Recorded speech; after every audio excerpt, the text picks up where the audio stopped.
Welcome to Galaxy Omega. Hello, everybody, and welcome to eDIOCRACY, the show in which a bunch of idiots that have no clue what the heck they are doing sit down and save the universe.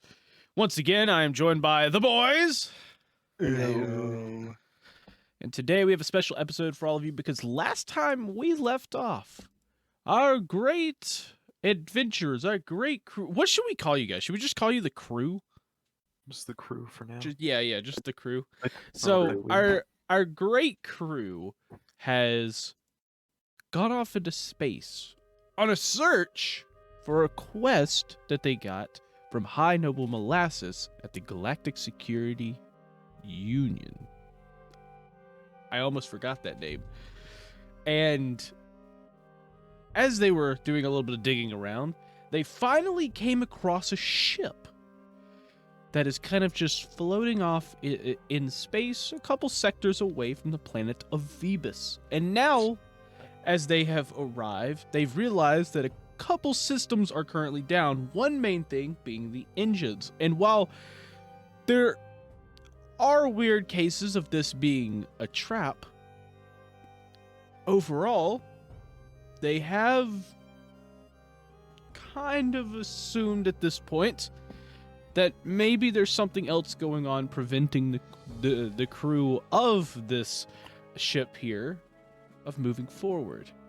And so they have entered the backmost airlock where they are planning on going into the ship. And last time we left off, I believe Lipe was the one who was using the terminal to pretty much hack into the door, break in, or oh wait, no, his hacking was pressing the open button. Yes. Yeah. Yep. I have skills on pressing open buttons. Yep. And so with that, he presses the open button, and we start. Okay, you can press it now. Ah. And boom. Upon looking into the room, they immediately see their shield generator down, and to the right, space goblins. yeah, so to the right, they actually see the body of a space goblin, and it looks like it's covered in a bunch of bluish ooze, kind of like the ooze they've been looking around for, and they currently...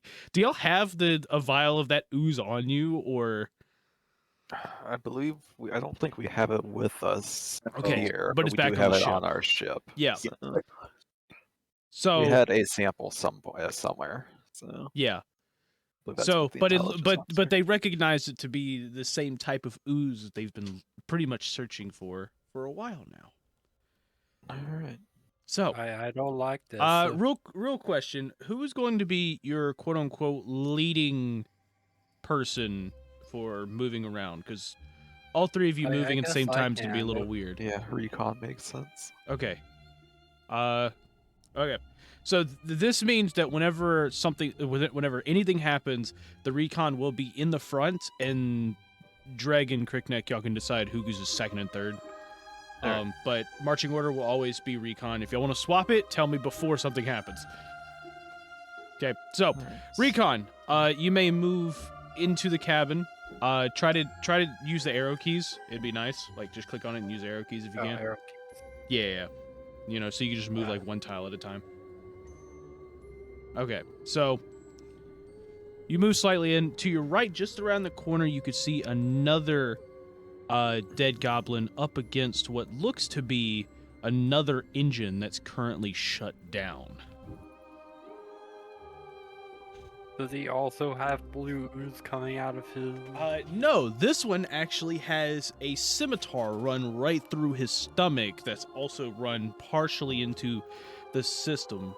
From what you could tell, you don't think that the scimitar is affecting the engine. It's just that you see that there's blood kind of around him.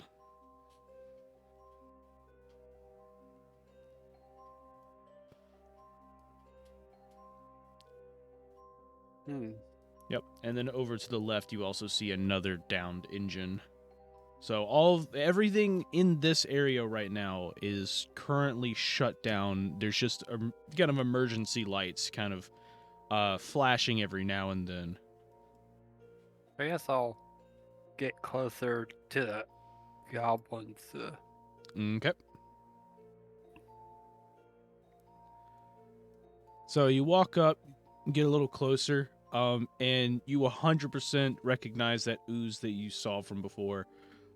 You're not quite sure what this ooze is, but you have your suspicions. Clearly the ooze itself is no laughing matter. As you get closer, you start to realize that parts where the ooze are, not all of them, but some of the parts, you've noticed that the skin on the goblin has started to melt away. Probably Jeez. best not to come into contact with that for our own physical sakes. I wonder if this goblin impaled himself. Well, you do not. You notice that the other goblin next to you does have a scimitar, kind of right next to him, and this one has a scimitar impaled into him, but you don't see any other weapons, so And that could be an assumption. hey, Captain, whatever's happening on board, it seems like that one of the goblins fell on their sword. That's unfortunate. They do that. All right, let's look at the situation here. Engine's down. Is that the shield generator is down? Is that what that is? Yep. Both of the engines are down, and the shield generator is down. All right. There's actually to clarify, there are technically you notice that there are technically 4 engines. There's 2 on each side. So Right. So that's it's just 2 of them that we see for now. Yep. Alright. We brought the engineer with us, right? yeah, the engineer is with you. Okay. Well, there you go, engineer. We found. Recon, is it okay for us to come in, or? It looks clear so far. Let me check the other side real quick. Oh, I assumed we were just like right behind them already. Oh. But yeah. Yep. Let's see. What's Yeah, this? and you don't really notice anything. You do notice, however, in that room, you do notice a vent that is placed just above you, or it's just above the area. Which button's ping? How do I? Just hold click. Where pinging. Hold the click. There we There go. you go. So, is it?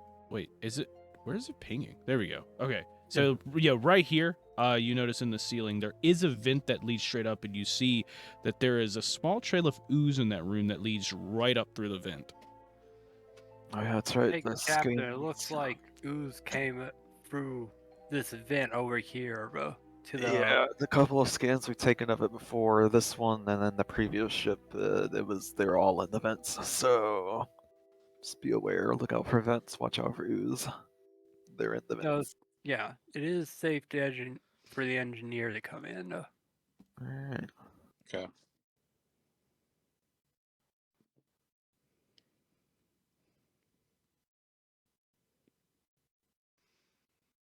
Do you want me to start checking the other room, Captain?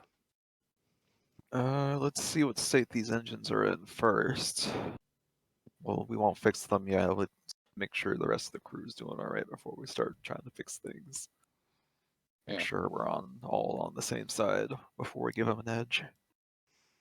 I guess I'll go and check this engine first. The left there.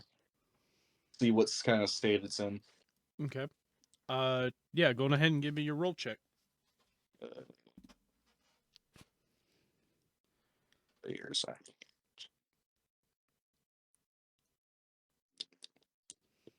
Let's see.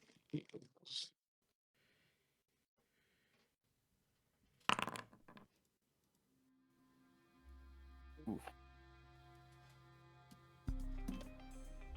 6. 6. Okay. So, yeah, you end up looking at it. Of course, it's obvious that it's down, and currently broken, but, you cannot determine, you can't determine exactly how you're supposed to fix it, as you do notice that some of the, inside parts of it, some of the gears and everything have been, I guess you could say melted away. Kind of, it looks like there's the same type of acid burns you guys remember from the space ring. Mhm. And I guess after checking that out, I'm gonna go all the way over here and check this one out. Okay, give me another roll. 21. So, upon further investigation into it, you do find that on this one there are a few burns in the gears just like before. However, you do notice that it's only really around the central components of the it's only the central components of the turbines that turn within the engine to help power it up. So, if you had the correct parts, which you can assume to possibly be in their cargo bay or something like that, if you had the correct parts, you probably could in fact fix this, but it would take a bit of time by yourself. Okay. Alright. But at the current state it is considered destroyed. Okay. Yeah, I guess Dreg's gonna kind of like wander back to both of them and just be like, "Hey, this left one here is kind of in bad shape. I can't really figure out too much other than a lot of it's been destroyed or melted away. But this right here is in a more salvageable state, from what I can tell." That's good to know. What about this shield generator here? Has he kind of like taps on it? Let me give the. That one doesn't require a check. You walk up and you see the shield generator, and you know that a bunch of the coils that are around it are just covered in ooze. None of it looks burned, but you notice that the ooze has basically gone into the components itself, and it's more of on the fact of electronics don't like water or water-based substances, and so the shield generator at the current moment is in fact down, but it's not destroyed. Okay. This is Man, this ooze seems as bad as cockroaches. Yep. What's a cockroach?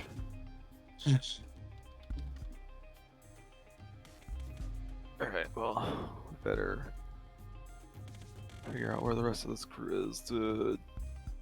I assume we remember where we saw, like, we got the scan of the ship, so we know sort of where the crew is relative. They were in the bridge or whatever. Yeah, you notice that there were some at the front in the bridge, but there were also life forms kind of spread throughout the ship. Just throughout the ship. Okay. Yeah. Alright, well, So, but you noticed that there was one centralized location around the bridge, and you also noticed that there was something. There was in it before. You noticed that there was something, I guess you could say, larger, kind of just moving throughout the ship as a whole. Which right. was I believe we scanned an ooze. like yeah, a you large scanned ooze. for the ooze, and there was a larger portion of that kind of just moving throughout the Just ship. wandering through the ship. Right. Yeah, I'm pretty sure you'd mentioned that it was just like mainly in the vents that was located. Alright. These goblins, are these GSU? Are goblins typically with the GSU, or are these... These goblins, you look at their clothing and they don't have any. There's no GSU logos or anything like that. that you can notice on their clothing. It looks like their armor was kind of made with like scrap metal and a lot of leather and everything, but Right. but you don't notice, you haven't seen any GSU logos yet. Gotcha. Not even on the outside of the ship as we can on. No. Okay. So we don't even know if this is a GSU ship yet. We just know it's something. Alright. Well, left or right, boys?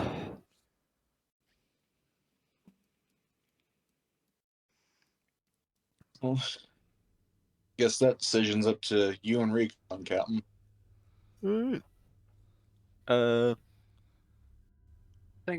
I think we can flip a coin. I could flip a coin. Unless there was a life forms on more on one side or the other, I don't know. I don't know if that was. They were just more spread around. It wasn't like any specific location for them. Was there? For the life forms? Life forms, yeah. Other than the bridge, which is straight up, like Okay, toward the front, got it. yeah, Yeah. you don't notice. Oh. Like everything else was spread out. Slash R 1D2. Or just D2. Slash R space D2.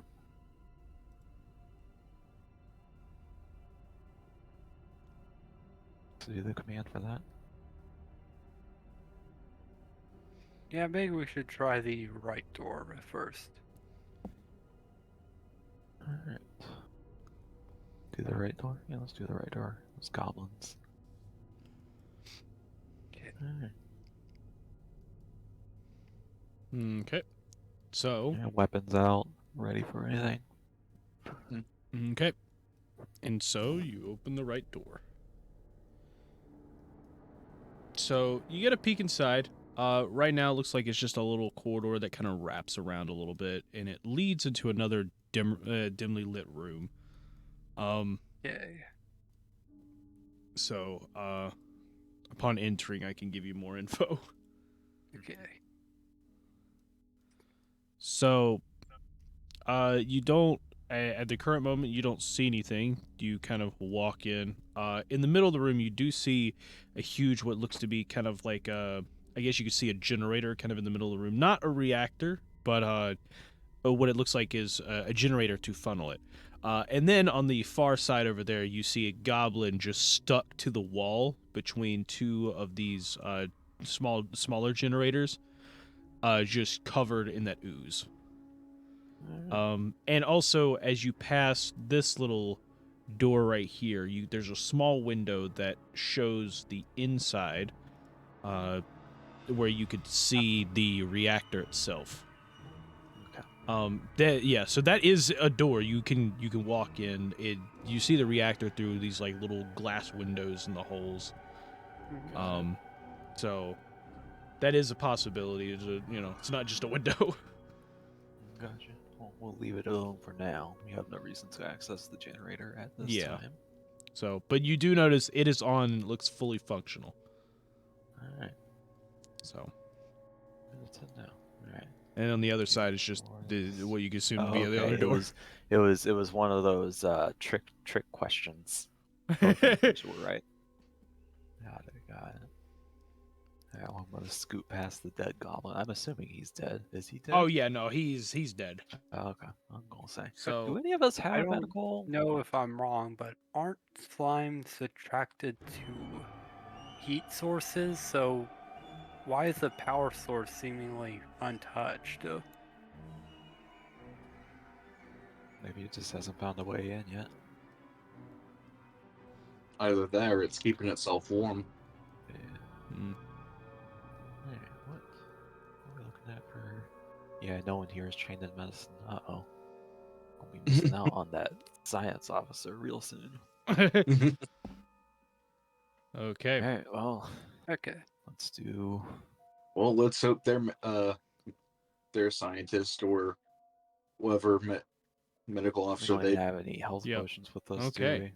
Did we happen to take any? Did you? I feel like we would have stocked up on something before we left. Would we? I don't know. I don't know what they even exist, so... What options do you even have? Okay. I guess Alright. I'll open the door now. Yeah. Okay, so just Right. as you're about to hit the terminal to open the door, you do hear footsteps from inside the door. You're not sure of their distance per se, but you do hear footsteps and possibly a little bit of mumbling. Put my head up to the door and kind of trying to listen for the mumbling. See what's on the other side. Okay. See if I can hear what's on the other side. Roll a perception check. Is anybody else doing this as well? I'll do a perception check too. Okay. I'm kind of up on the wall, so I guess not. I got 20. Alright. Okay, you got a 20. Cricknick, what'd you get? 12. Okay, so both of you kind of listen in and everything. Crickneck, you still hear the mumbling. You're trying to focus in, but you can't hear much. As for Lipe, you when you kind of poke your head in, or poke your head toward the door and listen in, you can't understand the language being spoken on the other side, but you do notice it's a kind of like a higher pitched voice. And it kind of has like a little bit of a clacking sound, just like, and like you can hear that kind of like moving kind of side to side, almost like it's pacing around a room or something. And but you don't hear pretty much any other voice. It's almost like they're talking to themselves, kind of in a panic.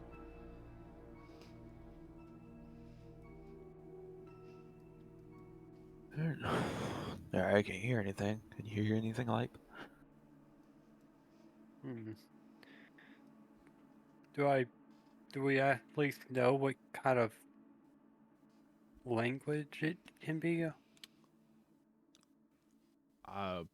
All you know is that the creature itself has like a higher pitched voice, and it was like there was a lot of clicking in the language.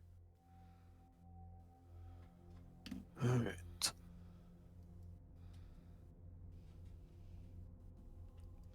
So you're ready to open the door?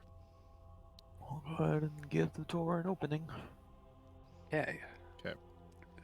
Alright. And so y'all good open to it, know. and y'all see in front of you is a kobold holding a spear in his hand. And Alright. upon opening the door, are y'all making this obvious, or are y'all going to Yeah, try we'll to make hide? it obvious. Okay, We're not trying to so- hold and hide. Yeah, so he hears the door open, and he turns and he points a spear at you, and you Crickneck just raises his hands. Yeah. Like, his gun and sword is still in it, but he's gonna raise them just to. Yeah, But and you no see him harm. kind of like kind of like motion the spear like as it don't come any closer, and just you just hear like, and it's Alright. kind of panicking a little bit. Like he's Yep. it's more of like stay back with the spear as he's sitting there like Johnny, jabbing in your question. direction. Yeah. Drake can hear this, right? Is Dreg like peering into the room and everything now? Well, I mean, you've got the door open and Dreg's a kobold. Yeah, but you still do have I mean, you're like 30 feet away and behind a wall. So I'm asking, are you peering around the corner? Yeah. Kind of, yeah. Okay. Yeah, we'll see it's a kobold and be like, oh, look, Dreg. Yeah. Sure, you So, might be able to give us a yes, hand. Dreg, you do recognize, the language is kobold, and he's just like saying, stay back, there's something dangerous here. Alright. What's with the orc here while he's. Oh, he's covered in Panic. ooze and absolutely dead. Oh, okay. Alright. Yep. Figured. Dreg is going to translate for our crew, so. Alright. Yeah, and seeing that there's a kobold and that you apparently can understand him, we'll put you in front of us for now to sort of be the voice of the party at the moment. Okay. And do the. Ask him what he knows. And all that. What happened here? Okay, so Dreg goes and, speaking kobold, does the series of, like, clacks and, like, Yeah. maybe will grapple they need to do to ask, what's going on here. And the kobold kind of like continuing to point to the spear, he just goes, he just goes, I'm not entirely sure. There's something here that's been going around killing people. Luckily when it attacked one of the crew, it burned one of the cages that I was in, and unfortunately he didn't get away, as you can see right next to you. Now, and you see him kind of like peering around, and you start to notice there's a vent right above him that starts to leak a little bit of ooze, kind of hitting spots around, around him. It's like, y'all need to stay back. Dreg's gonna yell, "Run!" And like as you yell run, he goes what? And he looks up, and you see the vent plop open, and you see a huge gelatinous cube slam down on top of him, trapping him inside and just starting to burn him. And you can almost hear like a muffled scream from the inside of it. Oh god. Nice. And with that, I need you all to roll me some initiative. How do we do that again? Add everyone, and then we can click on a button. Okay, so add you guys there. Oh.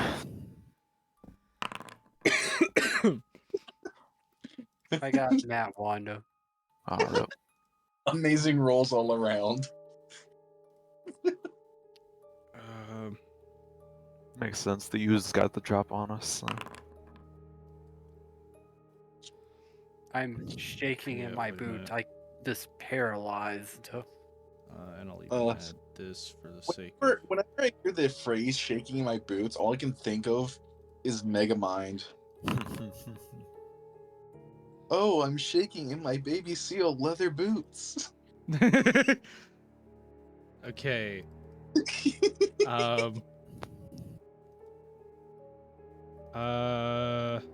So Tim, how do I manually put in the initiative?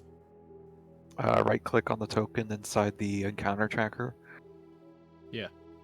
There should be like a button for like Like, configuring something or like- another. Oh, up to, okay. Just Update so what did button or Dreg? something What did you like get? Dreg got a 17. 17, and then Lipe got. I got 5.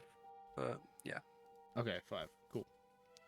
So, yep, gelatinous cube immediately dropped down and basically engulf that kobold. And as soon as it did that, you're going to notice it's going to, it's starting to reach back up toward the vent right after it does that, or like the ventilation shaft as the vent is open. But after that, Dreg, it's on to you.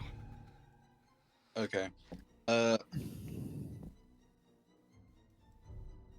I think what I'm going to do with Dreg is fire with this flintlock that he's got.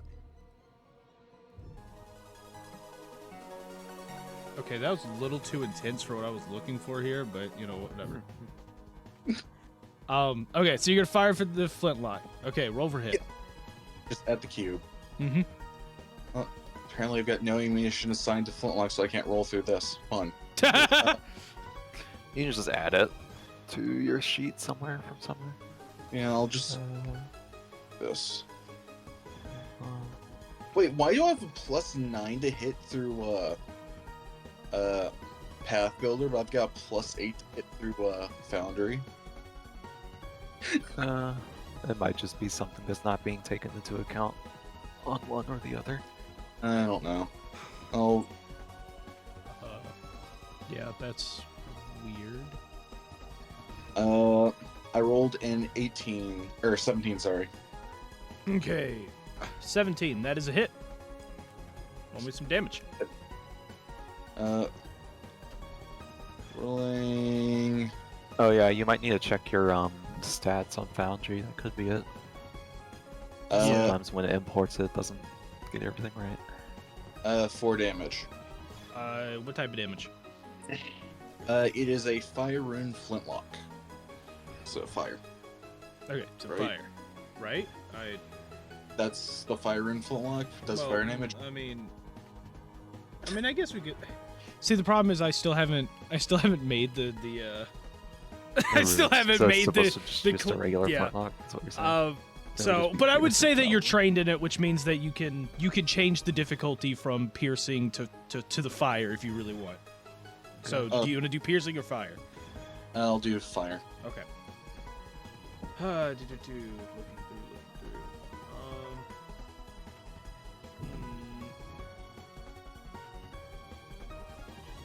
Okay. Yeah, I was making one last check. Okay, cool. You said how much damage again?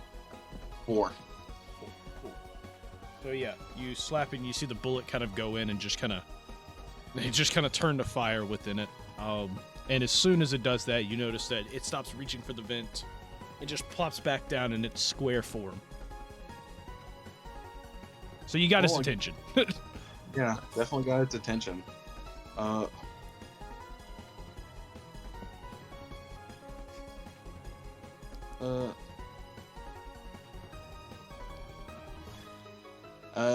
I guess. I guess I want to fire again. Okay. So, roll. So, +4. 8. Remember, it is an action to reload as well. So, That is true. as far as that goes. Yeah. Yeah, I've also got dual weapon reload, so. I'm trying. Yeah. Yeah, Okay, I'm trying to figure something out here with the Foundry's not like something I use initiative a lot for. So What are you trying to do right now it's got Captain Crickneck selected. How do I? There should be a couple. Oh, arrows I at have the to bottom. actually click begin encounter. That would work. That would help. Oh yeah, there you go. There you go. That would help a lot. Whoops, my beat. Rip. So can I just like, what if I wait? Can I just add random things to the? Oh, I can. Okay, I can just add it randomly. Okay, cool. That's really cool. I like that. Yeah. Okay. Sorry. Okay. Sorry. I did things, and I did not hear that 8 that you said. So you can re-roll. Oh, real cool. I did not hear that whatsoever. Okay. 18. 18. Well, that's a hit. So roll damage. 5 damage. 5 fire damage. Okay. 5 fire damage. Yeah, and just so you guys know, does have his flintlock and a guitar, but he also does have dual weapon reload, so that's all good. Gotcha. Yeah. Okay. Wait, what is dual weapon reload? Where you can reload both at once? Basically, as long as if I have 2 one-handed weapons in different hands, and one of them and at least one of them is a ranged weapon, I can just reload, as long as I've got ammunition. Oh, okay. So you don't have to worry about putting one away before you can reload. Yeah. Oh, okay, cool. Okay, yeah, that's cool. Yeah. And you said that's your turn? Yeah, because that's fire, reload, fire. Okay. Yep. On to the gelatinous cube. So yes, you have pissed it off. You probably figured that part out already. But with that, it's going to immediately move up. And by the amount, give me a second, because I have to remind myself on that. There we go. Okay, that's what I thought. Cool. So you see that it moves up 15 feet, of course, dragging the kobold with it. As the kobold is engulfed with, the kobold is floating in the middle of it. That skeleton on the inside is going to be the kobold. And does it drag in like the body? That's the. No, it will be sliding like right over it, but it's not engulfing that body there.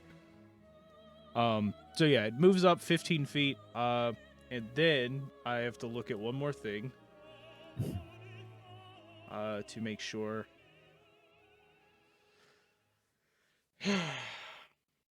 Yeah, because but yeah, I now see why it doesn't have ammo, or it's not showing ammo. For some reason, well that's kind of wow, that's kind of broken. I see why this monster's not meant for your level. Well, just nerf it a bit. well, this is kind of one of its only actions it can do. Yeah. You know what? Let's try it anyways. So it's then going to basically do a charge at you guys and attempt to engulf you. Oh, fun. And so I need Captain Crickneck and Dreg give me a reflex saving throw. Reflex save. No. Yeah. Yep. 17. 14. You both fail. Yep. Unfortunate. I'm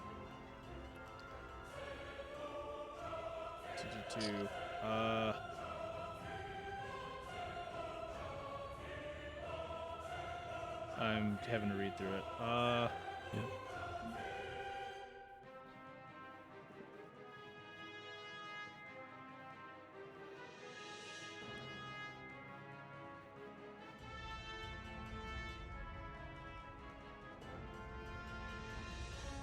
Okay. Johnny's looking to see how dead we are. Yeah. So you guys, both of you, since y'all failed, you are both grabbed. You were considered slowed 1.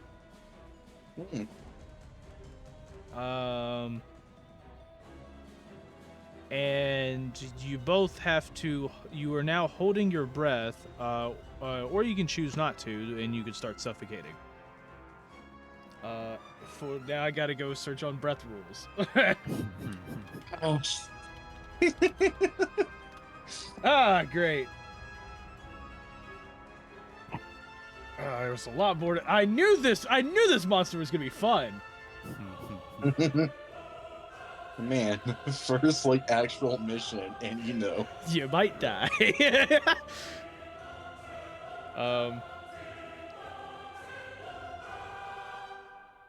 Hey, at least we did some damage.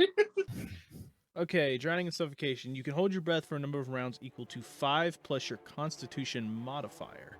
Okay.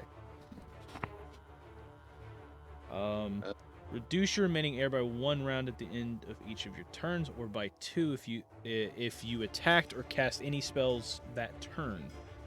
You also lose 1 round worth of air each time you critically hit or critically fail a save against a damaging effect.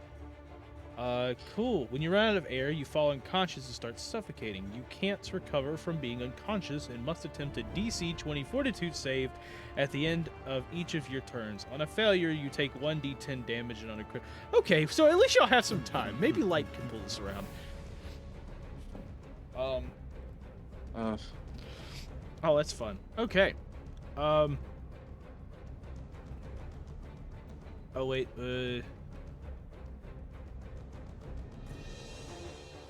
Oh, that's fun. Okay. Oh, so when you're engulfed, you also take damage. Oh, fun. Yeah, so that means we've got 3 turns. Oh, yeah. Oh yeah, y'all are immediately taking some acid damage. This could be fun. Fun. So that is 6 acid damage. Alright.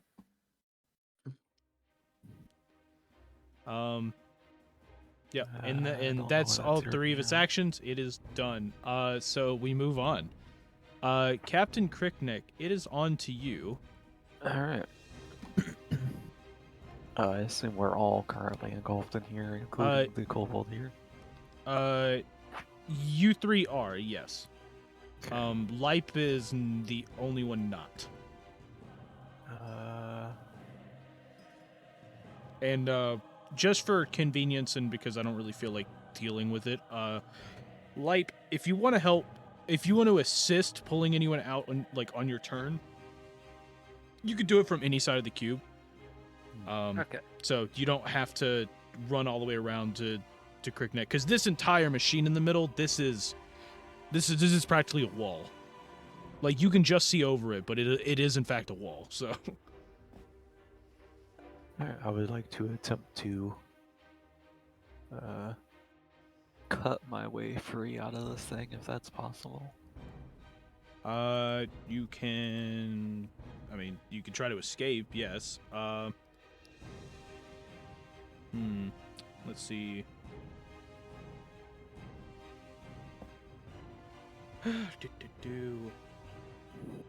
Can attack.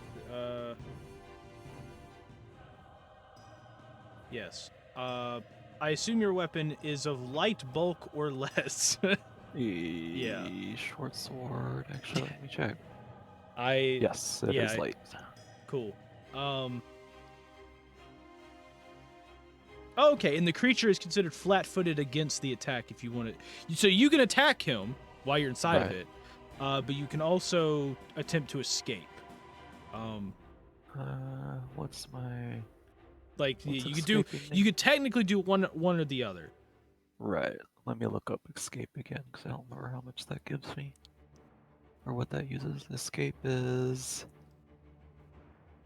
I believe it's either acrobatics or athletics. You attempt. Typically, the athletics against. You attempt an escape from being grabbed, immobilized, or restrained. Choose one creature, object, spell, or effect. Okay, yeah. You attempt a check using your unarmed attack modifier against the DC of the effect.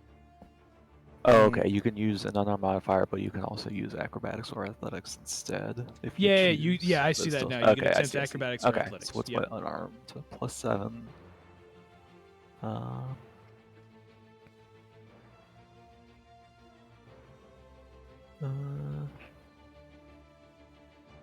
Athletics, acrobatics.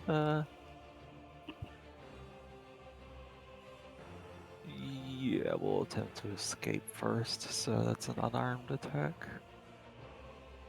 Okay. So you were attempting to escape. Yep, 21 to escape. 21. You are out of it. All right, that'll get me here. Okay. All right. Question. You said I'm slowed 1, right? Let me check. Slow drop once I'm out.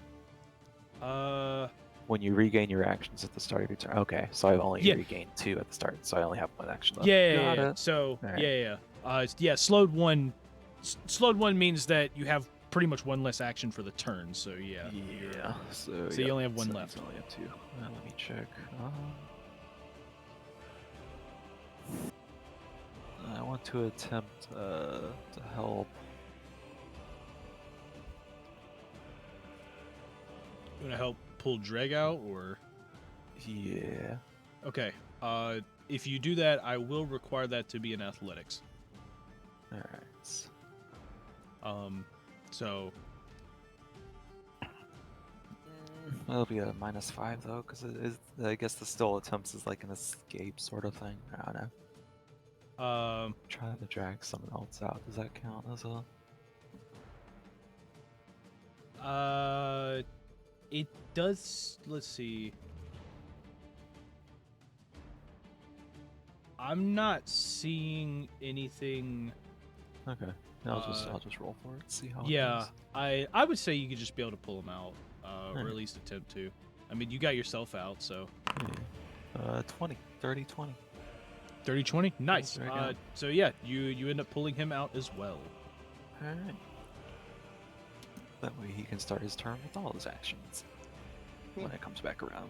Yep. So just put So you'd be right here. Yep. Okay. I figured out why my character doesn't have some of the stuff. Uh-oh.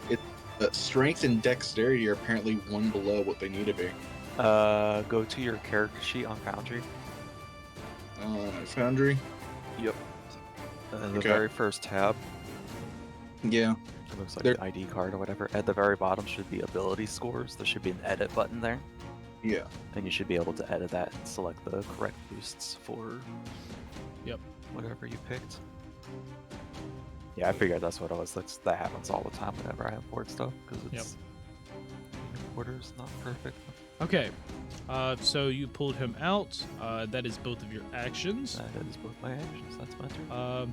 Cool. We're on to the Kobold Warrior, and he's still stuck in there. So he is going to take damage now. I was nice to What? him this far.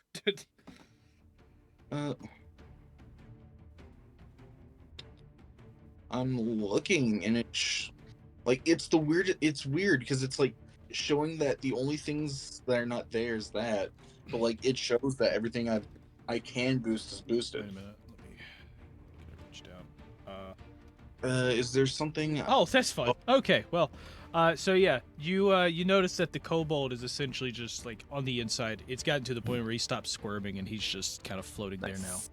Oh, rip that guy. Yep. Rip rip our that guy. informant. Well, we have to find a new one now. You should have boosts for your ancestry, your background, your class, and your first level. Yeah, I think it's because my background is a custom background. Oh, that'll do it. Is there Okay. any way? Light. You can Okay. press that use custom button Hmm. down to the bottom and just type it in manually. Okay. Okay, light. Okay. You have all three of your actions. What do you do? Okay. The first thing I'll do is use Lantern Initiative benefit.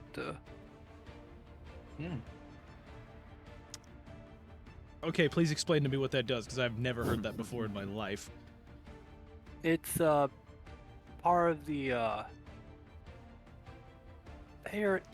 It's while you hold the lantern, it burns light, leave no place to hide. You can light or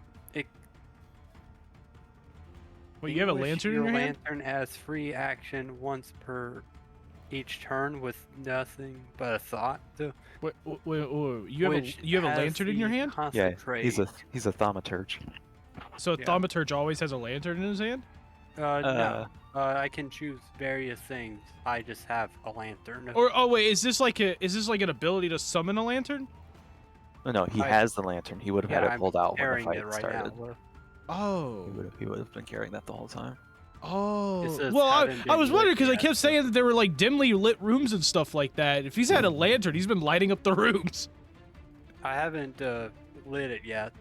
Oh, Just okay. Holding it. Got it. Okay. I just lit it. Oh, okay, it's a Got it. free action to light it, is what it is. Once Got each it. turn with Okay. nothing but a thought. My first action, I'll use exploit vulnerability. Heck yeah. Okay. Alright. So I'll roll Once per the round. lore dexterous. Okay. By invoking properties that repel that type of creature by attempting. I got 13. 13. What are we trying? Select a creature you can see and attempt this esoteric lore check against a standard DC for its level. So this is So like level 3 DC would be level. Is this like a recall knowledge thing or? Sorta, kinda. 18 would be the DC for 18. Oh, so level 3 creature, which is what the Uh, cube would be. I assume.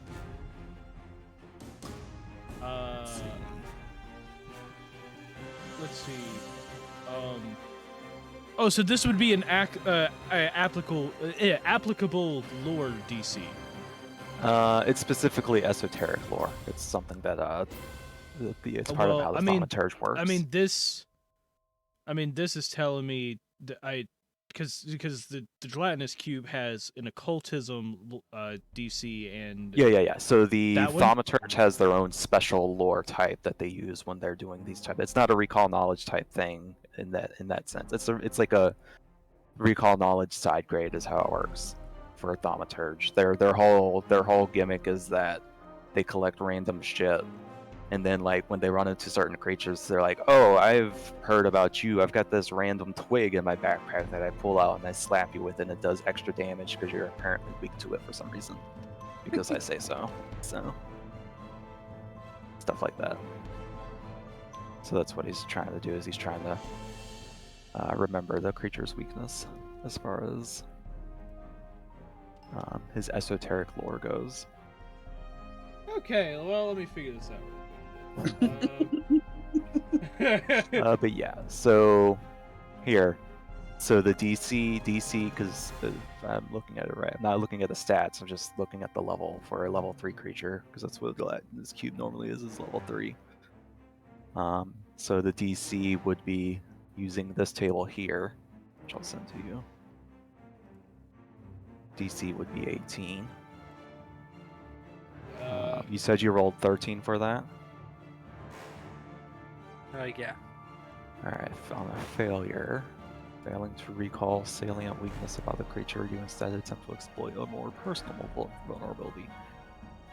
You can exploit only the creature's personal antithesis. Your unarmed and weapon strikes against the creature also become magical if they weren't already. Alright, you improvise a custom weakness on the creature by forcefully presenting and empowering a piece of esoterica that repels it on an individual level. For instance, against a tyrant, you might procure a broken chain that once held a captive. This causes the target creature and only target creature to gain a weakness against your unarmed and weapon striker guys, equal to 2 plus your half level. Oh, okay. So whenever so to make it easy for you, Johnny, for the rest of this fight, whenever he hits this, gelatinous cube, he deals his attacks deal an extra 2 damage to the creature. If he passes, or if he hits it, whenever he hits a creature. So wait, what? I've already gone through all the rules for you, Johnny. He does an extra 2 damage versus the creature whenever he hits it with something. But why? I want to know the reasoning. Because he's exploiting a weakness. He has but a did he just fail thaumaturge. it? Yes, but he still gets benefits for failing because it wasn't a crit fail. It was just a regular. So failing, he gets. He doesn't get his full benefits. He just gets some benefits. So. Okay, so what would be his full benefits though? He on a success, he recalls an important fact about the creature, learning its highest weakness, but not its other weaknesses, resistances, or immunities. You can exploit either the creature's mortal weakness or personal antithesis. You're unarmed, and the weapon strikes against the creature also become magical if they weren't already. And on a crit success, he remembers all its weaknesses, and he has a flash of insight that grants even more knowledge about the creature. He learns all its resistances, weaknesses, and immunities, including amounts of resistances and weaknesses, and any unusual weaknesses or vulnerabilities, such as what spells will pass through a golem's anti-magic. You can exploit either the creature's mortal weakness or personal antithesis. See the exploit vulnerability class feature. Your unarmed and weapon strikes against the creature also become magical if they weren't already. So what I'm understanding is this is just basically recall knowledge, but he just gets a damage bonus. It's like a souped up recall knowledge, but he gets hits. It specifically uses his class feature, not the actual recall knowledge itself. Okay. So yeah, that is the I was wanting to know the. I don't care if he gets the 2 damage because it's not going to matter. But the thing is, I wanted to know the reasoning for future encounters. Gotcha. Just in case he doesn't die here, Gotcha. But so, it's the thaumaturge's thing. So. Yeah, and I'm looking.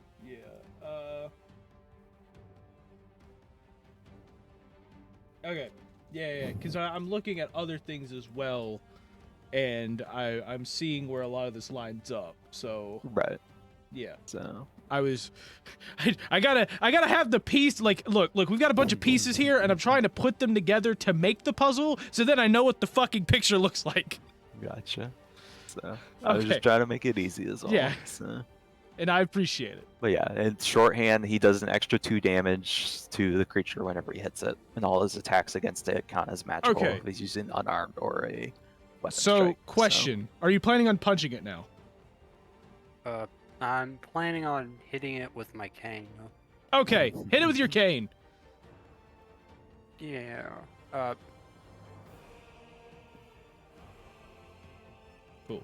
And he does 2 extra damage, even with weapons too. Empowerment or. Sorry, what was that? Wait, what? Empowerment? What?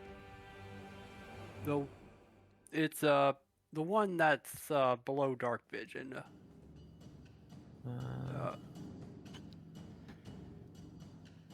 Initiate benefit.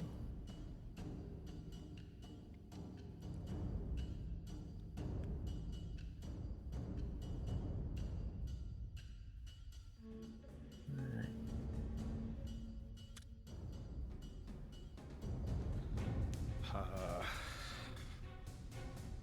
What? Implements empowerment. The power of your implement can also be turned to the more common task of combat. Its power adding to and amplifying the effects of runes and other magical empowerments. When you strike, you can trace mystic patterns with an implement you're wielding to empower the strike, causing it to deal 2 additional damage per weapon damage die. Okay, so now he's doing an extra 4 damage. Never mind. So he's doing 4 extra damage with whatever damage you roll. Okay, on and that that's on a awful- success. No, this is just something he has automatically as long as he has the his implement out. So he gets so he's got should have been so this is a couple of different things. So the first one, the roll that he checked was Yes. was something called exploit vulnerability. Yes, he found a slight vulnerability in the random ooze that you know nothing about. So Right. So he then somehow found that its weakness he's is in also fact getting him. a bonus from the lantern that he's holding as well, which gives him an additional 2 damage per damage die that his weapon does. Which is Okay, just so one. the check is giving him an extra 2, and him just Then being there with a lantern is giving him an extra he's 2. giving him an extra 2. Yep. Okay, cool, awesome. Okay, do you feel like punching this thing now? Yes, I found out that I'm its weakness, so Okay. He is actually just brute forcing this. That's implements empowerment. okay. Take a swing and I get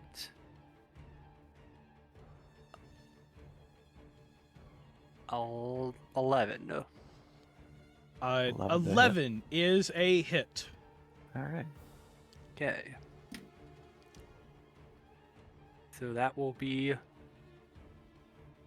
12 damage. What type of damage? Yes. Is it magical? Magical. I mean, What's like the one cane? What's the cane? What's the cane? I assume bludgeoning. Yeah, I assume so too. It also doubles as a pistol, but yeah, it's blunting. Yeah. Okay, There you go. cool. And you said how much damage again? 12. 12. Is that including the +4 from your implement? And Yeah. okay. Yeah. Okay. Nice. Implements empowerment. Power of your implement can also be turned to a more common task. When you strike. Oh, I did not mean to do that. I accidentally beefed its health up to 960. That was fun. You don't. Oh, wow. Yeah. Empowerment if you're holding anything I hit other the than- whole ass wrong number. Nice. The slime just went super saiyan. it was mad. Okay, there we go. Okay, so you did 12 bludgeoning. Nice. Okay, so as long as he's holding the implement in one hand and a weapon or an unarmed strike in another, he always has a 2 additional damage. Got it. Cool, awesome. Okay, Nice. so you Just has used that on the there. 2 actions, I believe, thus far, right? I am correct, or Yeah, think I only the used, implement. one action, 2 actions so far. yeah, you've Yeah. used 2. You have 'Cause 1 left. exploit a vulnerability should just be 1 action. Just 1 action. Yep. So, Okay. Yeah. Now the second attack will be 19. 19's a hit.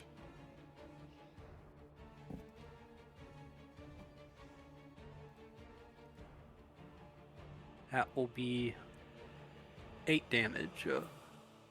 8 damage. Mm. Okay. Okay, so you've whacked it a few times, and you've noticed that like as you're whacking it, there's little tiny like chunks in the corners and everything that you notice that it's like taking some of the chunks from the corners to try to like make up from where you're beating the crap out of it. and some of the ooze is kind of splatting around on the ground. But you notice that as soon as it splats on the ground, it's not like moving anymore. Good to know.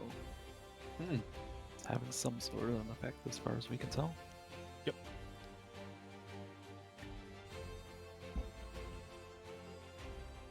Okay. So that's all 3. Back to the top of the round, Dreg. Cool. I'm going to do reloading strike, Okay. which basically I just make an attack and I also reload essentially. Yeah. So make sure that lines up. Yep. Cool. So attack. That is 13. 13's a hit. 13's a hit. Mm-hmm. 6 piercing. Okay. 6. Actually, let me check something. I'm guessing I resistance. did. Yeah, you get. No, I'm checking because I might have read. Yeah. Okay, I read that wrong. Okay, no, you do full damage. You're good. Yeah. I was reading and yeah, there was something I read and I read it wrong. You know, dyslexia kind of stuff. Even though I don't technically have that. It's just called big brain being small brain. And then after I do that is I'm going to fire him with the flintlock. Okay. I've got to go switch over to roll that. Roll map. 18. 18's a hit. It's a hit.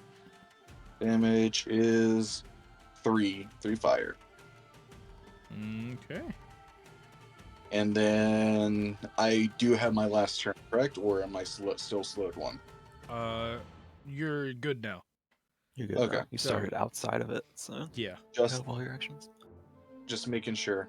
Yep. And that's what I'm going to do is Yep. Get that distance so I can't get Yep. everybody. I'm gonna That's what go I was up, gonna say. and that is my turn. Wait, is that as far as you can move? Oh no, I can move 25 feet. It's just a matter of I see. it's just a matter of it can't get me if it tries to go for you. Oh Essentially. yeah, I can. It moves through our spaces. That's how it works. Yeah, it literally moves through the spaces. And then No, it just picks you up as it goes. Oh, does it? Yes. That's yeah. the engulf. That's the Yeah, engulf it's so ability. yeah, to let you know, engulf it can basically engulf uses 2 actions, but it moves double the speed. So it can move pretty much up to it can move essentially Up to 30 its feet. So we know it got from the center of that room to 15 feet.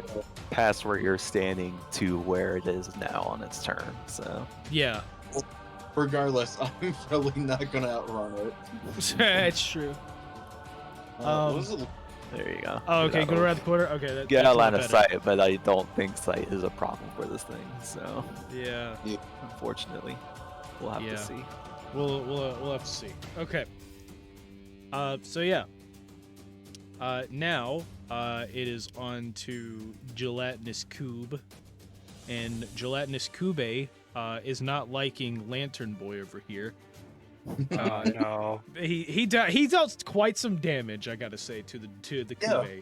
So it is going to attempt to slap him with its face, which is going to be. What is it? Just gonna like try to like roll over and land on him? Pretty much. Yeah. Well, no, it's more of like it's taking like it's almost like a headbutt for the slime. It's taking the top part and just trying to slap him. The attack is literally called Cube Face. It's literally what it's called. So. Okay, that's going to be a 22 to hit. Let's see. I feel like this is gonna KO Mia. Let's see. Cool. Yeah, that's fun. Let's see. That is 6 acid damage. Oh gosh. How much damage? 6. 6 acid. Ouch. It is then going to attempt to attack Coup-Face again. Let's see. That is. Give me 1 second, please. My brain doesn't like it when I have to start applying map. Rip. Yeah. So wait a minute. So that minus that plus that. That Could is just a roll it and 23 bound to hit. There you go. I think that's not critical yet, but yeah, it hit. Yeah, it is. Okay. And that's another 5 acid damage.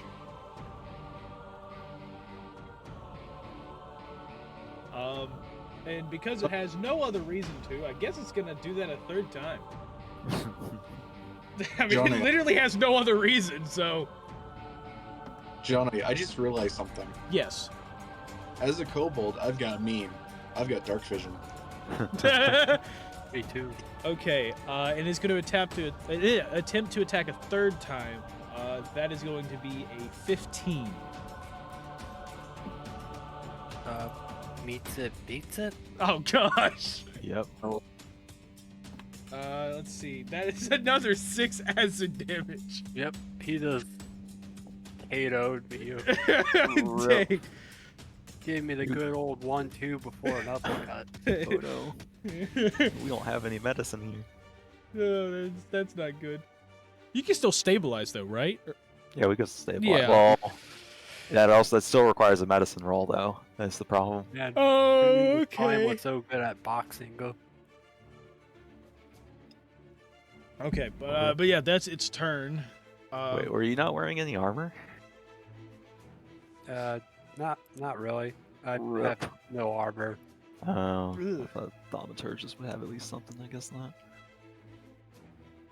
Okay. Well, Crickneck's on to you. All right.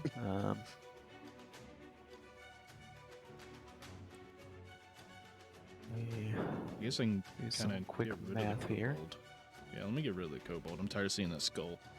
There we go. We already have a skull on the inside of this cube. We don't really need another one. Yep. That is the kobold now. Yep, that is the, like I said, that was going to be the kobold in a minute. So, let me do some quick measuring here because that was 30. All right.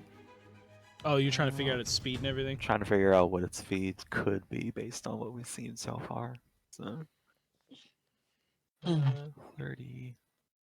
Well, it seemed to easily rush what it did, so. Yeah. So.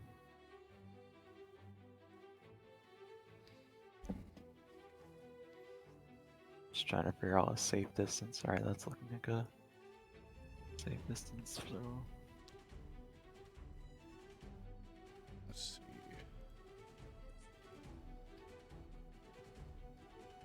Gotta figure out action economy here. Alright. Well, I'm going to attempt to attack it with my short sword here. Okay. Alright, 12. It says a 12 hits, so damage is only going to be 2 slashing. 2 slashing. Okay. Yeah. Ah! What happened there? I Delete I- it. went to delete the number so I could just You don't put have to in new delete the value. number. You can just type in while it's once you click inside. You don't have What? to worry about deleting the number. Okay. If that helps you from not doing that. Got it. Okay. Yeah. Its initiative was 11, by the way. Yeah. I'll just drag him right above you. Oh wait. There you go. I gotta. Never mind. I guess I'll just put 11 because I forgot you have to put an initiative before. There you go. Yeah. Okay. Alright, and then I'm just gonna use 5, 10, 15, 20, 25, one action. Actually, Sorry, let me redo the movement there. So 5, 10, 15, 20, 25, 30, 35, 40, 45, 50, and sort of get... No, because I don't want to get out of line of sight. I just want to... Oh, I thought that was a wall of it. Oh, there's some more kobold. Oh wait, it's on the other side of that. I assume that's supposed to be rubble there. Okay. I assume Yeah. that's So supposed to you be- do. Are you technically peeking? Is that? I mean, if I get a glimpse over, it's letting me this see. is rubble. To let you know though that all, basically all of those 6 squares are considered difficult terrain. Right. 'cause it's Oh, all- okay. yeah. So we can technically You move through it can. if needed. It's basically it's waist level. You can climb over it and everything, but yeah, it is difficult terrain. So entering the Alright. space you're at too would be considered difficult terrain.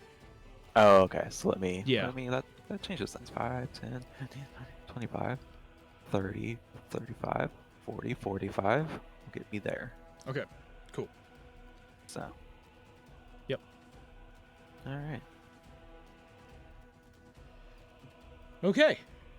And then Light technically his initiative goes right before the cube now, since it took him out.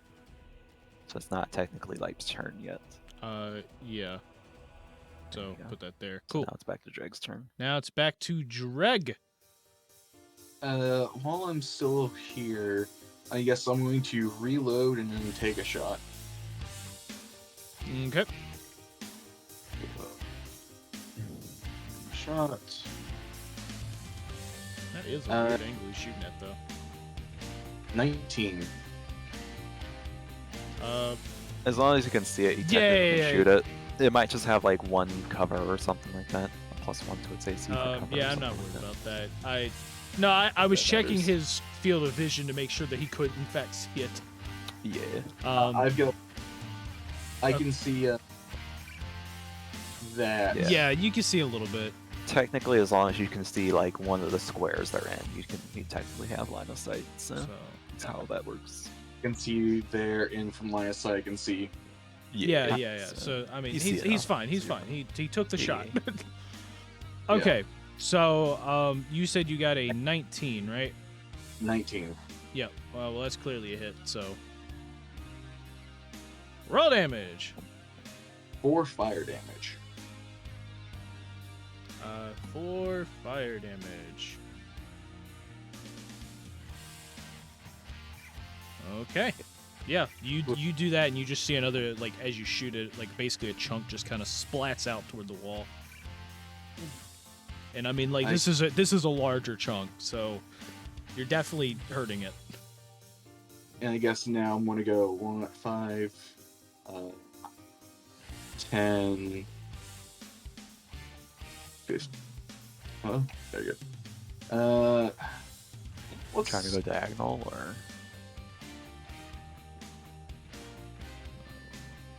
You know, I'll go 15 up to here.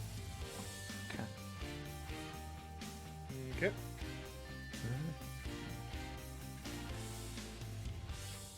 Cool. Well, now that's happened, I guess it's on the light. yeah. So, light, Alright. So give me your first death saving throw. it's just a flat D20. No mod. Have to be an 11. I like how it's showing his SAS effects are unconscious, blinded, flat-footed, and prone. Yep. Yep.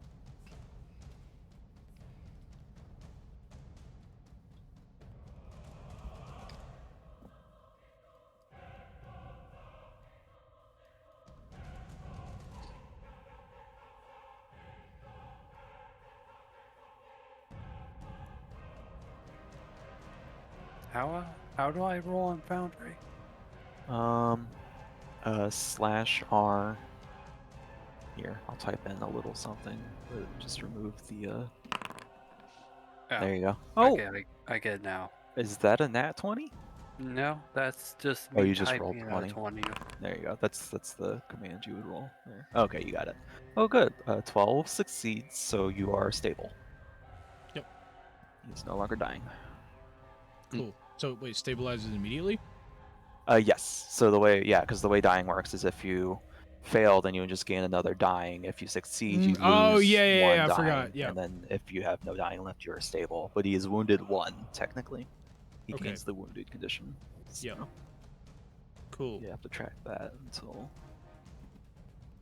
whenever. He's still unconscious, though. He doesn't Yeah. necessarily come back up yet, Yeah.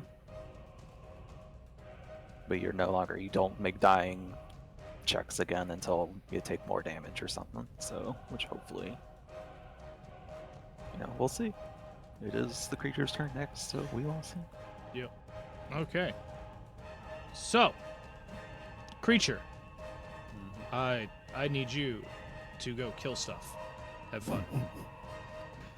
And so with that, the creature is going to move up. Let me change camera here. Okay, so he is going to use first action. Moves up to 15 feet. Uh-oh. Oh, it moves 15 feet. Oh, okay. Well, I Okay. mathed that out wrong. Let's see.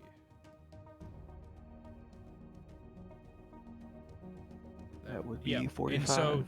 and so basically, as it's moving 15 feet, you notice it gains a little bit extra speed as it's going to attempt to engulf Crickneck again and charge 30 Alright. feet forward. Reflex save. Yep, reflex save. Another 12. That is unfortunate. So yeah, Alright. it ends up grabbing you. Okay, I am engulfed. Yep, and you will be taking some damage here. Yep. That is 8 acid damage. Alright. Good to know. There you go. Okay. And after, that's pretty much it for that. So, it would be on to Crickneck, who is currently engulfed. So you are slowed 1 and grabbed. Alright, I will make another escape attempt. Okay. 15 to escape. 15 is a fail. Oh no. Mm. Alright, let me hero point that. I assume I have a hero point. Yes, I believe assume. I've been I keeping assume track so. of those. I assume you do.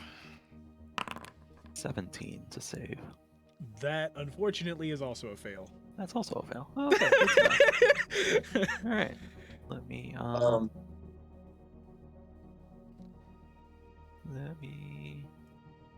yeah.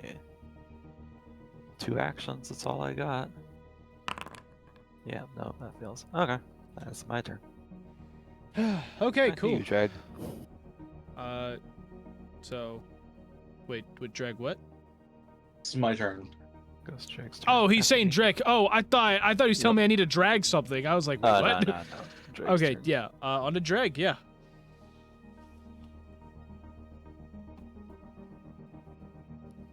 So how do you want to go about this, drag?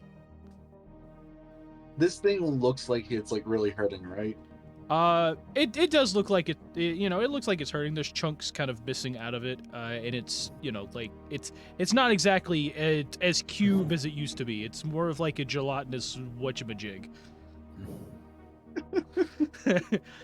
Oh god, I already hate myself for wanting to do this, but first action here. Second action, reloading strike. Okay, yeah, roll for the hit.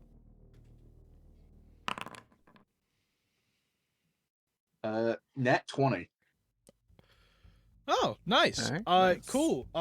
So, funny story. This thing is immune to critical hits. So you do normal damage. However, So, if there's any effects that happen, it still will do it. right. If it's just damage, then yeah, I only get the normal damage. We'll see. Hold on. So that's a good thing. It is a deadly weapon, so you still get the extra die from that. Yeah, you just get don't that. double the first set. Yeah, nice. Yeah. So you I do get- at least get that for the guitar. So I also get a D6 onto it, is what I'm hearing. Yes. Yes, normal So damage plus roll. d6. Cool. So I So I roll damage. I Yep. got a 5. And how do I roll d6?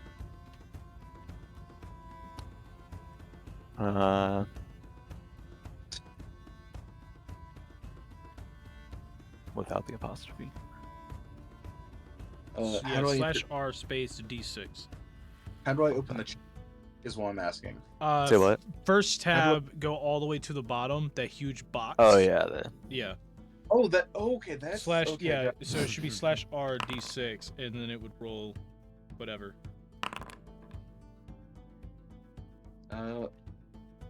Did it roll? I typed it. Did it roll? Here, let me get rid of the cubes. Here, do it Make again. sure you've got it set to be a public roll as well. There we you go. Okay. Oh, One extra damage. one extra. Hey, it's better than nothing. Yeah. Yeah. I don't know. I rolled a moment ago for the cube. I don't know, and I guess the cube overrid it or something. I don't know. I don't know. Okay. So, one extra damage there from the hit. Yep. Oh wait, are you supposed to hold on? Supposed to what? Did you mean to roll for your gun damage? I just on did. that first Oh no, damage? he did gun damage normally. He was rolling in No. Foundry So for when the you D6, the I think. reloading strike does not use your gun; it uses your melee weapon, but you reload your gun in one motion with it. Oh. Whoops. I guess I accidentally hit that then. Whoops. Really, that's fine. Still 5 damage. There you go. Still 5 damage. Okay. Okay. Well, Oh, so when he does that, he attacks with his melee. yeah. Yeah. And then he reloads his gun, and then he can shoot okay. with his gun as his next weapon. Oh, okay. So When he he wants. reload. So he's in one swift motion with his other hand. He's reloading and attacking. Yeah. Got So, it. that's I the I gunslingers. thought it. Yeah, I thought it was more of like he was reloading and then firing the gun like immediately. Yeah, gunslingers are all about the reloading action economy, because that's Got the it. thing with guns is they have heavy damage potential, but they're really clunky for other classes to use because they have to constantly reload. But a gunslinger it. has like 20 different ways they can reload it. So Ah, got Oh, it. yeah. And considering the fact that I'm going way up the drifter, yeah. Yeah. Okay. So yeah. So- That was 2 actions, I believe. Drifter- One action to move, one action to attack Yeah. with sword. So, and then I'm going to attack with. Actually.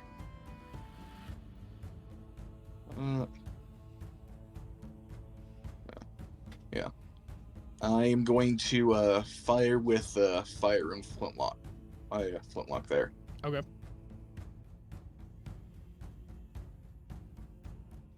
Another nat 20. Bruh. Okay. Wow, it's a great time to get nat 20s when they don't really Yeah. do a whole lot. Yeah. This is with the fire and flintlock, though. Does that do anything special or no? I don't know much about flintlocks and your. I mean, if it's No. if it's still a flintlock, it still technically has the fatal trait, I believe, Yeah, it's still which is gonna be 1d10, So- I think, right? yeah. So you roll Yeah. a d10 plus damage for your normal hit, and then you add Yeah. another d10 on All top. all the runes do is just Or let you D8. change the type of damage if you're trained in it. The flintlock on Foundry says it's a fatal D8. Yeah, then it's just a d8. Okay, yeah. then it's a d8. Okay. Yeah. So, Which is just- damage. Uh, Damage on the main attack. You well, said that's a d4 there. Hold on. Do the r/1d8 and add 1, or no, do 2d8 and add 1. So do It's not. Wait. So. Fatal D8 just adds the 1d8 onto. So fatal Yes. upgrades your damage dice, and then you add another one on top. Is how it works. So on a but- crit, it would be 1d8 plus 1 plus another d8 for the fatal, instead of just the 1d4 plus 1 for your normal damage. But Johnny said that it's not affected by crit. So it doesn't take double damage Wait, from no, critical hits. is how- no. Fatal D8, it increases the die to that size instead of the normal. Yeah. So, Okay. so whatever die you were gonna roll, you do it in D8s. Yeah. And then So- and then you add one additional D8 on top of that. So Yeah, normally your the- thing does what, like, what was it 2d6 or something like that? It's Or- 1d4 plus Oh, it's 1 1d4. normally. Oh, Yeah. okay. Yeah, Guns are real swingy like that. got it. So it's so it'd be /R 2d8 plus 1. Because that's 1d8 plus 1 for your normal with the upgrade, and then another d8 on top because fatal. So, 13 fire damage. nice. 13, nice. 13 fire damage. And that's and all that- 3 actions.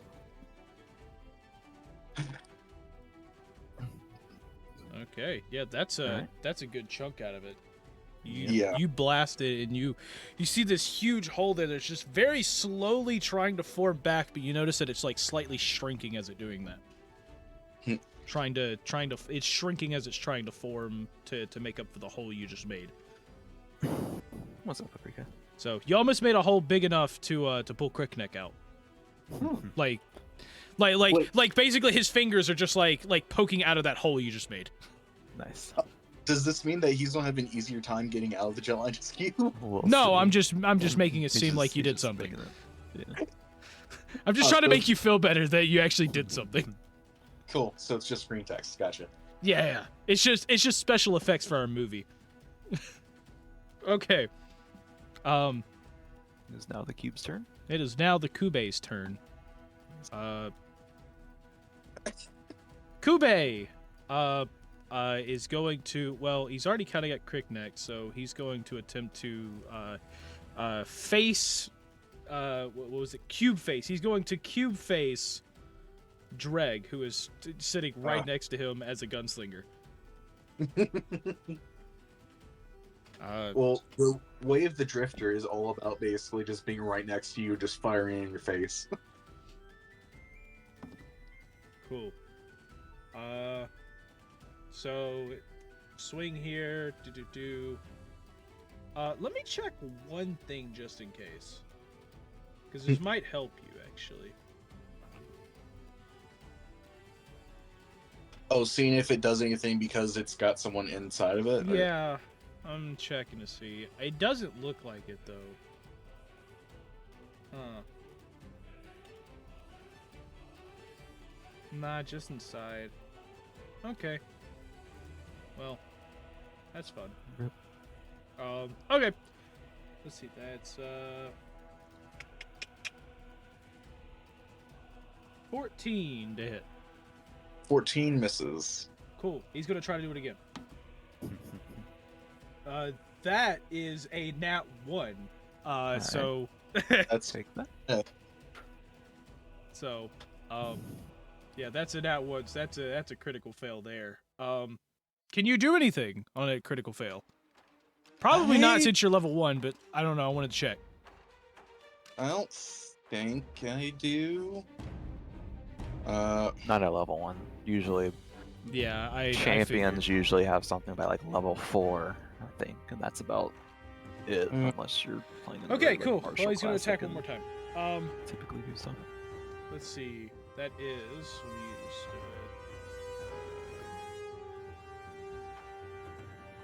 That is another miss with a 12.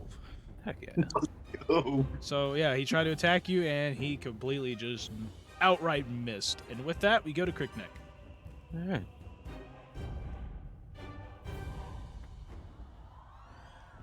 So yeah, with that Crickneck, you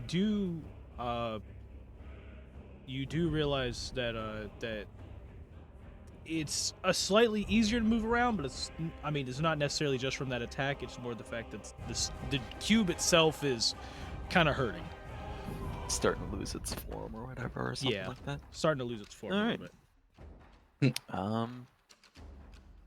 So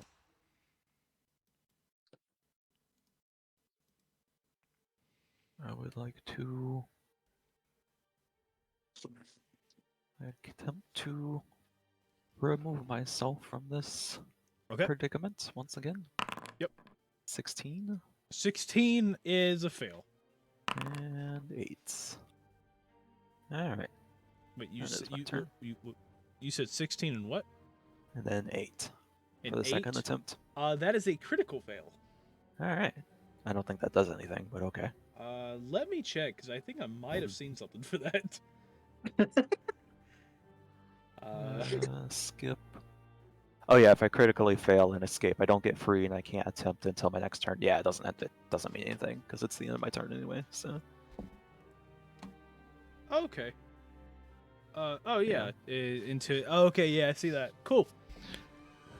Yeah. Okay, so it's that. Dreg, All right. back to you, buddy. At this point, Dreg's just yelling, "Let go of the captain!" And he goes, reloading strikes. Okay. 9. 9. That's unfortunately that is a miss. I don't see anything about me specifically needing to hit for reloading strike. Nah, you just get to reload for the reloading strike, regardless of whether or not you hit, as far as I can tell. So I am now going to attack with the flintlock.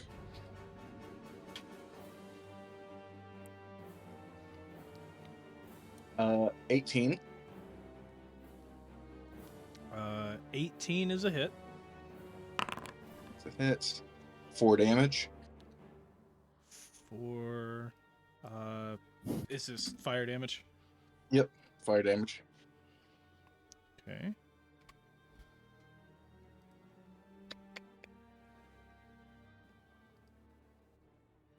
And then Whoops. A minute. One sec. I accidentally put wrong thing. Rip. Yeah, that's what I thought. Okay, yeah. So as you have beaten the crap out of it a little bit this turn, you've noticed that this thing is barely keeping its form. okay.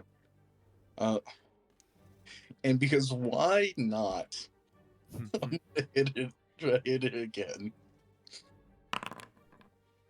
11. Right. Another reloading strike, I assume. I think you can just spam that, can't you? Yes. Yeah, you can. Yeah, there's no limit to it. Yep. Reloading strike for 4 damage. Okay, wait. I'm sorry, but I'm looking through here. So, you did. Oh my gosh! So I missed my first strike, and then because Okay. I used reloading strike, I fired with my flintlock and did 4 damage. Okay. And then I went in reloading strike again, and I hit.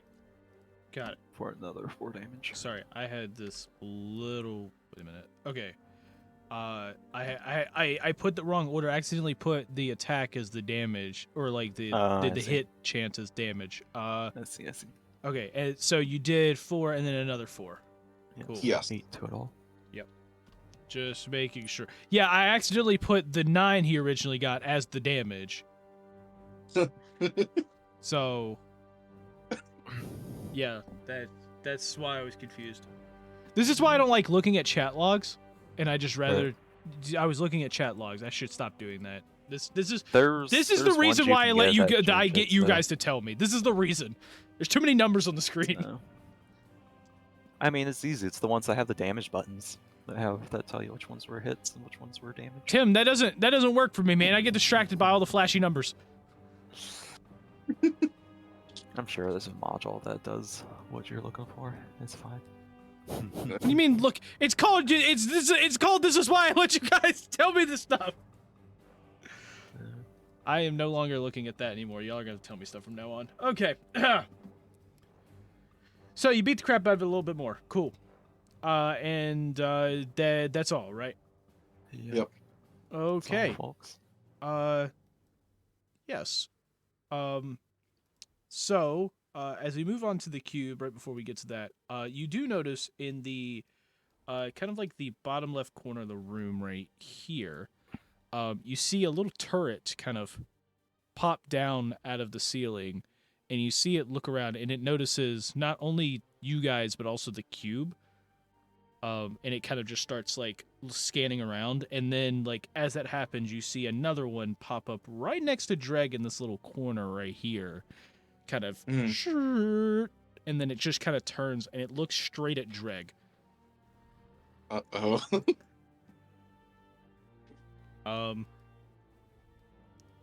So, with that, we go on to Kube. Kube! Kube, is now going to move, with his good friend inside of him. He is going to move down here, so that would be 10, or technically there. Wait a minute. No, because wait, moving out of difficult terrain. It would just be 5 feet to move away. Yeah, from just that, yeah. Moving Okay, out. so he's gonna move about the here. space- Yeah, he's gonna move the space you're here. moving into is what counts, yeah. Yeah. So he's moving there, right under the vent, and he's starting to reach up into the vent. Crickneck's still kind of stuck inside of him right now, by the way. Take me! And yeah, and so that's where he's gonna end his turn. Crickneck.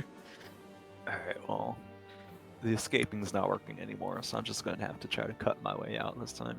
Okay. So, what does engulf technically do? Grab, slowed. You Holding are my slowed breath. one and grabbed. Okay. The engulfing creature is flat-footed against the... Yes, the creature is Okay, flat-footed against any attack. attack that you make. Alright. That's I like those odds. 18 to hit. I believe that's that means anything. So it's just regular damage. 3 slashing damage to the inside, not to me, dagnabbit. Okay. What'd you get on the attack? 18 to hit. 18. Let me check something. And you said, so yeah, that's a hit. And you said 3 damage. 3 slashing. Yep. Awesome.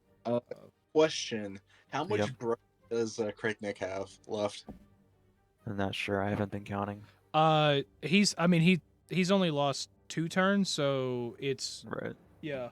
2 turns, and then didn't you say attacking also? It's attacking drop if you attacked or cast any spells that turn. You lose. So he loses 2 for attacking. Right. Oh. So he's only got 1 breath. Well, what's Crickneck? What's your Constitution modifier? My con mod is +2. So he's got. So 3 left. he's got 7 in total.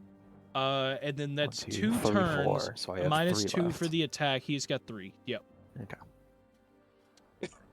Before he's suffocating. Oh Alright, no. I'm just gonna use my last one to swing at it. Oh, 6 to hit. Uh-oh. 6 That's to not enough. 6 to hit. No, that Yeah. doesn't hit him. Alright, well, that's my Unfortunate. turn. Drake, do something! Drake could just hear the muffles on the inside. Don't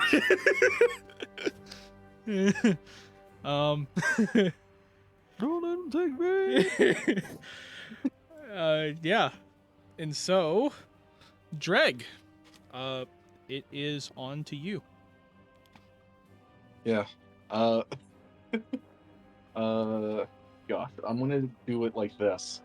I'm going to, because the thing's loaded, I'm going to fire with the flintlock first. So, 17.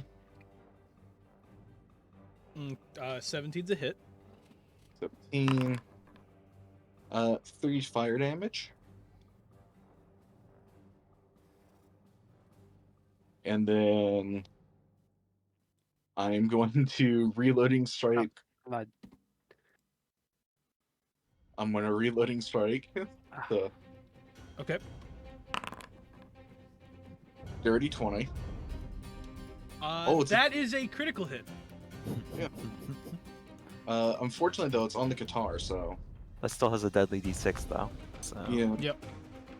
So damage. So that's 4, and then slash roll. no, you're 1. rolling with the flintlock again.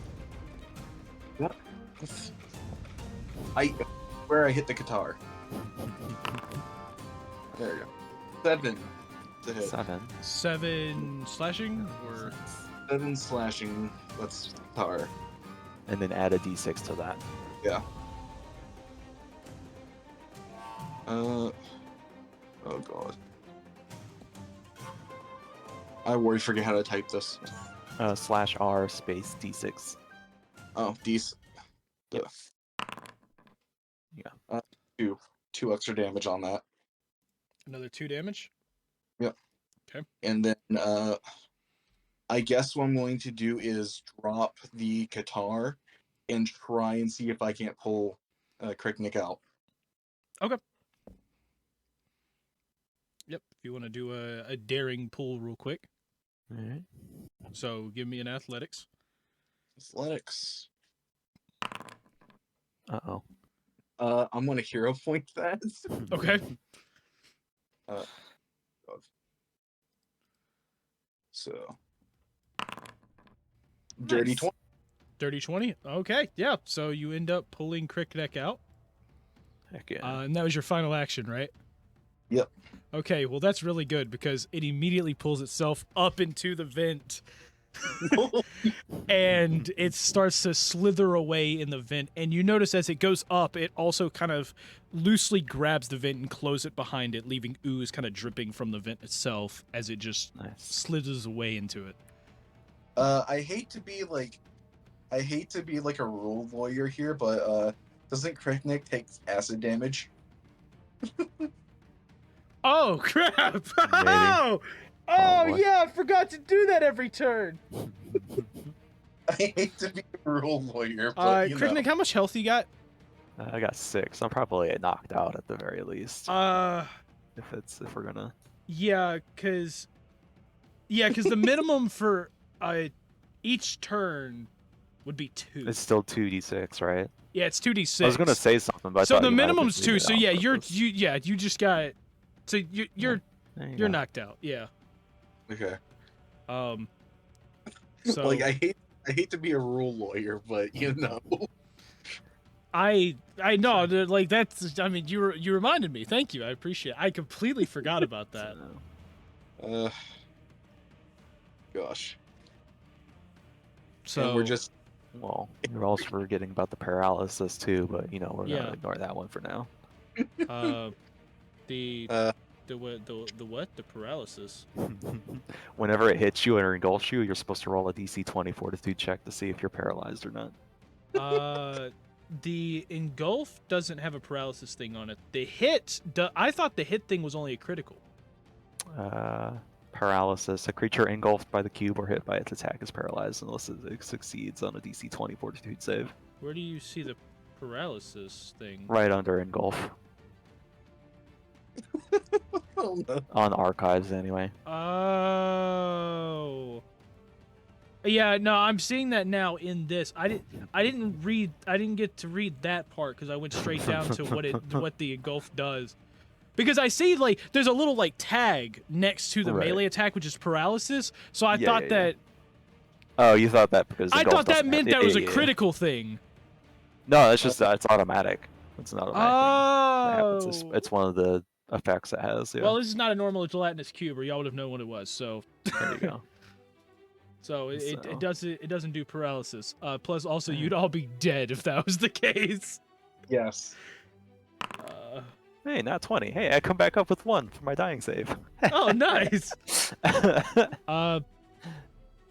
So, yep, All right, I'll take that. cool. So yeah, but both of you do in fact see that there are 2 turrets in the room now staring at you. All right. So since Cube's gone, Crickneck does his save and get back up. Do you get actions when you get back up? Or are you? We make the save at the start of your turn, technically. So yes, you would have your Yes. whole turn ahead of you. Okay, if you so succeeded it. yeah, you just got back up and you see 2 turrets. You see the one next to you staring at Dreg, and the other one is currently staring at you. What do you do? All right. I mean, they've had a bunch of time to do something at this point, and they've also not been shooting at the cube. So I'm going to assume they're basically harmless at this point. Okay, so are you just gonna like ignore them, wave at them? I'll wave at it, and as I'm waving at it, I'm gonna start walking back to Lipe's direction. Okay. to check Well, on okay. Lipe, But, see but before you walk that way, Uh-huh. so which one are you waving at? The one at Dreg, or that looking at Dreg, the or one the that's one looking across at the me, room? I Looking at guess. you. Okay. Or So both of you them. you kind of wave, and just as you're about to take a step, it fires out something at you, and you see like kind of like a syringe hit your shoulder, and nice. you notice that as it hits you, you get a little bit of strength back, as it is a heal syringe. Oh, nice. And you're going to get that is 10 health back. Heck yeah. And Dreg, That's not the a other lot. one shoots you as well. And that is going to be 14 health back. Oh, okay. This must be the med bay then. All right. Well, let's get Lipe in here. So, okay, so y'all gonna drag Lipe in? Oh yeah.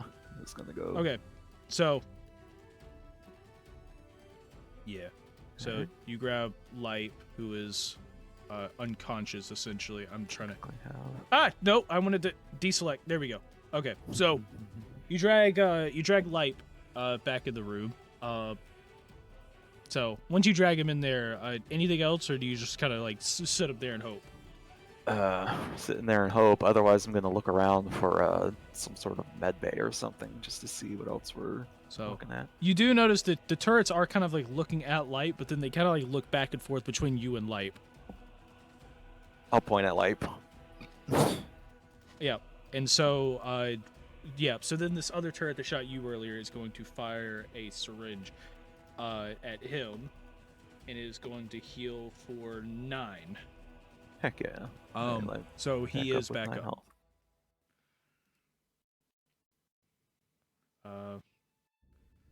How do you make him no longer unconscious? You can select them and then right-click the icon up in the top corner. Oh, okay. You right-click. Oh wait, you can just click the icon. The right-click the icon itself. No, up in the top corner next to where chat is. When you have them selected, you just right-click it. To remove the condition. Wait. That's prevented by prone. There you go. So hit There prone we go. instead. Oh wait, no, You I would still be did wounded. I did not mean to take off wounded. He is in fact wounded. Oh, and if I just keep clicking, it adds. Oh, okay, Yeah, that's more based on. got it. If the Okay. effect has like an added, then yeah, you can Yeah, add yeah, it, yeah. Okay, that's cool. Okay, so There you yeah, so yeah, he gets hit with that. He wakes back up, and you do notice that that each of the turrets have 2 barrels on them, and as the other turret shoots its second syringe off, it retracts into the ceiling. So the only one that's technically there is the other one, and you see it kind of like scanning between you 3. So, which I don't know. You Alright, guys can I'm at decide on 11 that. out of 20. I'm I at don't Matt. know what Lipe is. I don't Lipe. know what Dreg is. I'm max health. Okay, nice. Yeah, I've only Lipe got received 9, so I healed him up Nice. for 9. Waffles. Yes. Yeah. Okay. So you're okay. You have a max of 15 health, right? Yes. Okay. Cool. You got healed for 9. You're back up. Just so you know. So you are in fact awake, and so you can do stuff. There is a turret looking at through all 3 of you. So who's decide? You know. How much did Lipe say you had? He's got 9 of 15. Yeah, I'll just point at Lipe again. Cool. And so it fires off and is going to shoot a syringe at Lipe, dealing another 7 healing. So, so he's back to full. Alright. Cool. Yeah. Okay, and then after it Alright. does that, it retracts into the ceiling.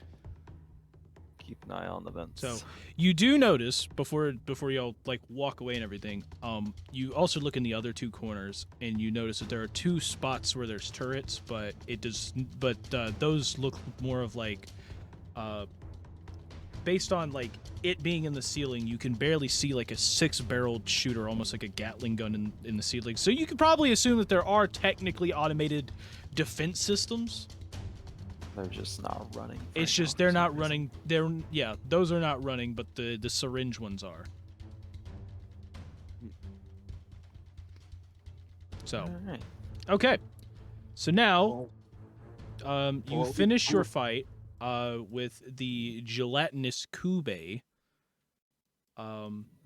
So, yes, you brushed off death, and as you kind of brushed off death for a second there, you just hear like your watch kind of static again. It's just like, what happened in that gunshot? Dead. And all three of you for participating gets a hero point. Nice. But yeah, Sid was trying to talk over the watch as he heard gunshots and stuff. Alright. No, Sid, we'll talk to you later. We're in What? the middle of something. Alright. Okay. Alright, well, rip that guy, but I saw another one across from this rubble over here. We're gonna So, climb through. did you get the slime? Almost. Sorta, kinda. I'm sure it'll be fine the next time we fight it. Yeah, We'll get it next time do you for see sure. that slime? It could have swung a good hook at me. Yeah. There were a couple of them. Yep. Okay, so we're all looking at the kobold, I guess. It's up here. so you want to go straight up? Yeah, we'll go straight up, see what's going on up here. Okay. So, yeah, so y'all are pretty much going to climb over the rubble and everything to go investigate? Or Alright. do you want to send one person to go investigate? You know. Because remember, this is technically difficult terrain and you have to climb over the rubble. Yeah, and there's also like what is that? We can Cover- set drag over for now since it was another kobold, and I'm sure he can communicate if needed. So what happens during difficult terrain? It's just extra movement is required to get through it, unless he's got some extra effect going on in there. I've got 25 feet of movement. So, How far does I mean, you could just walk right over it for now. Yeah, it just so. means you move slowly. Is all it is. Yeah, You have to take I'm. your- It's more the take your fact. time. It's more the fact that I'm bringing it up that if something happens, then it's going to be harder to get away. Is the Right. best way to put it. So yeah, so right where you are, that's normal terrain, and up here is as well. It's just that. Yeah. So, but yeah, so you look around a little bit. You don't notice much. To your left, you see like a little opening, that leads into another room. To your right, kind of as well, you see a little door to your right, and of course, down the hallway and stuff. But as you start to get closer, you notice that the kobold here is actually sitting in the small cockpit of what seems to be some type of mech suit here. It looks like it's a power loader though. Like it's only equipped with tools of lifting like large crates and stuff. Gotcha. But the mech itself is destroyed, and you notice that it seems to be unconscious and somewhat bloody in the cockpit. Gotcha. Dre's gonna kind of talk back to everyone. Just say, I'm not sure if he's in the best state, but the best thing I can tell you is he's at least unconscious. Alright, well, that's better than dead, so. I mean, he may be dead because there is a decent bit of blood, but best thing Yeah. as There's far- not much we can do for him at the moment. We're still trying to find our way through this area, so. I'm gonna do a little bit of exploring up here just to see. Alright. Okay. So you are moving your way around. And so, as you look in here, you see what looks to be some type of lounge in this room. So, you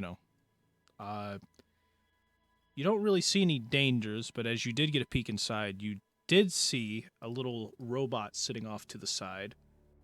Mhm. just kind of sitting there, and he's got some cards and poker chips and everything, just kind of sitting there. And you see him; he's almost looks like he's dealing to himself, but he does not. Whatever it is, does not notice you. Johnny, you have given me a wonderful option right now. So You have given me a wonderful he's like, "Screw this! We're gonna go gamble." yeah, there's When you this put away the main quest to run a side quest. Run a side quest of gambling.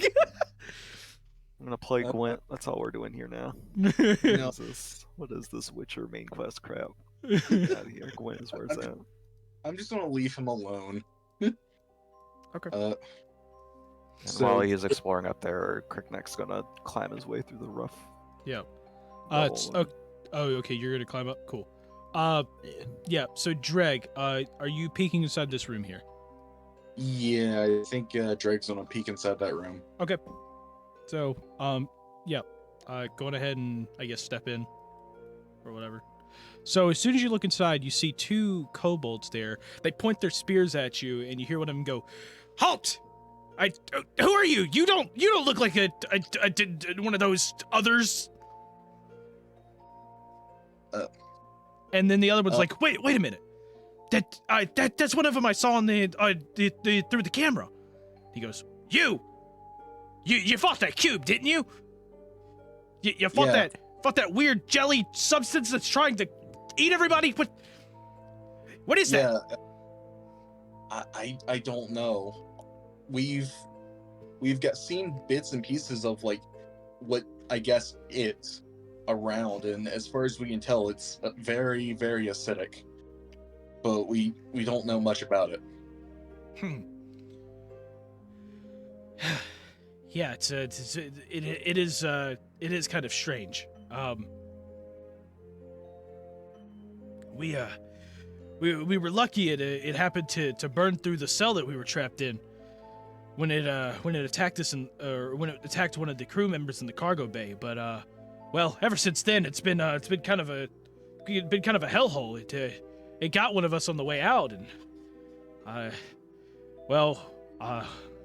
the others, a couple of them decided they wanted to fight back against the crew and use it to our advantage to get out of here. But problem is we started to realize very quickly that, that thing could go in and out of the vents whenever it pleases. Yeah. We've We ha- been held up in here. There is a vent here, but it doesn't attach. It's not attached to any of the ventilation shafts that it's been running through. So this is just an oxygen shaft, and something about oxygen messes with that. So I'm not entirely sure. Well, it's good that this is somewhat of a safe place then. So why are you here? I don't recognize you as any of the crew. Yeah, The we captain walk in at some point as they're talking. Yeah, Yeah. you hear that Just little last bit right there. You know, it's Okay. like, why Are you they here? speaking in common, or they're still speaking In in kobold. Yeah. I guess assume Light can follow if he wants to. as Dreg's like about to explain, he sees the captain there, and he goes and says, "Oh, captain," Yeah, what's up, Jake? and then kind of like moves down. It's like, "Come in." Let's see what we got here. Oh, look, Yeah. more friends. And as soon as you step in the room, both of them kind of point their spears in the captain's direction, and all he hears is just like, "What are you doing? What are you doing?" And Dreg the whole time is here. Who is he? Who is he? Is he with you? Yes, he's with I'll me. just hold he's my our- hands up, and I'll our point. I'm with him in common. He's with me. He's the captain. He's my captain. Okay. Unfortunately, we don't know. This is the only language you know. So if he doesn't speak this, yeah, I guess you're gonna have to translate for us. Yeah, that's the best I can do here. And then Greg's going to go and explain everything to Cricknet and just say, what do you want me to say to them? So wait, earlier did you say that they were prisoners here? Is what it was? They And stated that they were this- in a cage. Okay. And that this thing basically broke them out trying to get to them is basically what happened. Yeah, well, it was attacking one of the crew members, and the ooze melted the cage. Oh, okay. Gotcha. Greg's gonna ask, so what do you want me to what do you want me to say to him as to like how we got here? Like, Probably best not to mention we're from the GSU right now, since they're talking like they were captured for some reason, just so we don't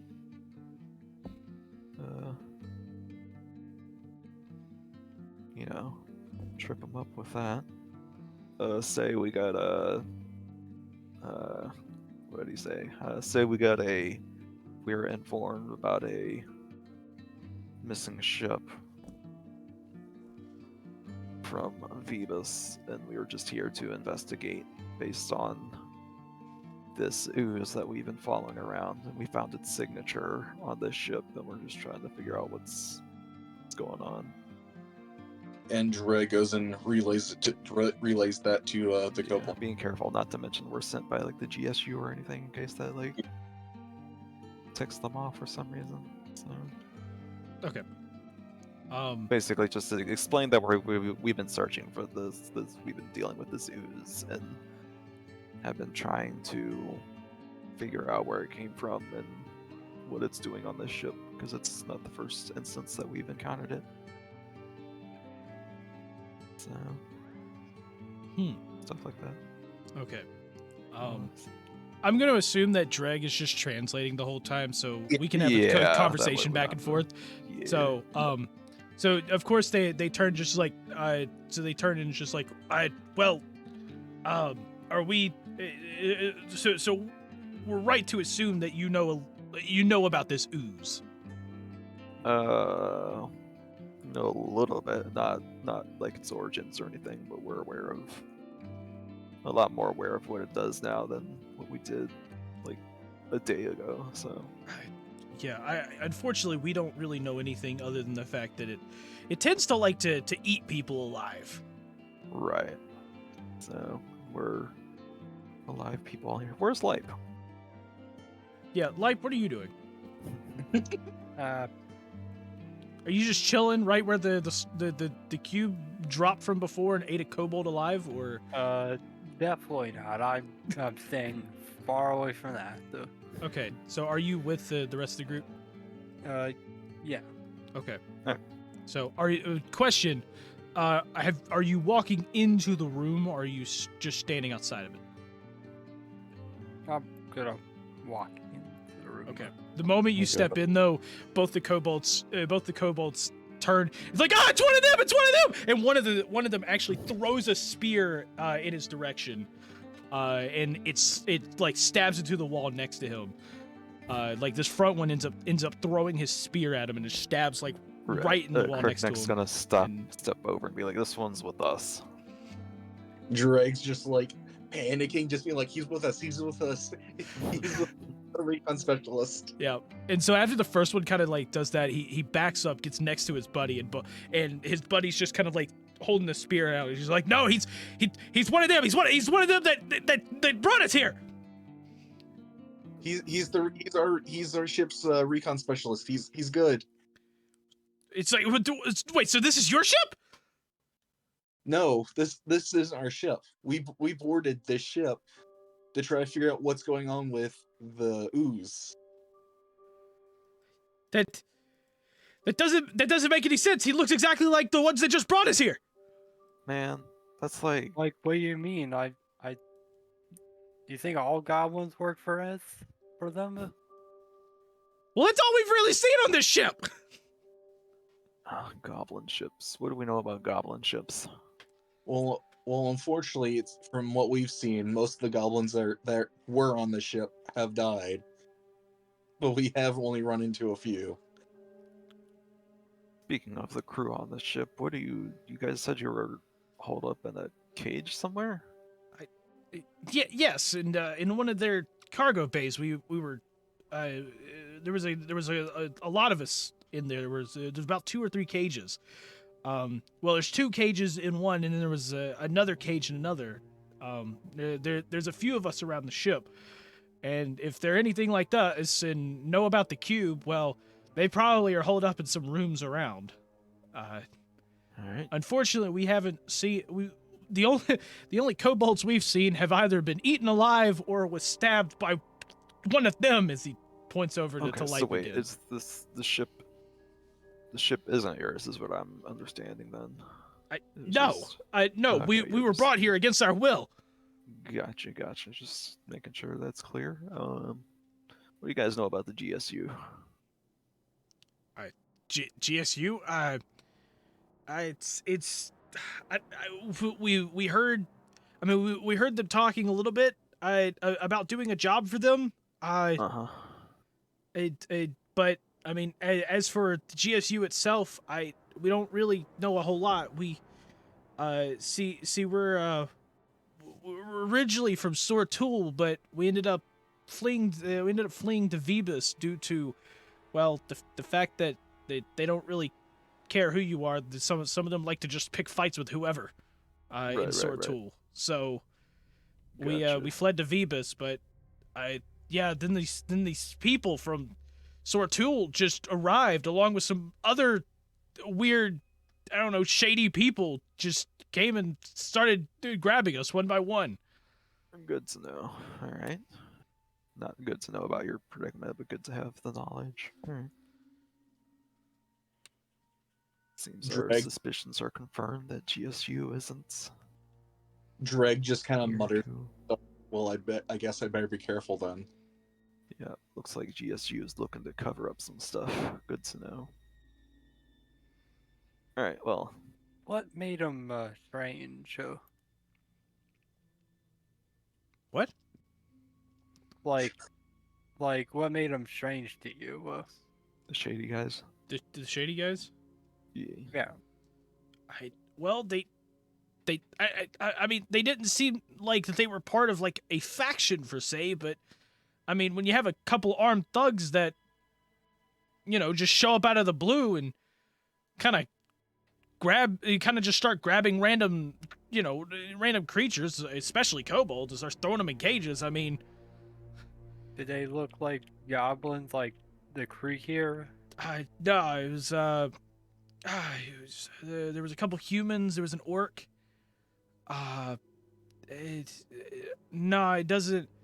They weren't entirely goblins, but as soon as we got in the ship, I mean, ship is just full of orcs and goblins. It seems like. Right, and slime. So, all right. Well, since this seems to be a safe room, you guys stick in here. Do you guys happen to know if they have a med bay anywhere on this ship? From what we know, you're standing in it. And Cool. those little devices, the turrets that are embedded in the ship, we can access the cameras to fire off any of the syringe filled ones to try to help you out however we can. We can do it from this terminal here. The only problem is, well, there's only a certain number that we can do, so we'd prefer not to have to use them unless needed. Gotcha. And typically, all of these are only located in the hallways. So if you happen to walk in a room, we can't really help you at all. Gotcha. Okay. Well, on that end, you've got a buddy over there in that hallway. It's probably best if we drag him in here and get him worked up, as it were. Okay. Do you need our help dragging him in, or? Probably not. I just thought you'd like to know that you've got a buddy out there. We can bring him in here. Okay. If that's easier for you guys. We could see what we could do. All right, we'll go drag the guy in here to get him helped. So, Since this is the med bay. yeah. So You you have end that up, info. yeah. So you end up dragging the guy. You don't notice a breathing, but like as you're dragging him, you do notice that he does still have a pulse. It's just a weak that's good. pulse. Weak So pulse. you get him in here. Pulse is still a pulse. Yep, pulse, still pulse. So yeah, you end up you end up dragging him in here. Question: are you planning on throwing him in one of these? These are medical vats, by the way. Might as well if they're not being used for anything. If there's not like any. So Are they on? It's a good you question. do notice that they are on. This is because this is more of like life support. So, Gotcha. Yeah, you do notice that they are in fact on. So Hey, Sid, can you read me? what? Here, Alright, come. I get it. we'll have to find what's jamming the signal so we can get this figured out. Alright, for you two guys, any other info you're willing to share with us so we can figure out what's going on here? I don't remember too much, but I do remember there was one specific just across the hall. There was one uh creature, I guess. Maybe it was a mech of some kind, and they're kind of like discussing back and forth. You mean a card dealer? There's there's someone across the hall who tried to help us a little bit, but unfortunately with no door there, well, the ooze kind of wanted to try to attack us, and luckily we sealed ourselves in here before it could do anything. So we did find out that it's not able to go through doors too well if you have them closed. They're apparently they're all airlock doors, so that's good. Alright, Okay. well, that's good. How many of you did you say there were again? From what I remember, in the cargo bay we were in, there were 8 of us. Alright, make that 7, because the ooze did get one of you on our way in, so... Oh, that's unfortunate. Yeah, we tried what we could, but just didn't have enough hit points to keep going. So, ooze got him in one go. Just like that. Sorry for your loss. Yeah, that is a problem. Yes, there were quite a number of us, a little bit. Alright, we'll keep that in mind. And if we find any more, we'll just send them back to here, since this happens to be some sort of a safe spot. So...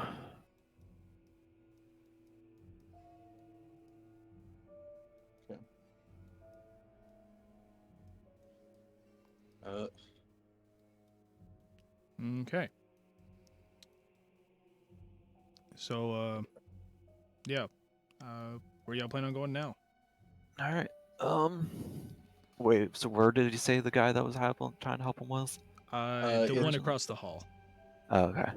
Yep. Yeah, I'll go talk to the card dealer, see what's up with that. So you make your way across the hall and you start to walk up, and he looks up and kind of notices you, and he goes, "Ah, hello. Have you come to play a game of cards?" Not exactly. We're just here to investigate the goings of Ons. I curious see. to know if- Yes. Yes, there's been some weird things going around. I saw this. Oh, good. You noticed. You're not just a card dealer. Good to know. Yeah. Well, of course. I mean, I am tapped into the computer's mainframe, into the ship's mainframe itself. So, Gotcha. I can get a good view on a decent amount of the, I guess you could say, cameras here. You know, I'm able to get a look around. That's good. Yeah. The unfortunate part, however, is well, I can't really do a whole lot. You see, my treads here. And you kind of look under the table, and you notice that he's got tank treads as legs, and as he's pointing at it, he goes, "My treads here seem to be a little stuck at the moment, and so unfortunately I can't move around the ship as much as I would like to." Alright. Is this a recent development, or has this been like this? It's been like this for a while. Our engineer has kind of just. Okay. It kind of neglected the fact, I guess. I don't know. He said he was off to go get a part, and then he was off to get a part, and then, well, he hasn't come back for a couple cycles now. Gotcha. Oh, it's been a bit. Oh, okay. Yes. Mind if I look? Yeah, you take a look, see what's going on in there. It, See if you can it, find this it, part. are you trained in robotics? I am currently a ship engineer, so I'd hope I am. Oh, you're an engineer. I see. You've decided to join the fun life of making sure things don't break. Yep. Sometimes all it needs is a good whack or two, but sometimes you just need to get in there. Yes, exactly. Okay. Anyway. So, yeah, go ahead and roll your roll check. Dirty 20. Nice. Okay, so yeah, you go in, and you do notice that a couple of the gears itself, like you're looking around, and you've noticed that the gears themselves have like acidic burns on it. You don't see any ooze on it per se, but you do see that there's kind of acidic burns from it, and you notice around in the area around him. You can notice a very small trail kind of leading up through the doorway. Of the same type of burns, but you don't notice any ooze. But it has like a very lightened burn, like it was like more of acid. Gotcha. Seems you had some acid hit down here. Oh, that's unfortunate. Maybe that's what that thing was made out of. I did see that ooze that has been going around the ship.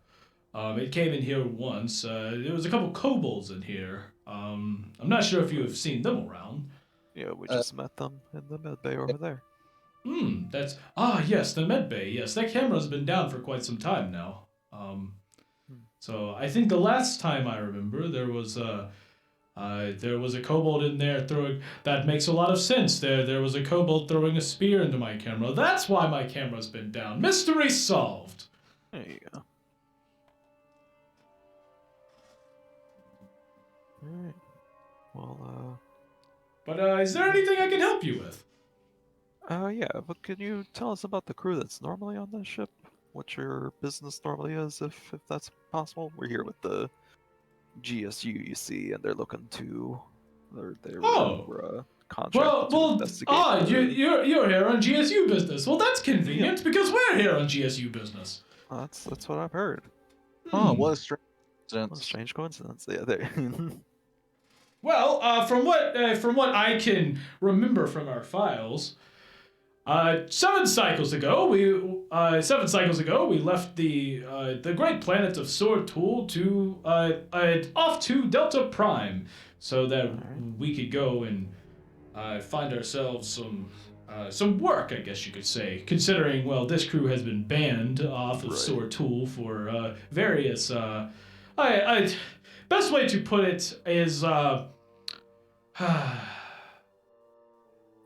illegal, but not so fond activities. Yeah. I've unfortunately been programmed to not tell you the details behind that. Oh, that's. I'm sure we'll find out soon enough with the investigations. Yes, but they did go find some work, and it seems that they did find someone there. Let's see. The name is apparently redacted. Whoever redacted is. All right. So redacted has hired a lot. They get around a lot. That's for sure. Yes.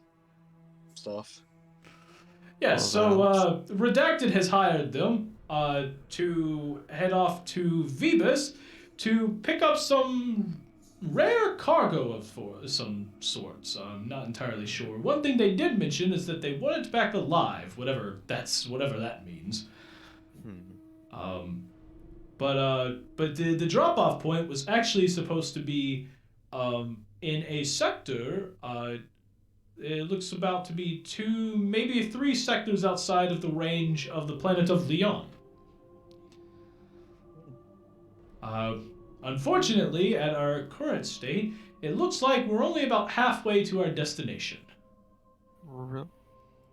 So, and unfortunately, it looks like we've, practically stopped. I mean, at this rate, we'll get there in about I would guess probably about 8 million years, or give or Yeah, take a million. Yeah, a little slight drift here or there. Yeah, understandable. Yeah.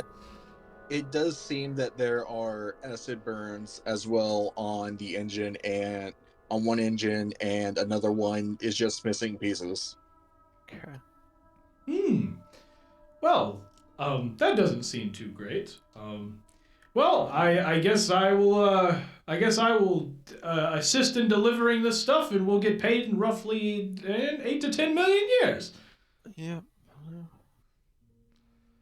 That As being long as said, the though, job I'm gets not done. sure what the cargo is, considering all of the cameras have been taken out in the cargo bays as well. Right. I think we have an idea already.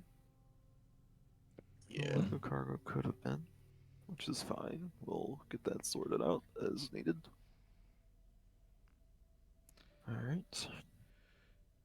Well, nonetheless, is there anything else I can assist you with? I think that'll be it for now. We'll see if we can get you your treads working again. In the meantime, it's probably very possible your engineer is gone and found himself as cube food in the meantime, in which case we'll have to hopefully discover his remains. That is and most depart. unfortunate. Well, if you need to look for any spare parts, the engineering bay is just down the hall, and it's going to be, or if you go down the hall and across that bit of rubble you saw, Yeah. if you go across there, it's going to be the first door on your left. First door on the left. All right. Yep. Mhm.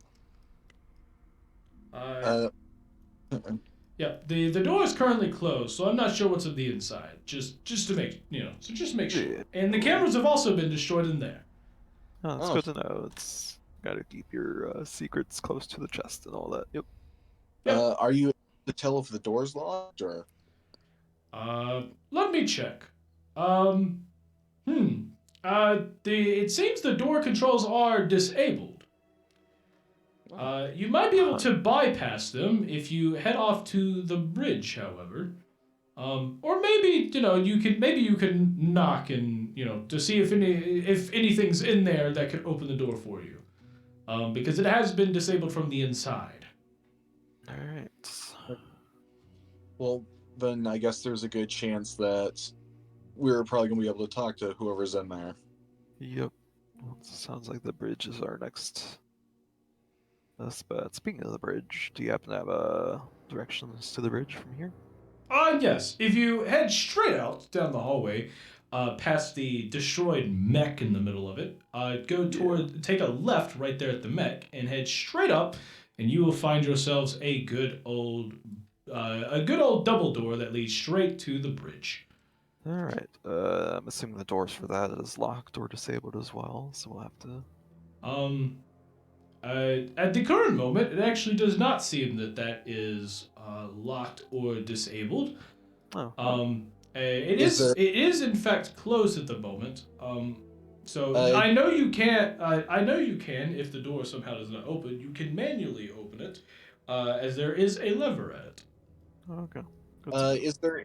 Do you know if there's anyone in there or no? On the bridge at the moment? Uh, Yeah, that's a good question. Yes, let me check. Yes, there are currently 4 members of the crew. There is the captain. There's a pilot, one of our co-pilots, and our weapons specialist. All right. Are you able to contact them or no? Unfortunately, I do not have any contact with them. Okay. No. I'm sure if we. I was just wondering if we could do this politely, like that, and let them know that. Sure if we. Yes. Unfortunately, the way I've been programmed, is the only way I could, I guess you could let them know is by telling them there are intruders on the ship, which they probably have assumed due to the fact that, well, there's a huge ooze going around, and I'm not sure that's supposed to be here. Yeah, Probably and I don't think you doing intruder alert or alerting to intruders is going to want them to be or help them to be friendly towards us. That is a good point. Well, I guess we better head off. All right. Well, So good luck, and please don't forget about me over here because, like I said, Yeah. I can't move. no Yeah. worries. Also, one more thing. So the crew. So is the entire ship's crew just the 4 left on the bridge? Is that it? Well, I do not have Weird. tabs on any of the others at the current moment. Um, Gotcha. We did find, what was it? 3 We goblin found 3 or down 4 down in the engineering area, and an orc. That- That's right. that were unfortunate. that is unfortunate. Well, from the ship's logs, in total there are 8 crew members. So if we have 4 in the bridge, and you said you found 3 in the bottom toward 3 or 4 in the bottom. 3 or 4 down there, I mean that could be all of them. All right. Well, So we only have 8 on record. So, and Gotcha, on record. I have not been reported that there are any of them dead. So, well, if I don't know about it, then they probably don't know about it either. and then as for the kobolds, how many of those do you think are around here, or do you reckon? Kobolds. Well, I do not have any sight lines within any of the rooms. Cargo bays are destroyed. Medical bay is destroyed. Looking around here, it doesn't seem that there are any kobolds per se. Let's see. Oh, there's one right there. He's standing in front of me. I think what he's asking is how many kobolds are logged to have been kept here. Right. Were there any in the logs, or? Oh, kobolds. No, I do not see anything about kobolds. Understandable.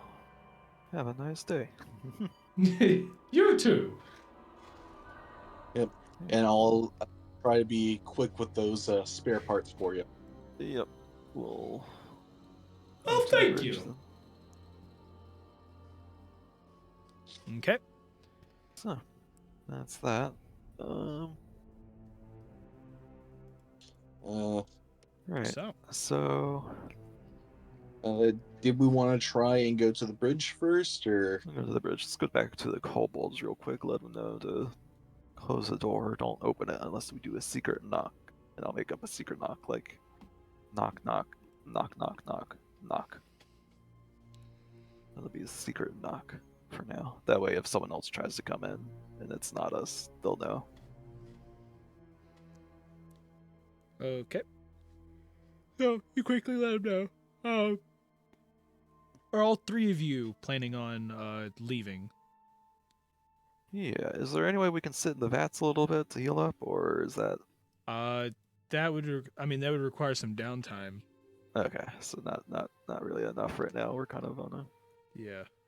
time limit, especially with that ooze running around. Who knows when that'll So- show up again? So, know what state he'll be in versus us.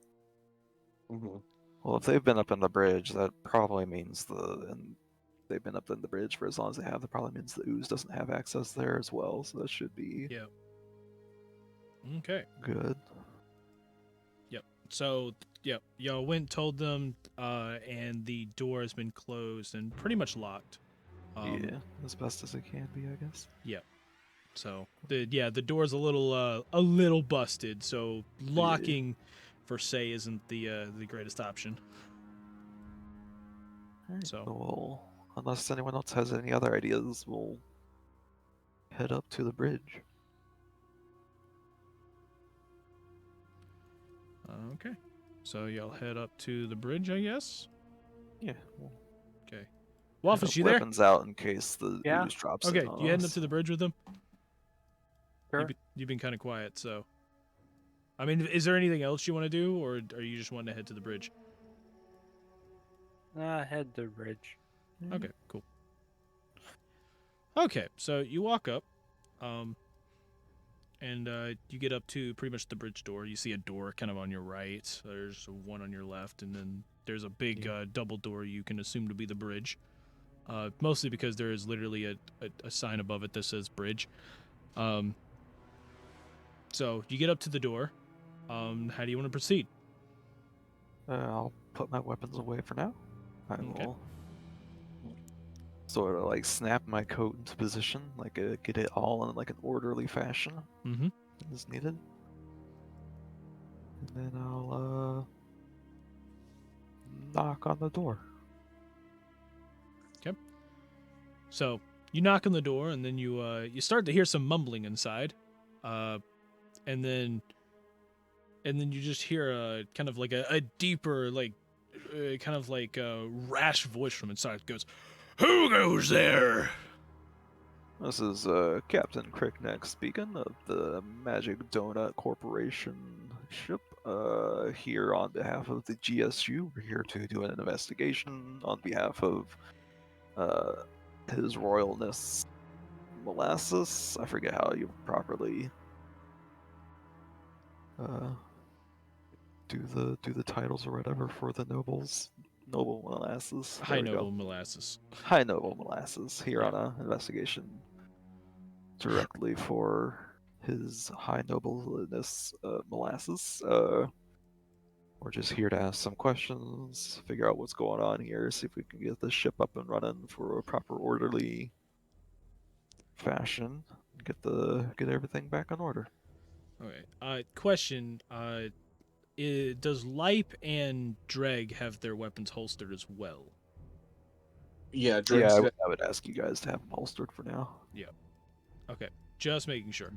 So, Unless know- you want to like face behind us to watch out for the ooze that could be around, in which case, yeah. I am here with Yeah. two of my compatriots. Don't be worried about the arms. We had to deal with the ooze recently, and yeah. Do not be alarmed. We are only here to help the situation.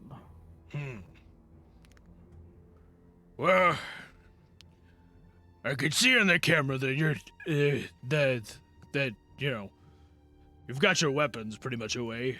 Well, let's Yep. try to keep it that way. We'll open the door, Yes. but please come in quick. Will do.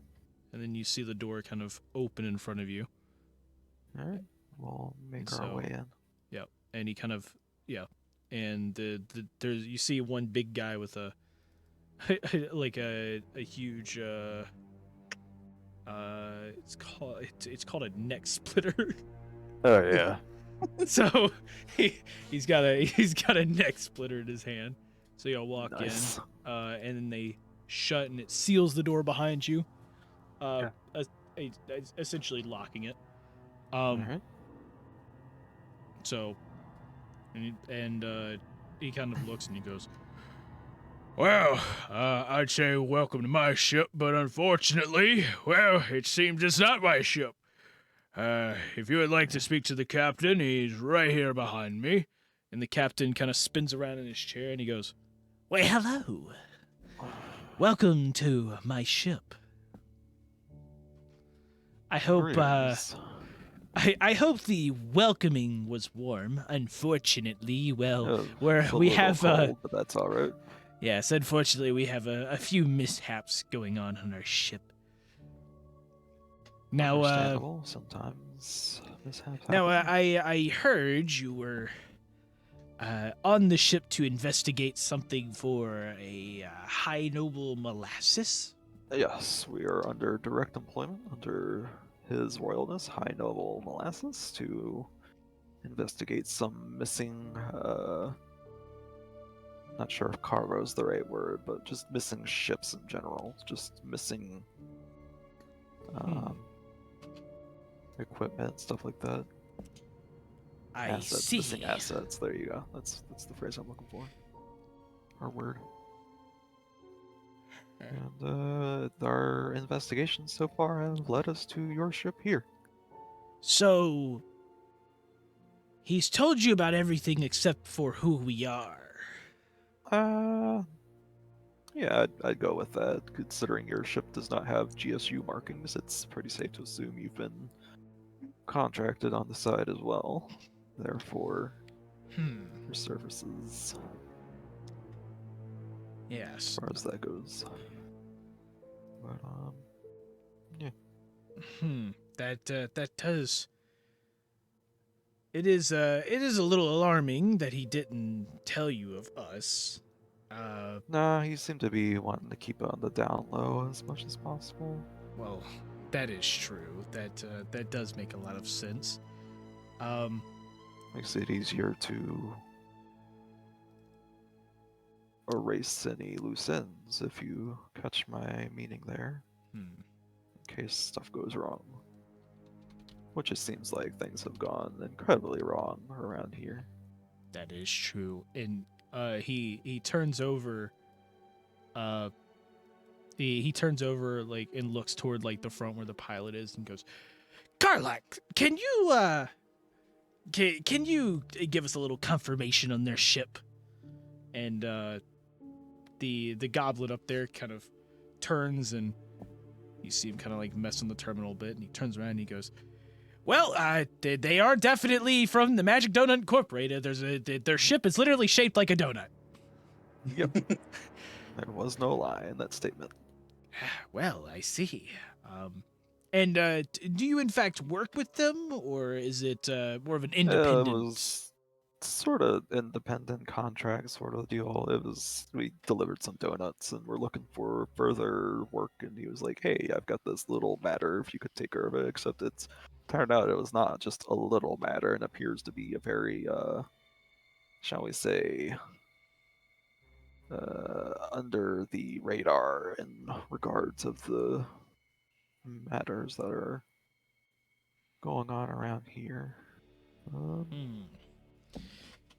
Yes, it seems there's a lot you do not know. Well, I will fill you in on however much I can. Would appreciate it. Give me a better picture of what's going on so we can get So- everything back in order. And Yes, quite a few cycles ago, we were headed from Vebus. Of course, after speaking with High Noble Molasses, we were headed to Vebus to pick up a cargo shipment. Well, we picked up the cargo, and on our way out, let's just say something went a little wrong, and it seems that now we, of course, after a couple of cycles of realizing that our ship was not exactly up to par, against the better judgment of the crew, I made the poor decision to continue on, even when one of our engineers stated that the engines weren't at full capacity. Which I deeply regret now. I'm sure you do. And, well, they've been trying to work on it for some time now, but I haven't had contact with them, and, well, I am quite worried, but we can't leave the bridge, as every time we open the door, it seems that little experiment of someone's wants to jump in and try to, well, kill us all. Yeah, we ran into that as well, and fun times. It got away, unfortunately, so I'm sure it'll show up again at the most inopportune moment. I see. So you've had a run-in with the ooze there. The ooze, yes, the ooze. Well, Yes, seeing yes. that you are all still standing, you must be very capable fighters. Very, very capable. Absolutely no need to help us whatsoever. We can handle ourselves. Absolutely. I feel there's a bit of sarcasm in that. Just a little bit in there. I Just see. a little. It's okay. It's okay to request help. I mean, in our predicament, you can kind of see that we probably need a little assistance as You well. could use some help. Speaking of which, requesting help. Any signals coming in or out seem to be stopped. So therefore, requesting help Yes. doesn't seem to be. That would be based on the fact that our comm dish has in fact been covered in ooze. Gotcha. So I'm assuming if we were to because uncover that, it would. yes, so unfortunately up. all of our comms have been jammed. So you've been more or less just sitting out here waiting for hopefully someone to come and find you at some point, which luckily for you, we have. Yes, it is a very lucky circumstances. Any longer, and I'm not sure we could last that well. We've all actually been sitting in here without food for about 2 cycles now, and we're not exactly up to I par. was gonna ask how's that been going? No rations in here whatsoever. That's gonna be harsh. Well, we did have rations, but someone decided he wanted to sneak a few extra, and you see the orc with the huge neck splitter, and he goes, "I'm sorry, Captain. I have to eat a bit more than you." Understandable. So, other than that, well, Right. So do you have any plans on how to get out of this situation? Because we are out of all plans. right, well, we're gonna try to help that robot dealer that's over there in the lounge area. We're gonna try to see if we could find his missing parts. Unfortunately, he mentioned that the engineer went out to go grab some parts and disappeared for 2 whole cycles. So I'm assuming he's not around anymore. Yep. And then you see the kind of the orc on the right. He kind of he turns as you mention the robot and goes, "Oh, wait a second! You're telling me that card dealing robot's still alive in all this?" I mean, it's inorganic material. The cube seems to only go after organic, so And doesn't ca- seem interested and the in captain our kind dealer of like specifically. the captain kind of like looks a little strange. Goes, "Really? That's not exactly what I was told about that thing." What were you told about that thing? Well, from In fact, what were you picking up? Was that the thing you were picking up? Was that the special cargo, or is there something else going on here that I'm not aware of? well, That I should probably be. and he clued in he on. kind of you see him Just kind make of sure I don't get jumped by any little other creatures that might be hiding around here. yeah, he's kind of like he looks over toward his terminal a bit, and you see him like kind of cycle through files and stuff, and he turns and goes, "From what I can tell you, the creature for say is I guess you could say is an experiment of someone's with the intention of being able to digest metals. I see. So, as for the end goal of it, I'm not entirely sure. But the fact is that, well, with it going after, well, anything alive and not going after metals itself, it is quite strange. It would seem you were duped. That does seem to be the case. I was really hoping it didn't have to come to that, but it seems that might be the case there. But It seems if like that's someone was why, trying to... I wonder exactly who would have thought of this plan and why. Well, the why, the who, I can only speculate, but the why, I also can only speculate, but I can speculate a little better on the why. It would appear that someone was hoping to cover their tracks, as it were, in whatever dealings they've been taking part in, and was looking to remove any traces of their involvement with the whatever shipment you guys specialize in. Well, we And just do the job. We don't specialize in a shipment oh, of sort. don't like take that anyway whatsoever. Just speculating here. So Well, it does bring up some questions, though.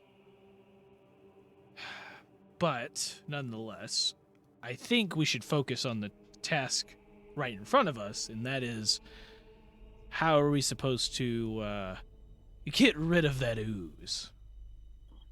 well, it seemed to do that conventional. It seemed to be that conventional weapons were dealing some sort of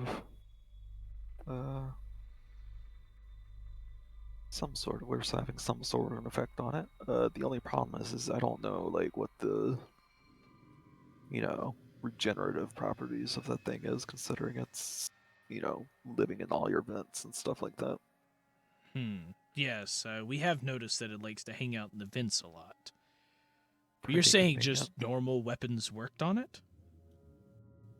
Seemed to work in our case. And you see the orc on your left kind of turn back to the captain and goes, you see, I told you, Captain. I swung really hard, and I told you it was scared of me for a moment there. It was almost like I had heard it.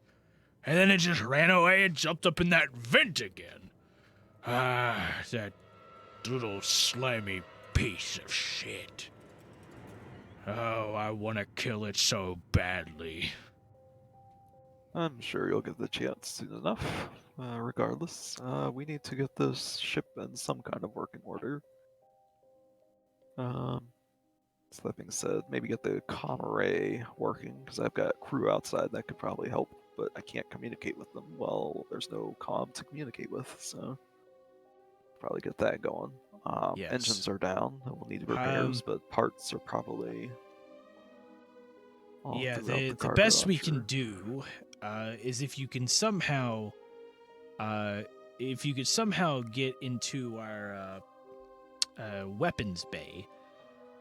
There is a backup comms array within there, and Alright. you should be able to at least have communications to them. The unfortunate part is our overall communications going outside the ship is very limited to just a few thousand feet, pretty much in range of our weapons. But well, while you're in there, of course, you could turn off the weapons. I know they have been online for quite a while now, but well, So we have there's no another- intentions of using them, as we can't really do anything. Right. So there is the matter of other things you were shipping, I assume. See, we found a poor, unfortunate soul of a kobold who was able to give us some information before he passed on his nature of what he was doing aboard the ship. And the poor fella, he just, the ooze had like torn him in half, and it was just like, just what we could speak to at the moment. But he was like, yeah, he was here on a cage at one point, and we're just like trying to figure out what's all up with that, because like like illegal weapons dealing, I can deal with that, but like slave trade, like we gotta have a discussion on that one. Well, you see, when it comes to that regard, I cannot assist you. I see. Right. We've been paid to keep our mouths shut on a few things. I see. Paid by someone who was trying to get rid of you with the ooze in your ship. So we're gonna. This is how things are gonna go down as far as this goes. We're going to get in contact with our crew. We're going to move everyone to our ship, as it is. This ship is going to stay here with the ooze on it, with no bodies, because the ooze ate everyone, if you get my drift. We're going to drop you guys somewhere off, either, on Vivus, most likely, because that's probably the safest place, because as far as we're aware, taking you back to Sewell over there is not going to go good for anyone at this moment. Hopefully on Vivus you can find a new life and stuff like that. And no one will speak of this event here again. And we'll go back to on our way to the noble. Let them know, hey, we found the ship, but everyone was dead. There was some ooze inside. We took care of it.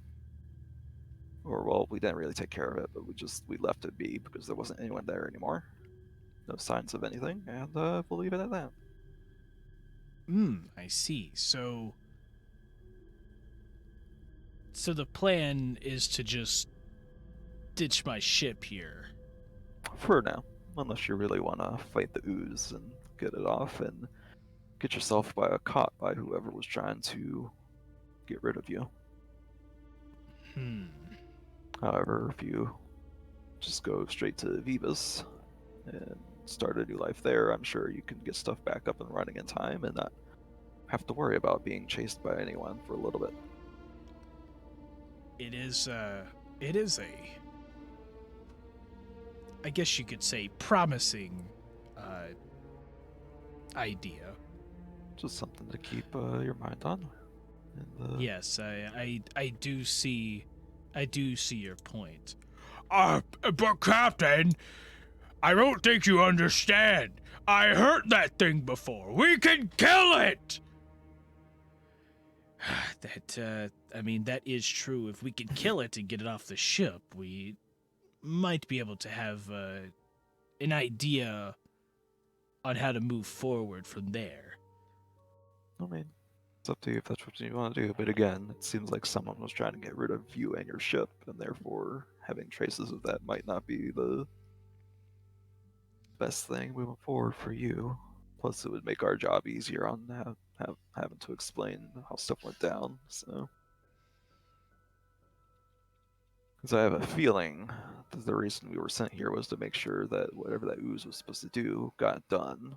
We were just supposed to find the remains and report back based on that.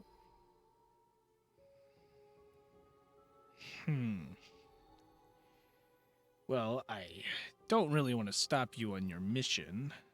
And I don't want you guys, getting yourselves caught if you can help it. Well, captain's a captain, of course. Yes, and I do appreciate your concern, but if it was a more of a battle in space, we're very much capable. This one just kind of happened to catch us by surprise as, this thing just kind of got onto our ship without us really knowing. So, But I do appreciate the concern, Captain the Captain. As for the ship, Understandable. I would highly appreciate it if there was any ideas that we could have to possibly save the ship. I'm sure we could fight the ooze, get it cleared off, get you guys on your way. As far as that goes. So, yes, and we would gladly help you with fighting the ooze. There's just one thing. We can't seem to get it out of the vents long enough to actually, Yeah, it has kill a it. habit of running away whenever it starts falling apart, it seems. And, is there any ideas that you may have to maybe lure it out? Stand under a vent. That's what that poor kobold did before the ooze finished him off in front of our eyes. Would you allow me to speak on this matter, Captain? Permission granted. We met like two kobolds that were holed up in what we assume is the med bay, and from what it seems like is the ooze isn't able to reach the med bay, and I believe the kobolds mentioned something about the ooze not liking the oxygen. So, should we somehow flood the vents with oxygen? That would make more sense. Well, to a certain standpoint. We Might see flush it out. in the med bay to keep it from filling up with carbon dioxide as well. You could probably figure out, carbon dioxide's not really good for us. We do have in the med bay a way to filter that out. Right. Um, Carbon scrubbers and the like. yeah. I'm familiar with the concept. So that is a good point. The problem is the only one that really knew how to deal with all of the ventilation stuff is our intelligence officer, and well, last time I remember, he was currently heading down toward the engine room to check on our engineers. Yeah, I can assume he's one of the ones this cube got to, unfortunately. Yeah. Yes. Well, that is most unfortunate.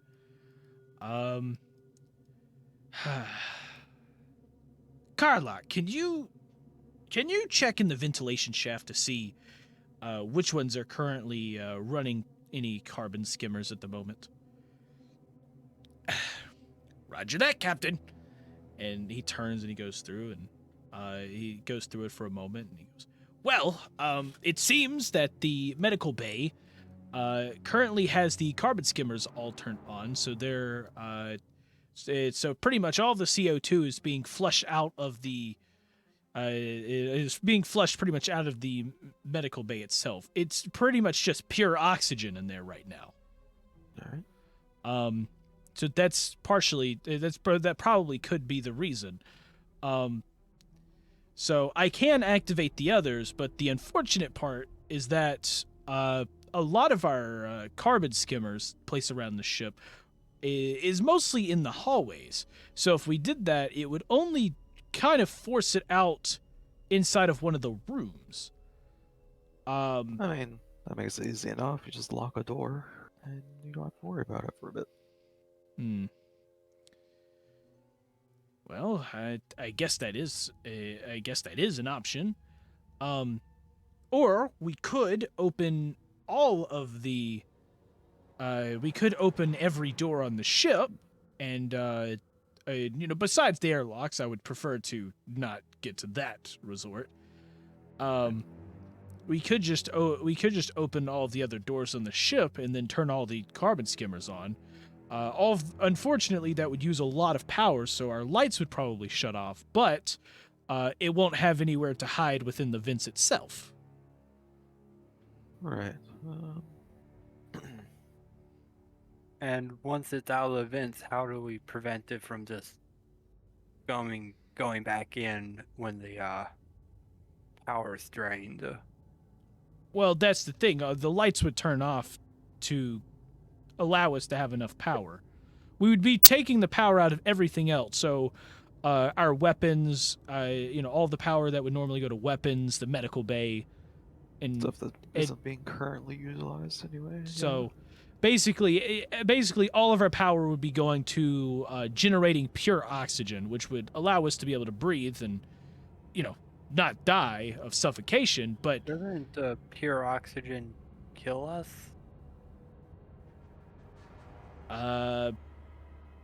No.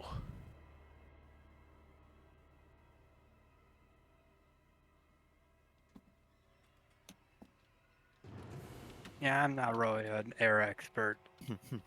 To be clear, speaking in real life, yes, too much oxygen would poison you or whatever, because Yeah. the stuff we breathe every day is like a mix of oxygen and like It's mixed, nitrogen and stuff. But I'm also pretty sure pure oxygen is flammable.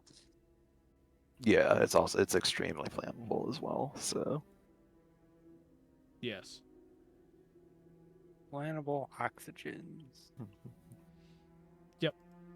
So yeah, speaking of real life, yeah, you are correct. So Yeah, you are correct on that one. Yes. but this is magic space fantasy. This is magic so space fantasy. It's different rules here, I guess. We do what we want. I mean, we literally have orcs, goblins, and a kobold standing in a room talking to each other. So Well, it's more like a dragon, but yeah. yeah. Anyway, so that's as far as that goes.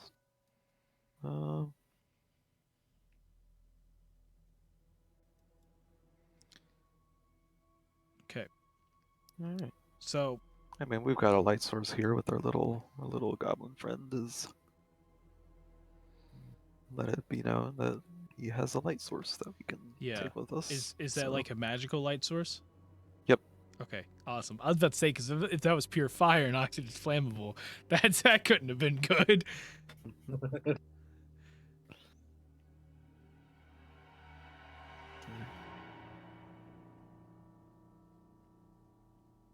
Good point. Pretty much no firearms as long as the lights are out. Good to know. So we're still going with oxygen. It's super flammable. When You it's can use hyper-concentrated like gunfire. firearms, Okay, because it's not like it's not gunpowder. gotcha. Yeah. Gotcha. So it's all it's magical. You just can't use Just don't you can't the use fire damage. Yeah. Yeah. Fire damage would cause some problems. Understandable. So Good to know. Alright, well, that sounds like an idea.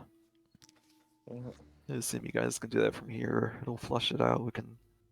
We've already taken the beating, so it might help if you guys join along for now, tag along, and help us out for a little bit. I'm sure with all Hopefully- of us, we could take it. I mean, the three of us ourselves almost had it, but Hopefully, it hasn't generated too much from where it was. yes, that is a good point. I will send my two best fighters with you. I will stay back with our pilot here. yeah. good To keep ensure that coming we here to- can maintain the systems. Yeah, understandable. So yeah, the other two kind of grab their weapons. Man, I can't wait for us to do this, and we just start hearing screams from like the engineer room.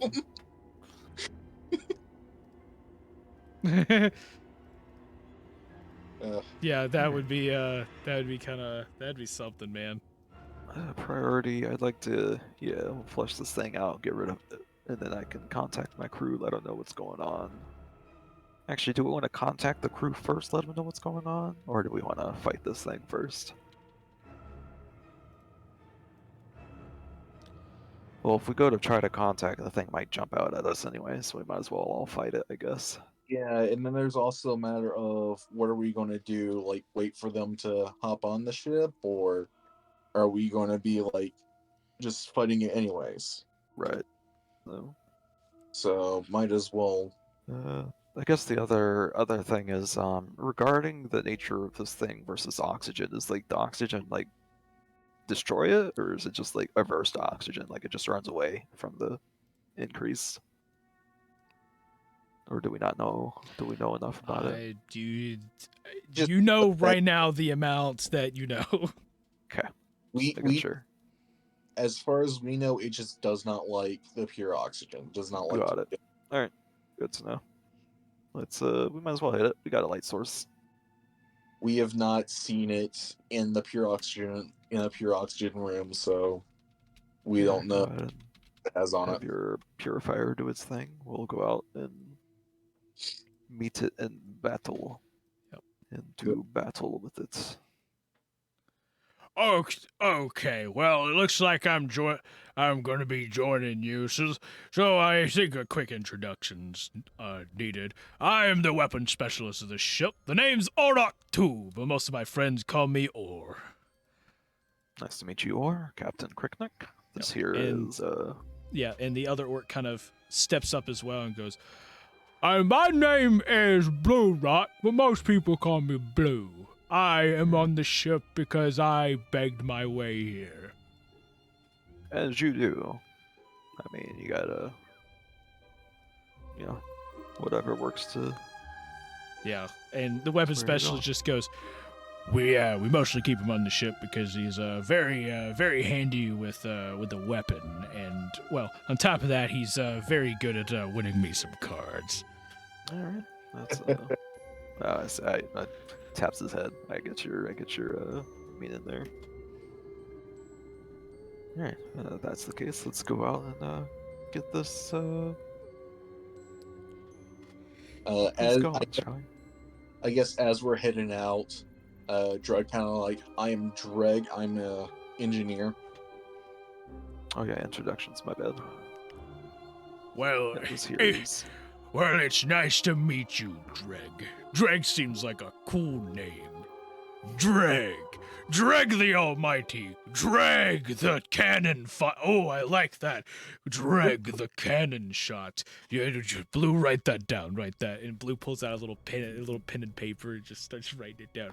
I've got it. I'm writing it down. Dreg the cannon.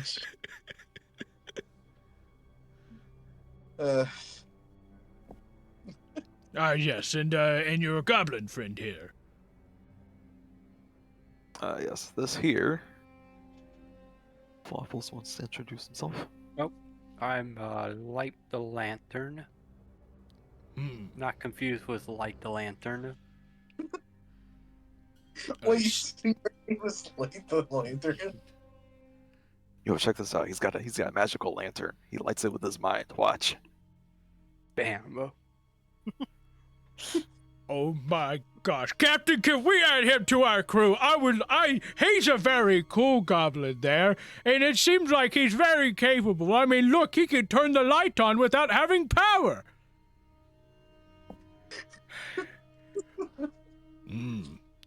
Yes, but also, Captain, we're going to have to come up with a new name. I mean, Lipe is okay, but we need something like Lipe the Conqueror or Lipe the Destroyer, you know? It's got to be something on the lines. Can you two focus for a moment, please? We need to go get rid of the ooze that's currently killing the rest of our crew. I'm sorry, It already Captain. did, but yes, it is. Man, I knew orcs like their names, but I didn't realize it was this. All right. Let's get those skimmers skimming and those scrubbers scrubbing, and let's do some. Yep. Something. Okay, so the plan, though, as you're trying to agree entirely, are you planning on trying to skim the entire ship? I think that's what we were gonna do. Yeah, just go dark with the entire ship for now. Okay, so gonna skim the entire ship. Let's see. Have all the doors open. I thought. Oh yeah. Well, y'all gotta go manually open all the doors. Okay. So, that Do is the thing. Do we do the doors first, or do we after the skim? Or after the start?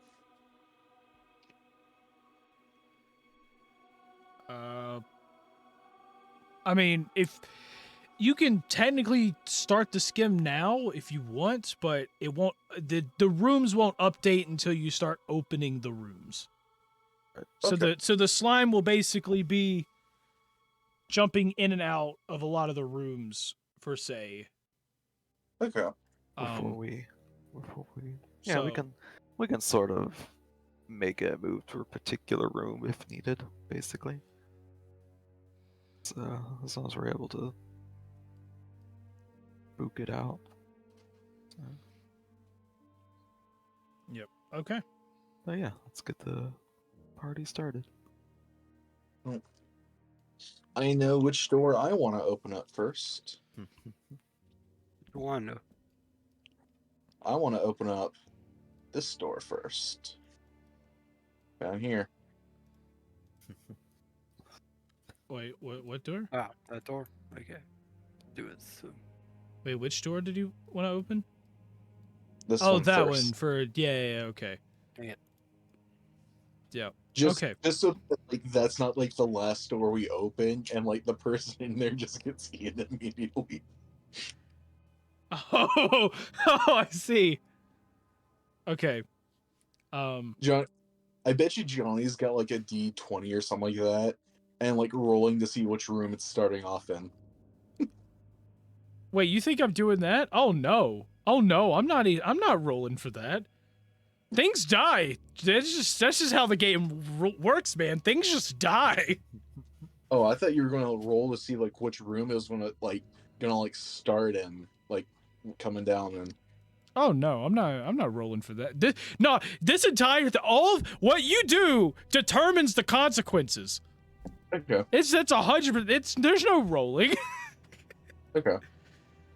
So, okay. Well, so yeah, he goes and turns on the carpet skimmers and everything, and then he unlocks the door for behind you guys. And yeah, and then Or there just goes, "Well, lead the way. I'll be right behind you." Alright. Mm. Let's Cool. So before you walk out, knowing that before you start progressing, I do kind of need a marching order. Who's gonna be the front two? I'll be one of the two. yeah, me and Light can head the front if that's alright. Okay. Probably should keep all the. Yeah.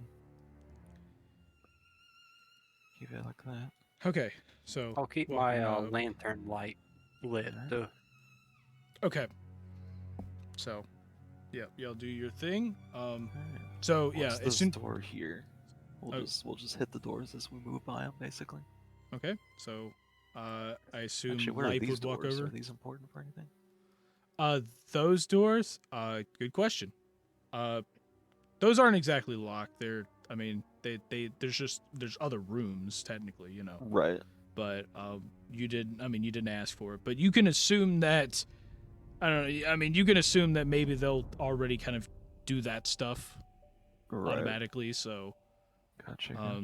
so because I mean they're directly connected to the bridge. So Yeah, I assume they're Yeah. or something.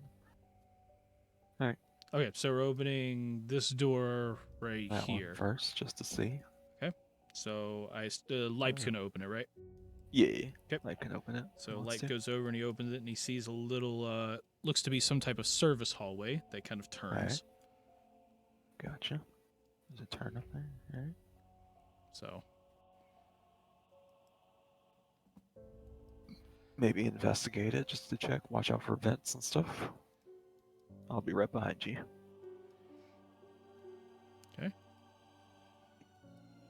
so you can go on ahead and move up, Light. Okay. So just just move down the hallway. Yeah. Your character's right here. I'll move him just Just in case he's collect having- my nerves. I'm Yeah. not Yeah, sure if right. a slime's just gonna fall on my head or not. Okay. Pretend that's the light ahead of there. Yeah. So yo, kind of, bear the corner real quick, and both of you can see that there is in fact a vent, and it's got a little bit of ooze kind of dripping out of it. Alright. Hopefully that all. But it's like very little, so it's probably been a while since that's been used. Right. But yeah, you do notice a vent there. Yeah. So other than that, there's nothing else in there. At least nowhere Alright, else. well, hopefully that'll start with the helping with the flesh. Let's go ahead and move on out. Alright. Yep. We'll check this one. So you end up opening it, and immediately on the entry, you see like standing right outside one of the little toilets there, one of the little stalls there. You see a kobold pointing a spear at the door, and Oh. Immediately step to the side so Drag can handle this one. Okay. Drake's gonna pop his head in there and assure the kobold that we mean him no harm. No harm. I'm. Look, I got separated from my friends, and that thing's still out there. Yeah, your friends are currently in the med bay, and we're currently trying to flush out the ooze so that we can try and kill it. So if you wanted to go and try and see your friends in the med bay, Okay. you- Yeah. If I could come with you, that'd be great. I don't want to go out there alone. Yeah, feel free to Yeah. let them come with us. yeah, just be warned. It's we do have, or with me currently, it is currently my captain. It's our recon specialist, and then 2 orcs from the ship to help Orcs. us. Wait, two orcs? Yes, Wait, they're currently you're with helping- the orcs? And he points a spear at you again. Look, like I said, we mean you no harm. They're currently trying to help us kill the ooze. Yeah, and then what after we kill the ooze? What even if you could, what happens after? They're just gonna grab me and throw me back in those cages. No, we just take our separate ways and all go home. I'm pretty sure. And just so y'all know, the 2 orcs there are just kind of standing. They're just kind of standing, like watching around, like they're oblivious to this. Right. Mhm.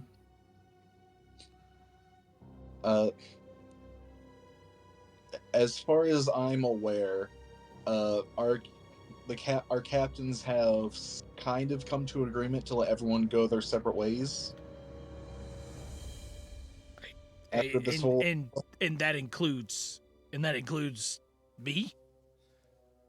I am fairly certain it includes all the kobolds every kobold that is left here. Okay, All- I can come with you, but I just want you to know if they try to attack me, I'm going to kill them, Okay. or at least try my hardest. We will. And okay. Okay, then follow us, and if you want to stay in the med bay, I'll let my captain know so he can. Okay. And as Dreg is like popping his head back out to, rejoin the group again, he goes and, like, lets the orcs know that, hey, there was a kobold in there, and he is going to join the rest of the kobolds in the med bay. So don't attack him or anything. He's cool. Wait, you're letting the orcs know? Yeah, I'm letting the orcs know that there's a kobold. He just wants to go to the med bay. Yeah. So yeah, orc kind of looks and goes, well, I can't exactly agree with it, but in our current circumstances, yeah, we can have him stay in the med bay. Okay. And then I look over to the captain and just be like, okay, just when we get to the med bay, just let them know. Yeah, sounds good. Because Assume you relay everything. he did say that they had a secret knock to do. Yeah. Okay, so I guess y'all move up. You get here, get up to the med bay, and you relay the info. So he's gonna walk up and kind of knock a little bit. All right. So Do a secret knocks. Speaking of that direction, there's a door over there. We might as well move over there with them. okay, so you're gonna move over with him. Yeah. Yep. I'll let the orcs know to stay here for now. So that Okay, we so can they're move gonna ahead and not spook stay the at. kobolds. Got it. Yeah, we don't Okay. want to spook the rest of them right now. But we'll check this door. The 3 of us will check the door while we let the kobold in. Okay. The 2 orcs can stay So over here. yeah, and keep Kobold kind of hallway. opens the door and makes his way in, and you hear like a cheery clicking at everything, and they end up walking inside, and one of them kind of pokes their heads out and goes, he goes, yeah, thank you. We'll make sure that he stays safe in here. Yeah, and I'll let Dreg know to relay that we have a sort of, truce with the rest of the crew to leave them alone for now. Until we can figure out how to get them out of here safely without doing stuff. We're still trying to work part of it out, but yeah. So I should go. Yeah, okay. Well, I guess good luck with whatever you're doing, and as long as you can help us get off the ship, we're fine. That is the plan. So. And so, yeah. Then at that point, they kind of close it and lock the door. All right. So. And we'll check this door. Yep. So you go to check the door. You open it and you see it's like a small little living quarters. Not really a whole lot to it. All right. So, and you look around, you do notice there is a small vent kind of located in the back in between the two beds. But as for, like, it's a lot smaller than some of the other vents that you've been seeing. Yeah. So. Okay. Good to know. Yep. The more doors open, the more events.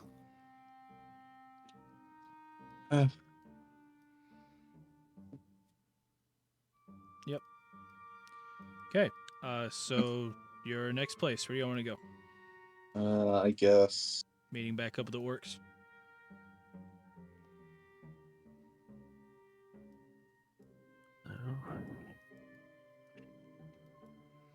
Let's go down this way. Okay. Are the orcs following this time? Yeah, we'll have them join up this time. Okay, so y'all make your way down the hallway. We'll let them stay behind a distance in case we find extra kobolds again, because it's something I just realized we'll probably be dealing with that a lot more. Okay, cool. So there's a big vent in the middle of this hallway, so they're kind of standing here creating like a wall, I guess you could say. Well, there actually technically is a vent right above you. This little light that you see is a vent. Yeah, I'm starting to pick up on that now. Yeah. Not all of the light sources are like that, but yeah, a good portion of them are. Okay. Well, it's only so much we got to open these doors anyway, so. Okay. We'll deal with it. So which one are we doing first, top or bottom? We'll do bottom. Okay. So yeah, that has been unlocked. And as you open it, you see that it is another just small living quarters, just with 3 beds in it. Nothing more to it. Kobolds in here? Nope. There's no kobolds. All right. Yep. Then you have up here. This is a. It looks like a storage bay that is more of like. It's almost like a locker room. There's a few areas. You can assume that this is probably where like the people from the living quarters underneath keep like their stuff, and you see a couple like random weapons kind of sitting on the side and everything, and there's some crates next to you. You do notice that one of the crates that's sitting there, it does have a GSU logo on it. We're supposed to be keeping an eye out for these. It's good to know. All right.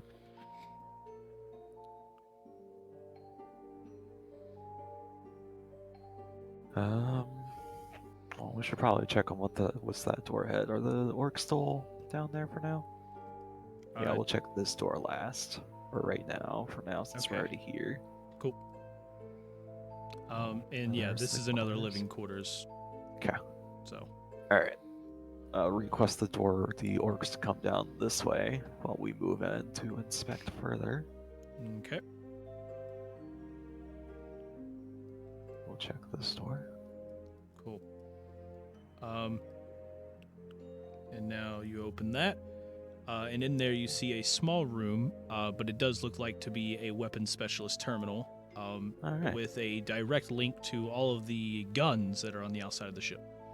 Good to know. So, you also notice there's a little valve on the inside, This or Dreg realizes this. Dreg, It's an check this engineering out for thing. me. This right here is a valve to it's a decompression valve. When it is turned, basically what it does is you can basically turn all of the vents and shut them all at once. So it is good for basically blocking new air from going in and out of the vents. Gotcha. So if a vent's left open, of course, air can go in and out of it, but you can use this to shut them all at once. I guess that's and at the current way that it is, it does look like they're all technically like unlocked. So Oh, okay. they're pretty much unlocked to the open state. it's good plan B. So All right. Got some sort of a plan B in the work, I guess. All right. Let's continue the rest of this ship, as it were. Yep. Scoot past the orcs, So looking out for any signs of the ooze, any drippings from the ceiling. nothing new that you can see. Alright. Obviously, I'll be checking the vents before walking around near any of them Yep. in that regard. Waffles, you're still standing outside the door. Probably can assume he's with us the whole time. Yeah. We're probably like in a loose formation, us three, Yeah, and then the you're- orcs. Yeah. They're down at the bottom now, Waffles. Yeah. there you go. Alright. Well, check this door. Yeah, and when you walk down here, you notice that the two orcs kind of run over to their dead friend. But yeah, we'll There- let them Yeah. deal with Okay, that. as So they you're need gonna to. open this, and so Alright. yeah, you open it and you see a kobold immediately fire. I need Crickneck, you opened it, right? Yep. Yep. I need a reflex saving throw. Alright. 22. Check. I'm pretty much just doing a fire versus reflex. Oh, okay. So best way I know how to do this. I don't have a DC for this. I mean, 18 for AC, but that's okay. So what? I was gonna say AC is 18. I mean, if you want. Oh, your AC is 18. I mean, we could take the higher of the two if you want to do that way. That's fine. Okay. Whatever you want to do. So Or you yeah, wanna leave he does in fact hit you with the crossbow. Alright. Which is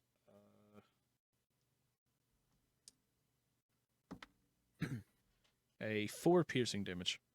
Alright, good to know. And so as soon as he shoots you, of course he's freaking out, Yeah, screaming I in will kobold. Immediately duck out of the way and kind of nudge Drag over. Drake gets up to the door and kind of puts his head and starts explaining the situation and about the ceasefire and about the other kobolds that are in the medical room. Cheers. Oh, that's a lot to take in. You're saying it all really fast. Gosh. You're at, okay, so what I've gotten out of this is that, you're not trying to kill me? Yeah, we're not trying to kill you. Thank Nope. God. Well, I'm sorry for shooting your friend there then. The only thing we're trying to kill is the ooze that's going around. Oh gosh, that ooze. Yeah, that definitely is a problem. I haven't seen it for say, but I've seen a little bit of it stick to people and kind of eat them. So, well, I've been holed up in here for a while, but I don't know if you could tell. It's not really fun being in here. And you'll notice that the vent in the room that he's in is currently closed shut. There's no ooze coming out of it, but the air is really thick of what you can assume to be carbon dioxide as you get a very slight migraine as you're trying to breathe in that air. Right. She's like, I'm not. I'm not sure what I'm supposed to do. There's other kobolds that we found around the ship that are in the medical bay. I'll tell my captain to let you know the knock that they'll let you in for.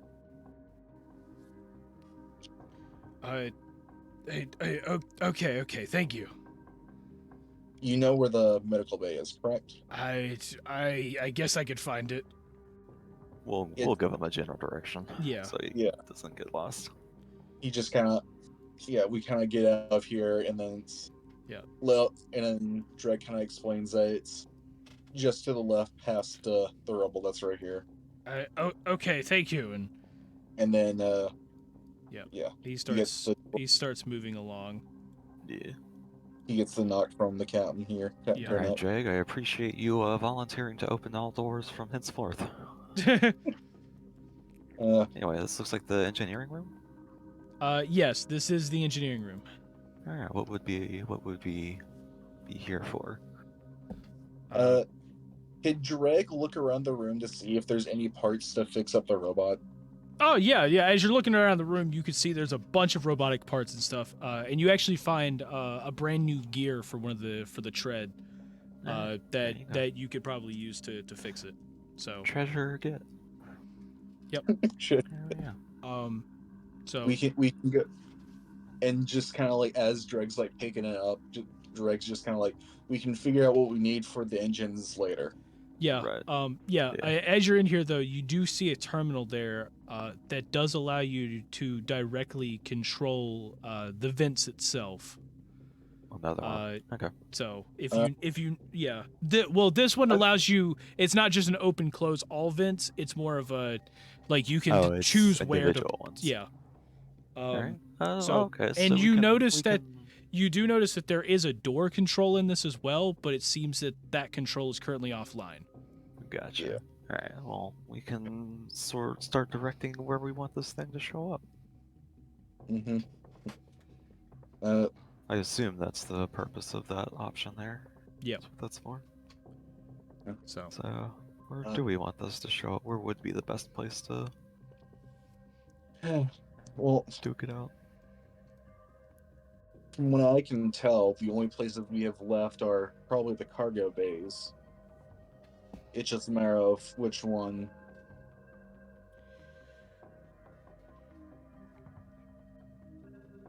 They do have 2 cargo bays from what we can tell, right? From what you have heard, yes. You assume there's 2. Okay. I assume that would be like these doors on either side of this hall. Oh, I thought it was gonna be Oh yeah, that makes sense. Yeah, I can see the boxes from here. Never mind. yeah. Yeah, well, the this one's already open then. So, what are these doors then? Guess we'll find out. Mm-hmm. Okay. Captain will stand back this time. Okay. So y'all are going to try to open this one here? Yeah, might as well. Okay. So you do in fact get a peek in the window there, and you notice this is an airlock. Oh, okay. So you can see on the far side is the end of it that kind of leads off into space. Got it. Okay. No vents in there. Got it. So that and this over here. There is a vent within the airlock. Gotcha. There is we can because it's a decompression vent. So right. Yeah. Is the vent's open, correct? I can't imagine that's attached to the main ventilation system though. That would be terrible. I think it's the pressurized vents. So. Yeah. Yeah. Okay. I want to see if we could shoot it out the airlock, but then I was like, wait, that probably wouldn't work as well. Actually, that's a good option. Oh wait, we have to reclose all doors though. Be able to get that to work, otherwise everything would get sucked out with that. So yeah, because there's no way to get it properly in there. All right. Well. Let's see what's in the behind meantime, door number 3. Oh. Door number 3. Let's go. Okay. What door is it now? So you check in here. You see there's another cargo bay here, and on the far side you do see another door in the back. All right. Ooh, are these crates we're looking for again? More GSU crates? So, yes, there are. You do over on this whole wall here is just full of GSU crates. All right. So they do have that. So you get to this back one, and you notice that this one has a little more security than the rest of the terminals. It's not just a push button. You actually have to have a login credential to get in this room. You think this is where they stored the slime? Well, the other one was already open when we got here, right? The other side. Or did we open the that other one? I the don't other remember. the other cargo door was automatically open. Okay, yeah, that's probably where it was then. So, but yeah, let's. Think you can hack into this one, Recon? Maybe, but let's see. Yeah, go on ahead and give me a roll check. What Well, do I wait a roll? minute. Recon. That'd be more of engineering. Engineering? Yeah. Alright. Yeah, It's we because can do engineering or intelligence would be more for hacking. Gotcha. Yeah, that makes sense. If it was for like, I don't know, like trying to screw with the door mechanism itself, I mean, it would be Yeah. engineering or recon. But That makes sense. Makes sense. 18. okay. So you get into the system itself, and you start looking. You get into like the door mechanism, and you can't necessarily get it open, but you do find another wall of security that that allows you to control the door mechanism. At the current moment, you're only able to tap into like kind of like a personnel log saying who's been in and out, and the only two people that like has been in and out of this door within the last 14 cycles has been the weapon specialist and the captain, and they haven't been in it in like 5 cycles. Sure. So you can That make mu- another check to see if you can get within the within the like the door itself, but do be careful, because if you roll low enough, it will set off an alarm. Yeah, this might be. We could probably just ask one of the crew about what's in here, so we can be prepared. Johnny, for it. you say that it's the weapon specialist and the captain. The only thing I can think of is like, yeah, this is probably like the food reserve. This is what? This is where they get the food.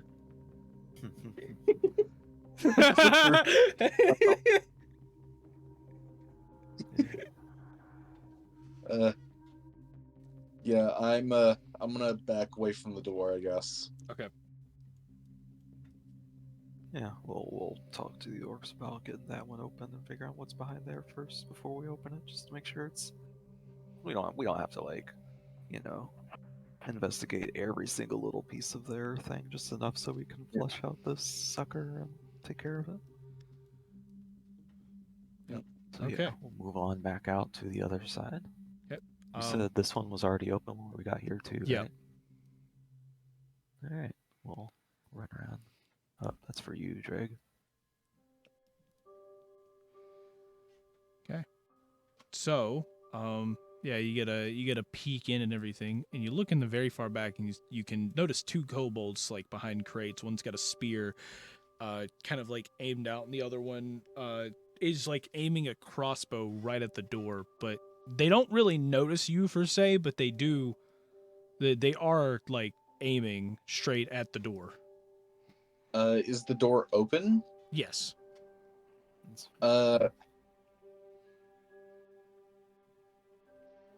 Gosh, how do I approach this? Call out to him in Kobold.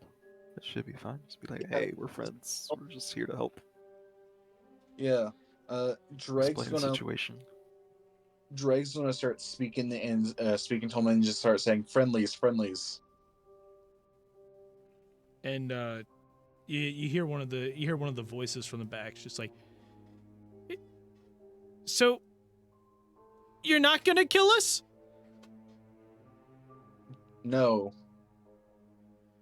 Oh well, that's just a relief. And you see one step out with a crossbow, and just like, You don't want to know the amount of struggle we've been in. I mean, seriously, it's been so many problems, just one after the other. Just you got a weird ooze trying to eat us alive. You've got some random goblins that would arrive every once in a while that would keep us in these cages. And I mean, seriously, I just want to go home, drink a beer, go to sleep. I'm just tired of this at this point. If you're trying to come over here, just be careful of vents. We are trying to flush the ooze out of the vents. Well, So that is a good point. And he looks up and you see that there is a vent like a huge vent right in the middle of the room. And he goes, okay, well, you know what? We're going to stand right over here until you figure out how to deal with that then. yeah. I mean, you could. I just had an idea. You could let them know that, hey, we've already fought the thing and almost completely got rid of it, but it ran away. But like, if they want to join the fight that we're about to have, like, they're free to get a whole like 3-faction Yeah, if they want, going. yeah, I'm gonna let them know that, hey, if they want to join us trying to hunt the ooze, they can. But if they want to, we've sent the other kobolds up to the medical room or the med bay. I'm kind of down for it. Are you down for it? And the other one just kind of like put this spear in the air and kind of like Tusken Raider, just ready to go.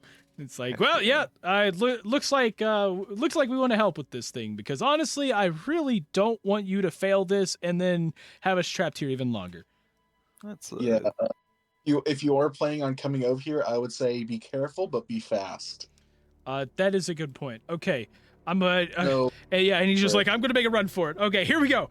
And then he just kind of runs and gets over here. Like he runs over to the door and he's like, okay, it's your turn, go. And you see the other one just kind of like, and then he runs and like as he's sprinting, you then see ooze. And then just plopping straight down on top of him. Rip. Oh no. The cube then basically engulfs him, and of course you see the other kobolds just like, oh gosh, it's so bad. It's is he dead? Very likely. We should probably It call does the orcs over. acid, so it does seem to be made of acid. So yes, probably. Oh, that's really bad. Yes, and yeah, and with that, I need all of you to roll initiative. All right. Okay, Johnny. 2 things. Yeah. I actually not sure 2 things. Give me a second.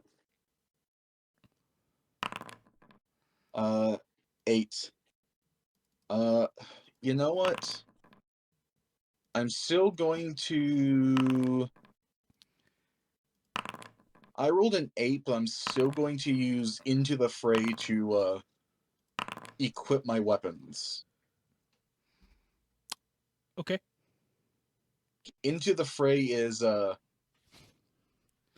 you can interact to draw a one-handed ranged weapon and interact to draw a one-handed melee weapon as your first action on your first turn, and you can stride as a free action towards an enemy you can perceive. And that's wait, you said you could do that. Wait, that's the first action on the first turn. Yeah, but it triggers when I roll initiative. Oh, okay. So you've already used the first action on your first turn, technically. Hold on, let me read the wording on that. Yeah. Into the fray, you said?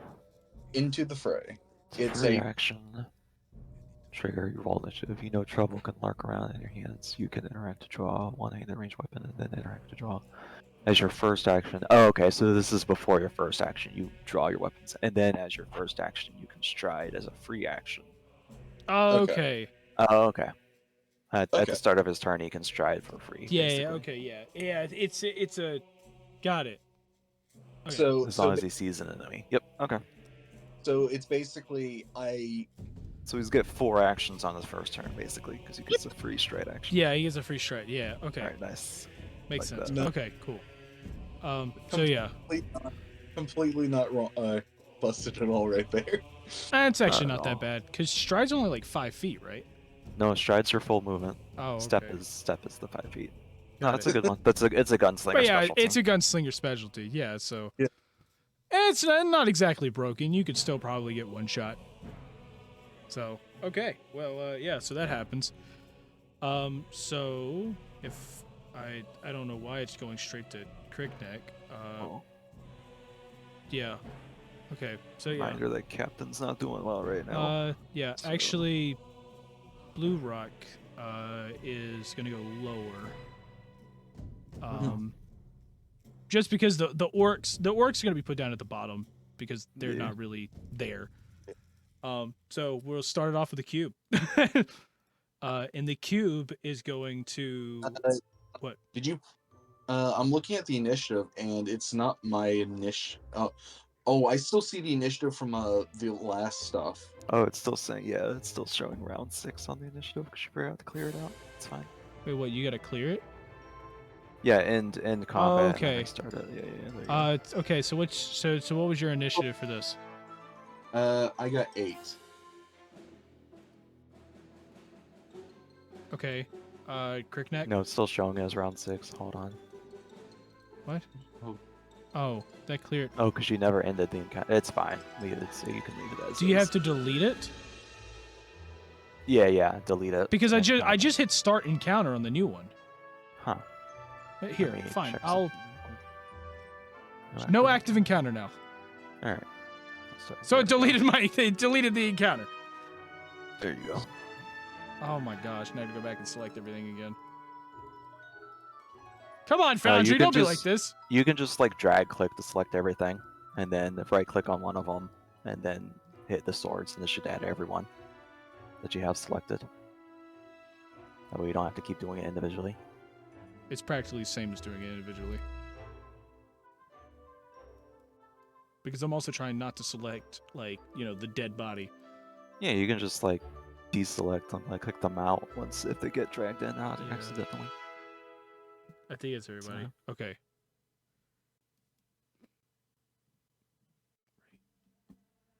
I feel like I'm missing something. Oh, well, we'll figure it out. Yeah, you're missing both the orcs, or one of the Well, orcs. Blue anyway. Rocks. Oh, the other one. Okay. Yeah. Because it's 4. Okay. Start rolling for initiative, I guess. We'll figure this out. I had 13 Now- earlier. Are we re-rolling? Oh, or okay, are we- okay. Wait a minute. Light, what'd you get? Nat He said one. he got that one for 5 again. For 5. Okay. 13 for Crickneck. I Crickneck remember is the 13. ooze had 21 or something like that. I'm just gonna re-roll it. Yeah. He already got it. He practically got his attack in, anyways. And Dreg, what'd you get? 18. 18. Or an 8, sorry. 8. 8. Sorry. You got an 8. Well, that updated Yeah. last time. Yeah, it added it, but it added like an extra copy of all of us. Yeah. Oh, okay. Well, I mean, on my screen it wasn't like that, but Oh, I don't know. even the stream view was. I don't think it had it like that. But okay. I don't So know. it's fine. Just weird. Bugs. And I'll just re-roll the rest of them. Who cares? It's not like it's gonna make much of a difference. There's a roll all NPCs button, Johnny, by the way. Well, thanks for telling me this now. Well, I saw you clicking and then pressing, and I was like, wait a second. He doesn't know. He doesn't No, know. I He don't. lacks- He lacks the knowledge. Yeah, because there's not like a huge button saying click. Considering you have to delete an entire encounter just to start a new one. I mean, you don't have to lead it. There should be like a begin new encounter somewhere else. There should be a button right up here because whatever. Okay. We could Yeah. move to Owlbear if that's easier for you, Johnny. This is. Oh man. Okay. Okay. Well, I guess we'll move over. Scout is first. This one here. So this kobold, of course, seeing his friend getting engulfed, is immediately gonna just pull up the crossbow and oh well, they're gonna reload actually, right? No, they didn't shoot earlier. They're gonna shoot it. This one did not shoot. This one did not shoot. They're gonna shoot it.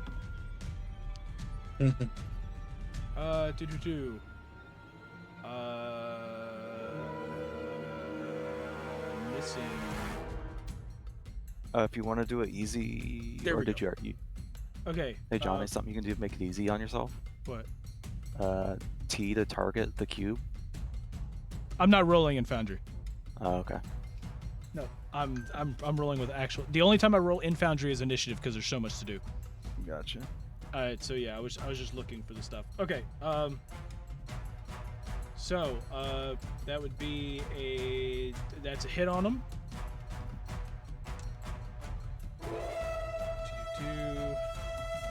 This. Okay. That is 6 damage on him. 6 piercing. So. Yep. Got a good old smack. And then he's going to reload. And then he's going to use an action for a hurried retreat.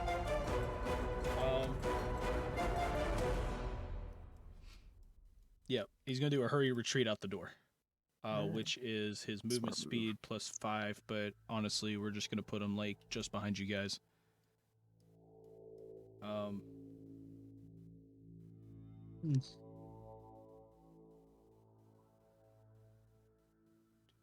Okay. Yep, and he actually gains a +2 circumstance bonus to AC.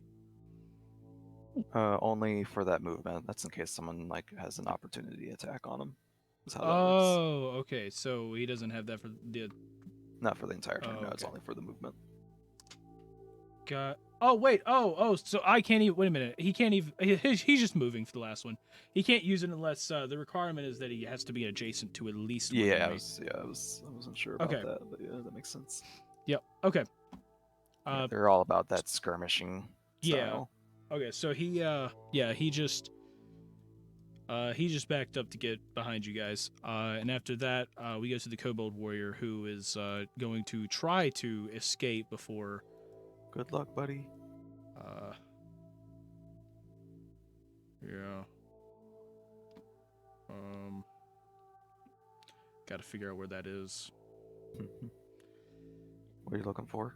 Oh, here we Unarmed go. attack. I don't think it's normally on their sheet. No, You no, can probably just roll with their weapon attack. Well, no, I was That trying to makes it find easier. trying to see where if he had athletics or acrobatics with it. If not, you'll just roll with his straight up strength or dex for that, if that matters. Yeah, I think. Let's see, because the. Let me go look at this again. Yeah. Because. Sea kobold. Well, no, I'm looking at another thing. Yeah, I can just use acrobatics. We'll just use his acrobatics. So- They should be at least trained in one of those, I'm sure. Oh yeah, no. Cool. Yes, he critically fails, and he is. Oh, rip. Yep. Not that So guy. he's just stuck there. Unfortunate. He somehow sunk further into it. Mhm. And now we move to the gelatinous cube, and before he even starts his turn, I believe the kobold has to take damage at the end of his turn because he's stuck inside. If we remember how that works. is at the end of his turn? Yeah, so the way Engulf works, or the way Oh, he has the- to. Oh, yeah, he has to do it when he first gets put in there, anyways. Okay. Yeah. Cool.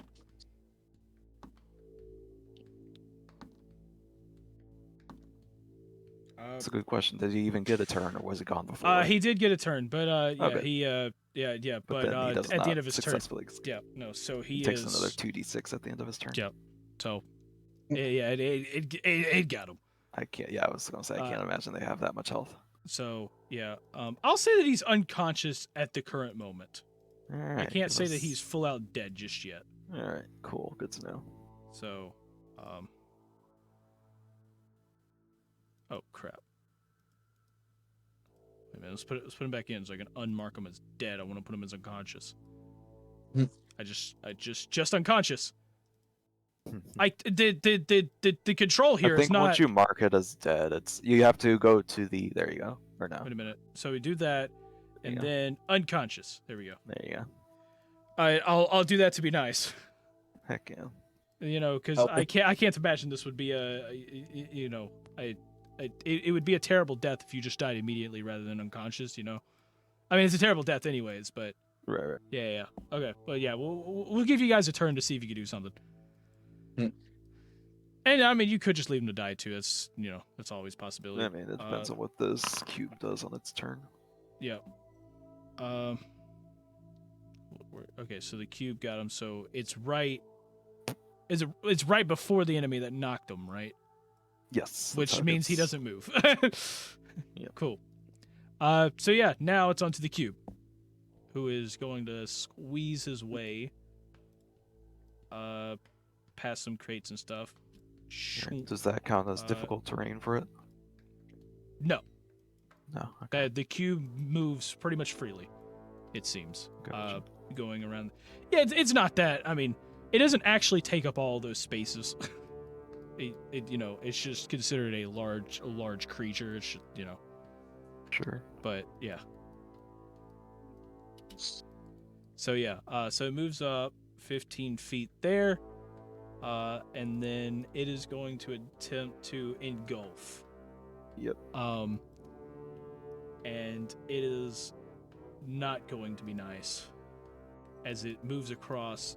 It's going to attempt to move across each one of you, which I'm going to. I'm essentially going to play the rule. I mean, basically, whoever doesn't save it, you can only hold up to 4 anyway, but so at least. Oh, good, 30-20. That at least pushes me out of the way. So yeah. What am I rolling this? Reflex. Reflex, yeah.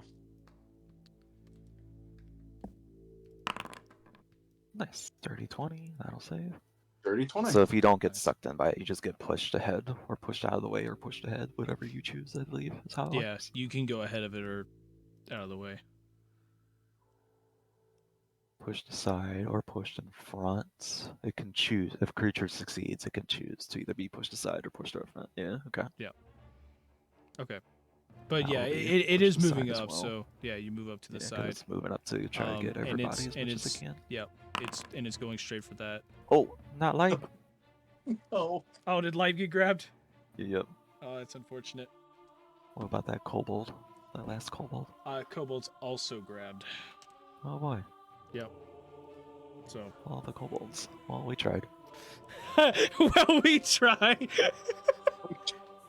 Alright, well, at least we get to go before the rest of them, so we can have a chance of grabbing them all out. Oh man. Okay. Yeah. But that's pretty much its turn. Oh yeah, they need to take damage. Lipe! You will be taking a good old 4 acid damage. Kobold, you will take a good old unconscious. Oh, Oh wait, fun. no, sorry. This one actually has more health. Okay, I'm looking at that I was now. gonna say, those are level 1 creatures, if I remember correctly. Okay, Should have a so little that bit more meat on is them. okay. So he gets hurt a bit. He takes some acid damage there, but it's not as bad as I thought it was. Hey, he's in there with his friend. Yes, he is very much in there with his friend. Okay, yes, they can hold hands while they die together. Okay. So that was the end of that. Crickneck. Alright. Kirkneck is going to 5, 10, 15, 20. Get over to here. He's going to attempt to. You don't have to. By the way, you don't have to run all the way over there. I'm letting you do it from like if you're trying to pull someone out or whatever, you don't have to move. Well, I'm also trying to get flanking on this too. Oh, for- okay, you're flanking. Got it. It's, Okay. it's not just. I'm going to pull someone out, but I'm also trying to get flanking so we can get a little. Yeah. Something on here. Even though that's a very poor position to be in, but who is right there, right on this corner? That would be Lipe. Yeah. Okay. You can save pull Lipe. any of them that you want out. So I'll pull Lipe out. I'll try Okay. to pull Lipe out first. yeah, so. yeah, he's your crew. So Actually, you know what? Since I'm already standing here anyway, I can have 3 chances to pull people out. So we'll put it that way. Okay. Hopefully this doesn't turn into always pulling people out. Athletics, you said? Um, Oh, that's literally yeah, the worst. athletics to pull them out. Yeah. Literally the worst. By the way, how damaged is this thing looking since the last time we fought it? Oh, it looks, nearly unaffected. Good to know. Yeah. 13 to pull out light. Okay. 13. That is a fail. Alright, I'm gonna try again. 14 to pull out light. 14 is also a fail. Hero point. Okay. 23 natural 20 to pull out light. Okay. You said natural 20? Natural 20. Okay. Who else do you want to pull out? Heck yeah, I'll pull out the. I want to pull out the living one so we can have extra firepower. Yeah, yeah, because we still got plenty of people going ahead, so we could still pull out. Okay. The unconscious I one, just so want yeah. you to know that if this other kobold, like I'm being nice to him right now, if he takes the amount of damage that is needed to take him down again, he dies. Okay, So that's fine. okay. So you just We've got like 20 guys going, and before the cube goes again, so it should be okay for now. okay. But yeah, I'll pull out light and I'll pull out the living kobold for now. Okay. So light gets pulled there, and then the kobold. I'll put the kobold here, I guess. That makes Yeah. sense. It's still within my reach. Yep. Okay. All right. And then I'm going to use the last action to just move all the way back and basically look at the orcs and be like, "Hey, we've got a situation." And yeah, and of course the weapon specialist there kind of like turns as he sees you moving. He's like, "Oh!" So, and at that point, they're very much aware. All right. That'll be my turn. On to Drake. So, I am going to. What do I do here? Okay, I'm going to fire my rune the Be right flintlock. back. Okay, firing flintlock. Dirty 20. 30-20 is a hit. That's critical hit. Oh, you don't fun. do critical damage, but you do critical effects, Yeah, so like your deadly D8. So that was slash R space 2d8. It was plus 1. Yeah, because your normal is 2d4, right? My normal is 1d4. 1d4. Yeah, but with the extra dice, yeah, so it'd be 2d8. Yeah. 2d8 plus 1, gotcha. 9 damage. So, 9 damage. Okay. So, and that is piercing? Yeah, piercing. I am then going to do reloading strike. Okay. 13. 13's a hit. Yes. 7 damage. Okay. Also piercing, right? Yeah, piercing. Okay. I'm just making sure, you know? And then, you know what? Might as well. I'm going to try and shoot at him again. Okay. Let's go. Opens. Roll. Yeah. 9, which I assume is a miss. 9 is unfortunately a miss. Well, that's my turn. Okay.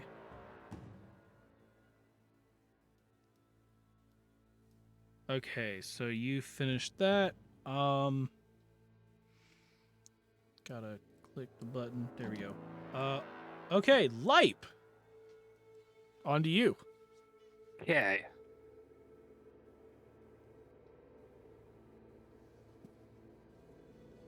I'll first do Lantern Initiative Benefit. Okay. and I'm going to try to attempt another exploit vulnerability. Yep, go on ahead and roll.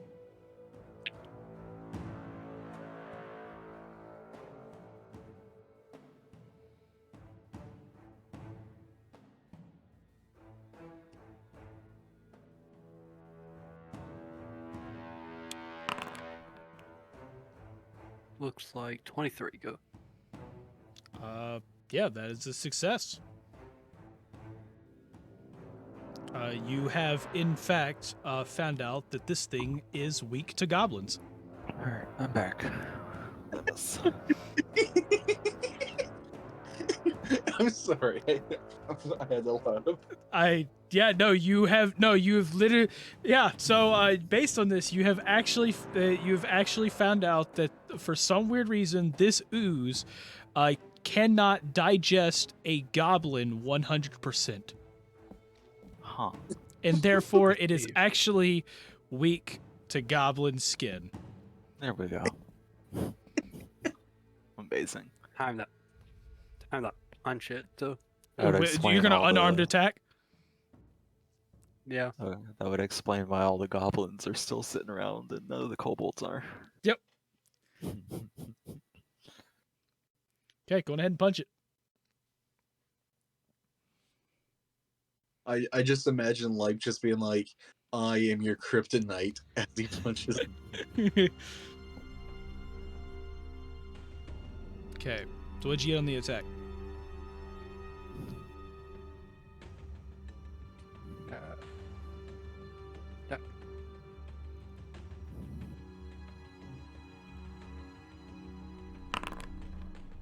12. 12, that is a hit.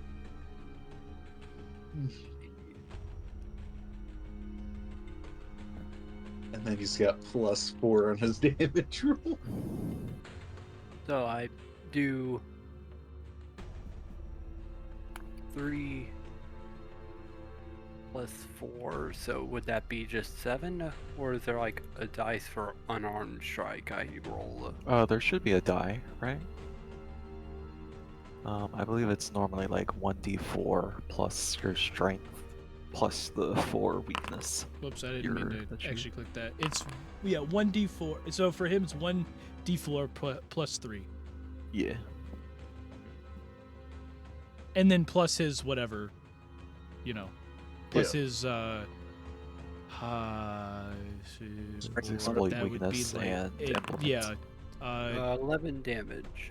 11 damage. Nice. Okay, yes, and you also notice that he is, of course, weak to that, and he takes an extra 2 damage. Okay, so you got an 11, so that's 13 damage. Damage with the punch. That's Now amazing. The next attack. Wait, that's max damage. I just realized that's max Nice. damage. Yeah, that punch really Alright. hurt him. Rolled 13. You rolled 13 to hit? I get Yep, that's a hit. You are doing map, right? Just out of curiosity. map. Yes. When you Multiple do attack multiple penalty. attack penalty. Yeah, I. Okay. That's why. Just a +0 got on the rid of second one. Buff. Yeah. I was just wondering. Oh yeah, because it's a +5 normally, so yeah, it would just be +0. Got it. So I do 10 more damage. 10 more? Okay, and so with the Rolling weakness, high. it'd be 12. All right. It's gonna solo this one. Okay. He is truly a barbarian. I got a 6. Can I hero point it? Sure. Didn't you use an action to do something? So you, Oh, yeah, yeah, alright. you did at the very beginning. So yeah, you couldn't even attack it now. Oh yeah, you have to implement or exploit vulnerability again. Wait, you have to the exploit end of my vulnerability turn. again? Wait, what? No, what was his first action? At Just first, it limit. was exploit vulnerability. Oh, okay. Yeah. That's what I was saying. So it's Oh, in oh, winter okay, now. for the new fight. For- Okay. For the abs, Yeah, that's for what the I meant. For the new got fight, it. he was exploiting. I thought you again. meant like after the attack. I'm like, wait a Once second. per round. Okay, but yeah, so you get a couple good hits on it, and you have taken some chunks. Oh, okay. So basically, What? you gain the following effects until you exploit vulnerability. Okay, so if he gets like a poor check one round, he can do it again the next round to try to get a better check. Nice. Oh, He just keeps that unless he chooses to do it again. Okay. Okay. But I assume it keeps the the new one. rather Yeah, than- it keeps the new one. So if Yeah. he rolls poorly at first, but then rolls better the second time, he can keep the better. Well, yeah, but check. then if he rolls it again and happens to roll poorly, it keeps the. Then it the would new no, poor. then it would keep poor. It would be poor again Yeah. So- Okay. That's what I figured. because it's until he uses the ability. So technically, he doesn't have to roll because he still has it. You gain the following effects until you exploit it again. So that's fine. But that's during an encounter. Like, wouldn't that finish? After the encounter? Not Yeah. necessarily. Not specifically, because it's still the same creature technically. So. But it's however you wanna. He's already run it again. I mean, he did it again to see if he could get a better check. So. Yeah. Well, the problem is last time he didn't really get a vulnerability on it. Right. What did he? Did you get a success? Because he this time? technically failed last time. Yeah, you failed last time. What did you get this time? A success. Success. Oh, okay. So success. You recall an important fact about the creature, learning its highest weakness or one of its highest if it has multiple of the same value, but And- not its other weaknesses, resistances, or immunities. Okay. And you learned that it's weak to goblins. Okay. Yeah, Got it is weak to goblins. Yes. That is. It's okay. And that was from his normal success. So You can exploit either the mortal weakness or its personal antithesis. Okay, I see. yeah. Okay. Cool. So he punched it and all that. Moving on. It's on to Blue Rock. And Blue Rock, of course, he is going to go and he's going to first action pull out his weapon as he put it away to investigate body. Yep. And that Understandable. and that's going to be his orc knuckle dagger. Wow, that's a mouthful. Yeah. Yeah, and so then he's going to run up to it and try to Oh. hit it with said orc knuckle dagger. Yeah, and of course as he's like running up to it, he goes, "I'm gonna get you for what you did to my friend." As he rolls a nat 20. Hell yeah. Oh, it's perfect. Okay. I'm pretty sure orc weapons usually have some sort of critical effect. Well, I mean, it is. It's just. Let's see. There's agile. Let's see. Okay, it's just agile, which means that It just has a lower map. a is all. lower Yeah. map. It does technically have disarm, but what is it disarming the thing of? Yeah, that's not going to do anything to this. Yeah. So Does- yeah. And so he would just do normal damage. Wait, can the disarm knock out the other kobold outside of it? Because He punches it so hard the kobold pops out on the other side. That is. For a nat 20? Well, okay, he's For a nat doing 20? piercing damage, so I mean, uh, sure, because the knuckle dagger. if it was yeah, bludgeoning, I could probably argue, but Sure. I Sure. think no. For a nat okay. 20, though, like, a crit, sure, understandable. It's But also an nat 20, NPC, so I mean, but we're rooting for him. because that's more reason to not help you. Okay, wow, dude, oh my gosh, he did so awesome. He went off, he got a nice little slice and everything. I mean, oh my gosh. Problem is, it's only doing 1 damage. Amazing. Should be doubled, though, Wait, no, 4, my bad. It's, I'll say. well, it's not doubled, it's, It's a critical hit. Oh, wait, yeah. Right, Yeah, never it's mind, I mean, immune to- critical immunity. That's right. That's But right. it You're does right. do 4 because he's got a modifier. Heck yeah. So at least he did the lowest damage possible For the nat 20. for the net 20. That's perfect. Okay. So yeah, that's pretty much his turn. So now we go into Orr here. And Orr is gonna do practically the same thing. Minus the cheering. He's just gonna, kind of more of like a angry battle cry almost, and just run. Let's see, how far can he run? I gotta check. Oh, okay. Well, that's I was gonna say, yeah, I don't know if he has enough. wait. Yeah, because that's not going 5. diagonally, doesn't. Yeah. So 20.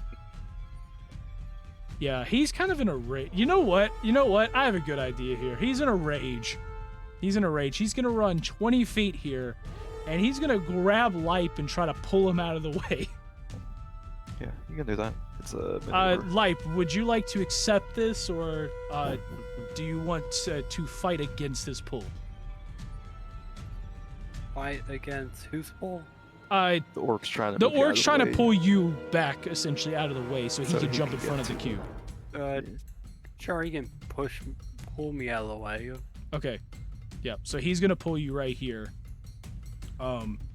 And then he's gonna take his last move action to get right here in front of it. Alright. So all those people within engulf range. yep. Amazing. Yep. And then you're going to have the kobold here, the scout guy. He's going to try to pull his friend out. I was gonna say somewhat better because I'm starting to get. Starting to get worried, I know. So he's gonna go try to he sees an opportunity. He's gonna try to grab his friend. That's a fail. He's gonna attempt it again. That is an even bigger fail. And so after that, he is going to just run. Yeah, that's not So- it's understandable. Yeah.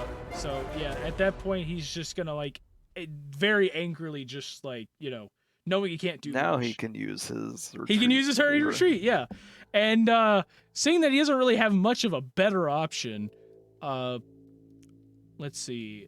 Well, technically, because in Pathfinder it's the same rules of you can move through friendlies, right? Yeah, you can still move through Okay, India. fairness, so but you he's just gonna can't take- enter. Yeah. So he's gonna take this. Let's see.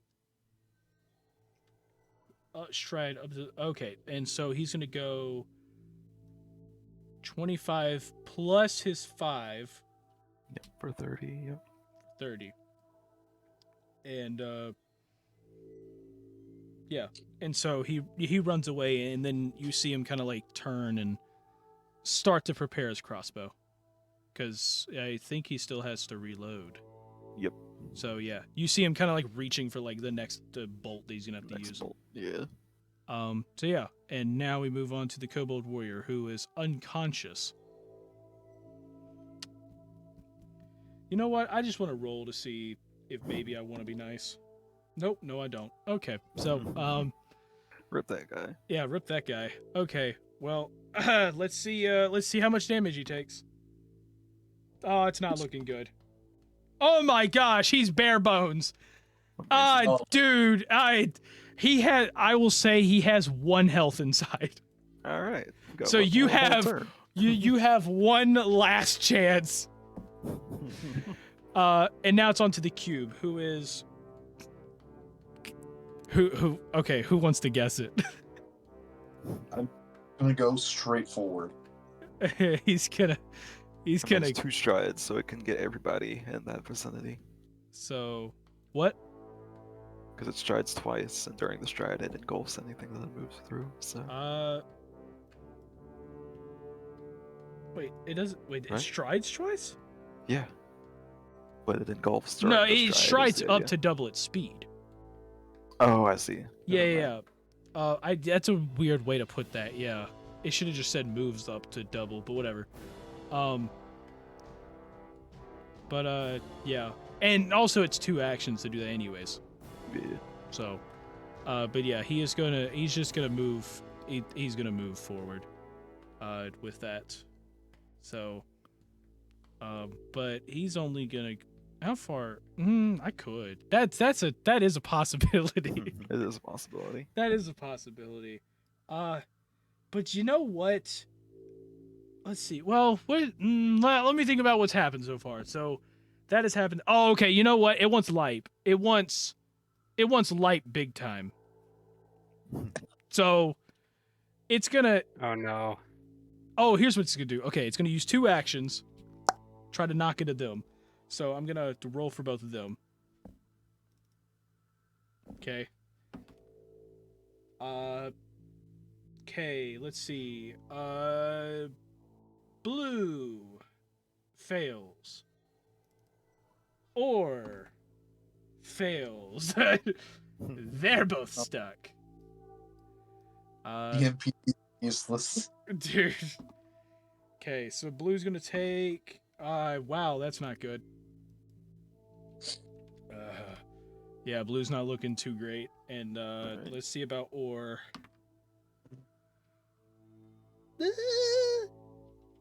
He took a bit of damage there. A little bit. Just a little bit. So yeah. So that happens.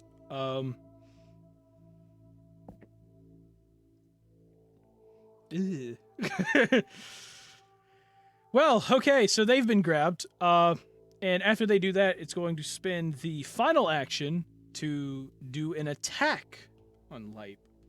It's going to do Oh, face no. cube face. My greatest weakness, though. Yeah. Oh yes, it's the greatest weakness. Oh no. Johnny, does he gain a resistance to it because the goblins are its weakness? Oh no, he still gets hit. Okay. He still gets hit normally. It just takes extra damage. That is a 29 to hit. 29. Yeah, it is. And that's a We're crit. gonna have to pick up some armor for you Yeah, after that's this, boy. definitely a crit. That's That's a like crit. Yeah. twice my AC. Yeah. Let's see. Like, he's definitely caused my goblin to fly across the room with that punch. Wow, Oh, no. you got lucky. You take 3 acid damage. Nice. And that's Dang. where that will end its turn. I'm just imagining the big wind up and then it's just a little tap. Yeah. Okay. Well, Captain Cricknick, on to you. I know this thing is not giving us a good time. He's Nope. gonna whip out his coat pistol and take a darn rootin' tootin' shot at this sucker. Okay.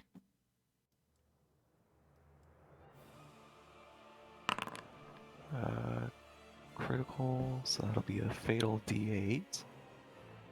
Okay. Let's see. So I'm gonna roll crit damage, but I'm just gonna add instead of. Yeah. So D8 plus D8, minimum 2 damage. Amazing. You do 2 Oh. damage? I rolled 1s on both of those. He rolled 1s on everything, Johnny. Wow. Amazing. Yep. Okay. Well, yeah, you hit it for 2 damage. And I'm gonna reload. Man, the crits. Dude, this thing loves crits, man. Oh, because it's got low AC. Oozes tend to have really Yeah, low AC, it but it's does. the vulnerability. It's the and reload, second action reload, and then third action is I'm gonna just step all the way back. Wants nothing to do with it. You guys are gonna have to You have to deal with that on your own. deal with it on your own. I'm gonna shoot it from back here for now. Can't. Yep. Yeah. Cool. So is it my go now? Yes. Let me Yep. end my turn. There we go. On to you. Cool. I am going to reloading strike. Okay. I'm gonna hero point that. Okay. 13. 13's a hit. 4 damage. Okay. I'm going to fire the flintlock.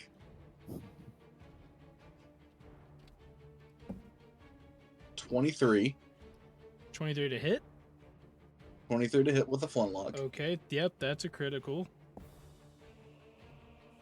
So just hit the critical button for now. That way you get all the crit effects and don't have to roll it manually. Oh, I was already typing that. Oh, okay. There you go. So 5 damage. Crit? Gosh, we're just rolling low on the crits right now. That's not good. I know, amazing crits. Yeah. And then, I guess, reloading strike again. A nat 1! Bruh. Oh, it's unfortunate. No more hero points? Yeah, no more. Mm. That is my turn. Okay. On to light.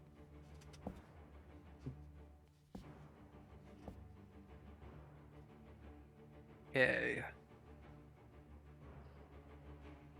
Well, I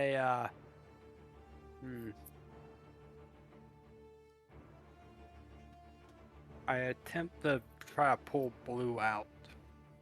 Okay. You can try to pull blue. Cool. Yeah. Give me athletics.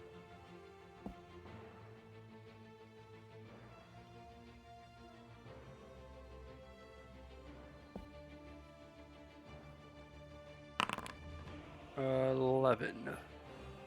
That is a fail. Hmm.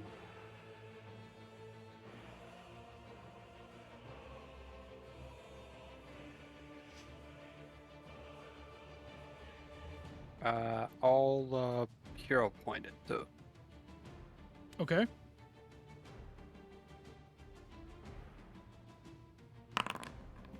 $16.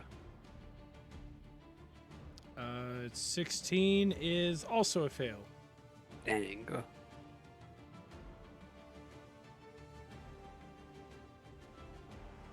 Okay. I'll just start punching the slime. Okay. Punch it! Wail on it! Beat it up! Take its lunch money! We want those 50-cent cookies in the cafeteria! Okay. 11. 11 to hit. That is a hit. Bruh. You don't hear that often in Pathfinder. You don't hear that often. Usually it's I roll 19. Does that hit? No, that misses. Roll again. 8. Okay, 8 damage. So, yeah, and as you hit it again, you're noticing this thing is not looking good. Like, it's kind of panicking. If you want to live, slime, you better spit those fellas out. Nowhere to run. Nowhere to hide. Pilot. 14. Let's see. 14. That is a hit. Let's see. You go ahead and roll your damage. 9 damage. Okay. Oh my gosh, that got loud. 9 damage. Okay. Yeah, dude, this thing is on its last legs, dude. Alright. Like, it's barely able to keep its form. Well, that's the end of my turn. Okay. So unfortunately, Blue Rock is still there. He's gonna try to bust his way out. You know what? mean, you can just punch it while he's inside, right? Yeah, he could. Yeah, you know what? Do it That's blue. yeah. You gotta have blue. He's gonna go ahead and just attack it. Remember, an 18 is a crit from the inside. So,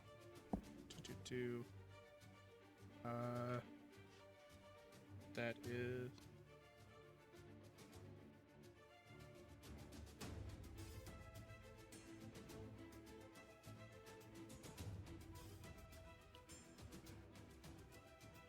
Yeah. So yeah, no, he hits him with that. Heck yeah. he does 4 damage. Heck yeah.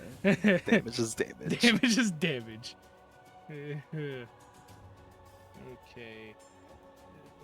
That. And I guess I mean at this point, he's just gonna keep swinging. He's just trying to break his Might as way out well. at this point. Oh. That one is a miss, and the last one. He only has 2 actions. 'Cause he's Yes, slow, he only has 2 consistently. actions. Okay, well yeah, so that's the end of his As turn. much as I would love to let you roll for all 3. Yeah. Hmm. I'm the DM here. No. Nah. Yeah. You right on that. Okay. Or let's see what he can do. So he's got his. Oh, I just realized though he can't attack it though with his weapon. You can punch it, but that's about it. Yeah, he might have to break out himself.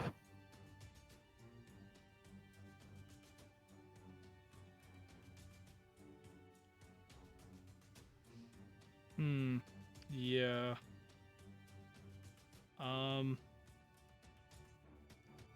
Yeah, you see that he kind of like attempts to like swing his weapon, but it's just too heavy.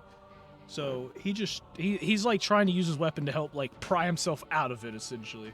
Pretty much. And so he's going to attempt to escape. That's a fail. Rip. Let's try it again. Wait a minute. There's a chance. Let's see. He's got. Oh my gosh! And he pulls himself out. Heck yeah. That's his 2 actions though. Yeah, and so he pulls himself out, and he goes right there. And as he comes out, you just hear him just.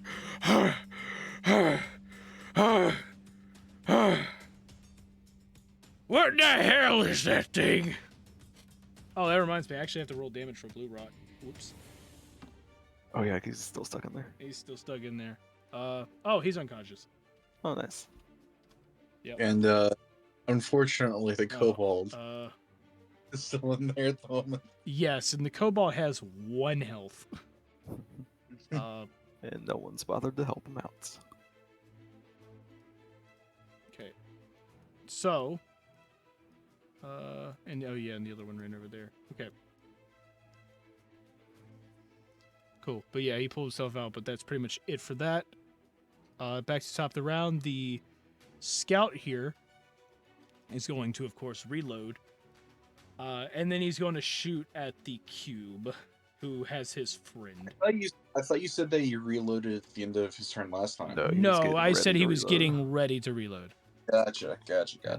Basically telling you guys this is what he's planning on doing. Right. So he's going to shoot, and he gets a hit on it. That was a meets it, beats it moment. Heck yeah. We take those. We take those. How much? Oh, it's that one. And then he is going to shoot it for 8.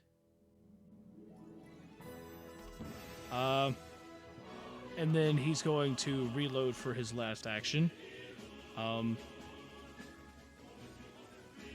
that's where the kobold on the inside is kind of in a predicament.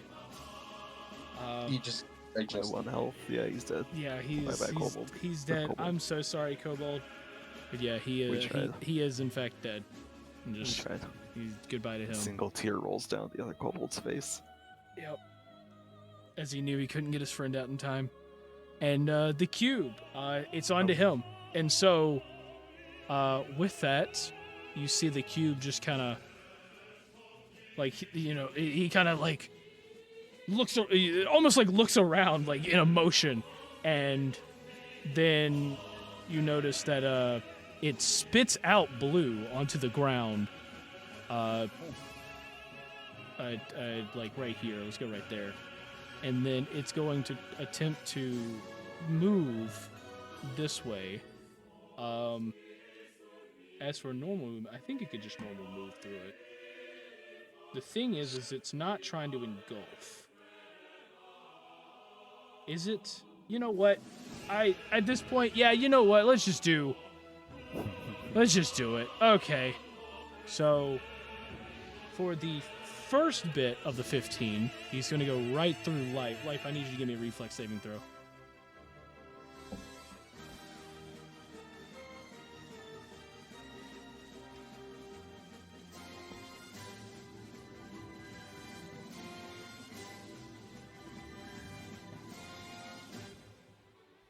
Light. Waffles? Yeah. Reflex saving throw.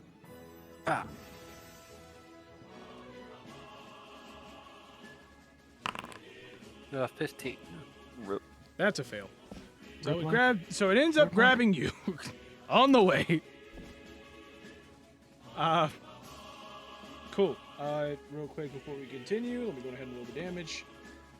You will take a whopping 2 acid damage. Heck yeah. The lowest it can roll. And then it is going to move 15 feet down here, bringing Lipe with him. And from there, we move to Captain Crickneck. Alright, barely line of sight. I completely forgot to move that over there. Well, I gave him extra time doing that. Whatever. No, you don't. He's gonna... I reloaded last turn, right? I believe so.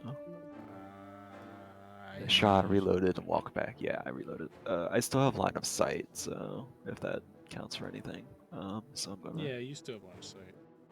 Okay. I'm gonna fire again. Okay.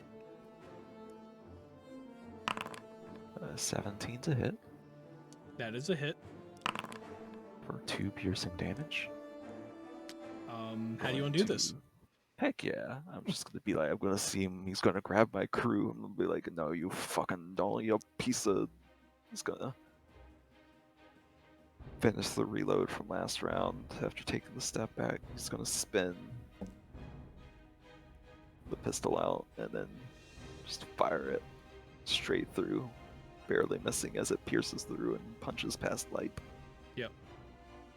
And it punches all the way through. It goes all the way through the slime. Bullet comes out the other side and slaps into the wall, and the slime itself kind of like freaks out, and then it explodes, putting like that weird ooze all over the place.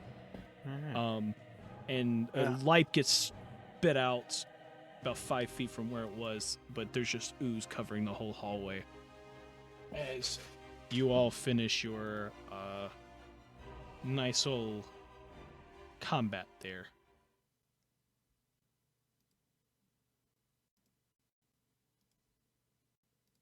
Leaving all of you,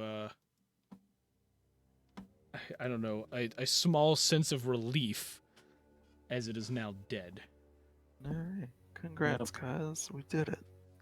Yeah, we're not dead yet. And, this other orc is quickly running over to his friend to check on him. And he's making sure that that Blue's not dead. So, but yeah. Any other? Now that that thing's gone, I feel a little bit safer about splitting up to do things. Captain Crickneck's gonna walk over to the single kobold. He's gonna be like, put his hand on his shoulder and be like, "I'm sorry for your friend." And kind of like let him. Yep. Let him go. And of course the kobold's going to kind of look at your hand on his shoulder and just look up at you kind of confused because he doesn't understand a single word you're saying. And Drake can translate. Drake just kind of like yell, like kind of like, is this like yelling distance or is this just normal talking distance? That's just a normal talking distance. Okay. Yeah. Then Drake just kind of goes and says, he's sorry for your loss. And the kobold, of course, nods his head and says thanks. Yeah, and then the kobold kind of like walks over toward the orc guy, and he goes, "Is he is this one dead?" Or Drake just lights. We do not have our medical officer here to confirm or deny. so Speaking of which, we should probably start getting that stuff in order. Yeah, if you, Drake's gonna go and Drake's gonna say, if you want to go and see about trying to get, maybe like our intelligence officer over, so we can do some emergency first aid on whoever needs it. You go and set the relay. I'm back to the robot dealer. See if I can't get him fixed up. okay. So. Yep. So And you're, with you're that, going back to fix the dealer. Yep. Okay. Cricknick, what are you doing? I'm going to inform the other captain that we have taken care of the Okay. current predicaments. And Lipe, what are you doing? I see, you're sleeping. Cool. Waffles! Yes, that was Yes. yes. So what are you doing?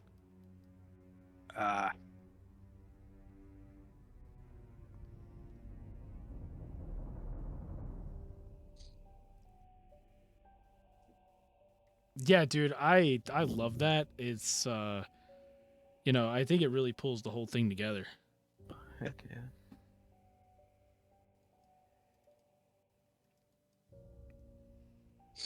Okay, I might cool. have to do some recon because I'm not really sure what to do yet. Give a look around to see if that's all that's left of the ooze, or if we're gonna have to deal with some more later. Who knows? Okay. Cool. Well, let's start off with Dreg over here. Dreg, yay, buddy. So Dreg, you walk in, you get to the robot and everything. Of course, turns and he goes, Ah, I see you're back. Would you like to play a game of cards? Maybe later. I see. Oh yes, you were the one that wanted to check to see if you could fix my treads for me. Yeah, I believe I got a gear that'll work. Well, feel free to try all you'd like, and I'll tell you if you accidentally initiate the self-destruct protocol. Which the likeliness of doing that is very, very slim, but I'll let you know if you do it anyways. Okay. So Drake starts going to work. Yep. And I need you to give me the roll check. 6. Oof.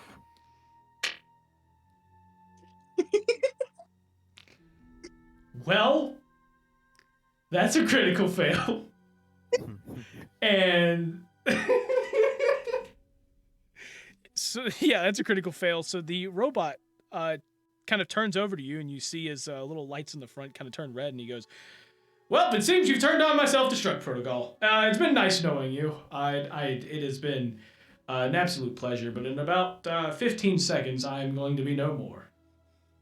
Can I try to disarm the "Yes, self-destruct? yes, you may attempt it." 21. Okay, so you have in fact disarmed it. I'm not going to die. Cool. But it seems you have not fixed them, as I cannot move them. Yeah. Can I try again to fix it, or Yep, you can try one more time. 14? Unfortunately, you have in fact failed that. However, you do notice upon further inspecting that even though you couldn't get the treads to turn or anything like that, you have figured out that you could, if you put him on like a dolly or something, you can unattach the upper part of his body safely from the treads and be able to dolly him out to wherever he needs to go. Is there a dolly in the room, or? No, but you could probably find one in the cargo bay. Okay. So, if that is what you want to do. Yeah, Drake's gonna say, I'm gonna be right back. And he's gonna go to okay. He's gonna make his way to the... Okay. And so with that, we're gonna move on over to the captain, who is going to go inform the other captain of everything that went on. So, yeah, you walk on in, and of course the other captain immediately sees you and goes, I see. So I assume everything went well. As well as it could have gone. Well, that is good. Did the two crew member I sent with did the two crew make it? I really hope they did. One of them did. One of them is. We're still not sure yet. I need to get in contact with my medical officer to get that taken care of. Where was the comm bay again? To be able to do that. Well, if you can assure that the slime is no more, we can. I could send. Well, my engineers are currently down at the moment. I can give your engineer a suit to head to the outside and fix our comm array. I mean, one of us could go out there, but it would probably take us a good while. I'm sure the engineer will do fine. He's very capable at what he does. Yes. I mean, we could always just have, if someone would like to take a suit and go stand on the outside of the ship, that could also work if you wanted to do it that way, too. I'll leave it up to him. Okay. But for now, we just need to get contact. As far as we can tell, your guy's just knocked out, but, medical officer can work on him a little bit, unless you want to just toss him in the med bay, which we can also do, but there's a bunch of kobolds in there who might not take too kindly to being intruded upon in their newfound safe yes. haven. Yes. Speaking about the kobolds, those specimen probably need to stay with us. On the contrary, I have quite the idea. So, on the matter of compensation. Oh, compensation. Yes, compensation. So how much were you offered for the kobolds? Quite a hefty sum. Alright. Tell you what.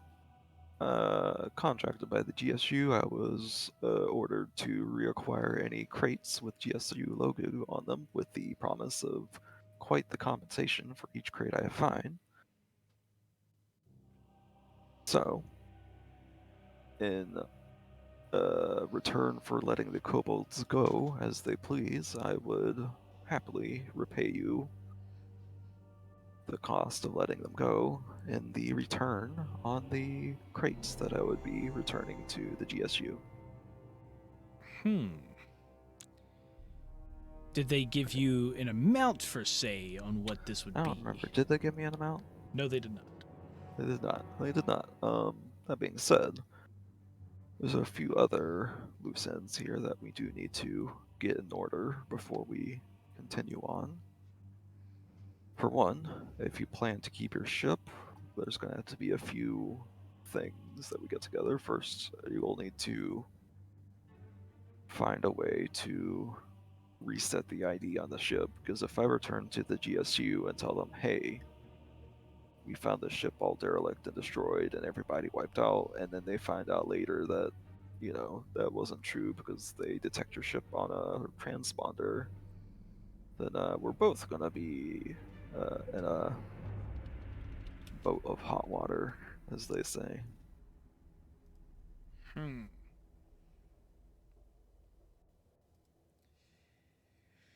Well, this is yes, this is quite a predicament we're in. I would also say you do kind of owe us for finding you out here on your own, because had we not come out here to rescue you, you'd all be dead within the week, or 2, or 5. I'm not sure how long people usually last out here, but I can't imagine you would have held out forever. You do have a point. So. Okay, I will agree to I will agree to let the kobolds leave with you, and you Alright. can acquire whatever you need, Alright. or whatever you need for your optional quest. But my conditions are that 1, we are paid for whatever we lose.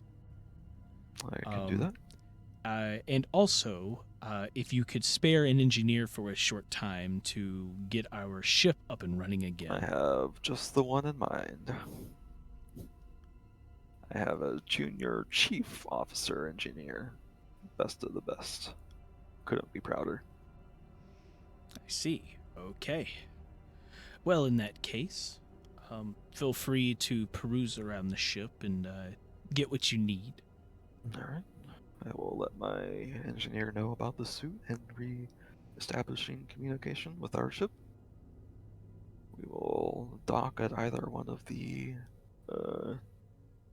airlocks on either side, whichever one's more convenient, and we'll get everything in order. And again, the only reason I mentioned something about the crates is because if you go back and try to take them for whatever, I have a feeling that, you know, whoever left you with the U's would not be happy to see you again, so.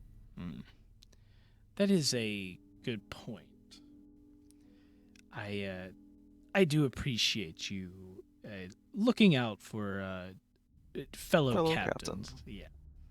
You got it. With that business out in order, I think we can. Any other loose ends you think we need to wrap up before we continue on from here? I think that pretty much settles everything. Alright.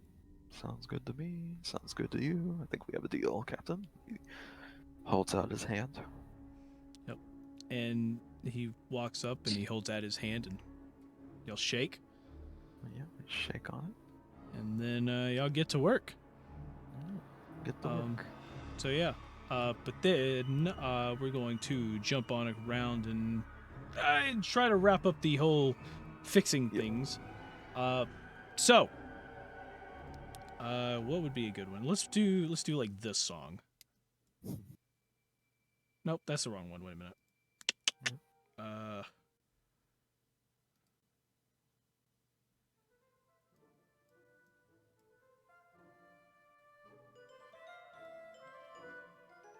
Yeah, it works. Okay, so to get through the ship stuff very quickly, y'all do go around y'all get Benjamin, all of them, the rest of the crew kind of gets hooked up to the left airlock on the port side. And from there, each one makes it in, does their whole thing, and pretty much goes around, starts fixing ship stuff one by one. Starts to get everything in order. The engines come back online, the shields come back online, but they don't turn the shields on, of course, because if they do, well, it's not going to be very fun for you. So you start to get everything back online one by one, and then you start unloading, or you start offloading the crates from his ship onto yours. And Dreg gets back with the dolly for the robot. And you're gonna put him on the dolly. Question: what are you going to do with him? I guess for now I'm going to wheel him into the big air. The bridge? Yeah, the bridge. I'm gonna wheel him into the bridge, I guess. So you wheel him off into the bridge, and the captain of course sees him and is just like, well, it seems like you're having a little fun, aren't you, juggler? And the robot kind of like turns his head and sort of turns his body a little bit and just goes, You know, I've been thinking about, about all of this riding around on a dolly and everything, and, I've got to say, I really like you, Captain. I really do. But, I also like moving a lot more. Where have y'all been? unfortunately, we were stuck in the bridge here for quite some time because of that the big ooze there that was going around. So you're telling me some random strangers came out of nowhere, 3 of them to be exact, and they did more work than 4 of you did. They did more work in an hour than you did in 3 cycles.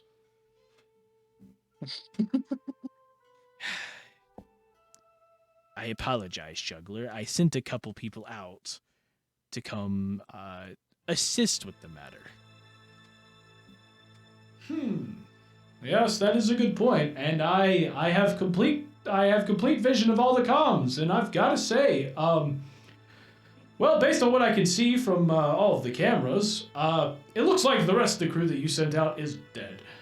With all due respect, Captain, I would like to request to leave your ship. Is this because we didn't come back and fix your treads? That is exactly why, Captain. Do you realize how boring it is to just sit there and deal cards to yourself the entire time? If you could have at least brought me in here, we could at least play some cards while I waited for all of you to starve to death inevitably.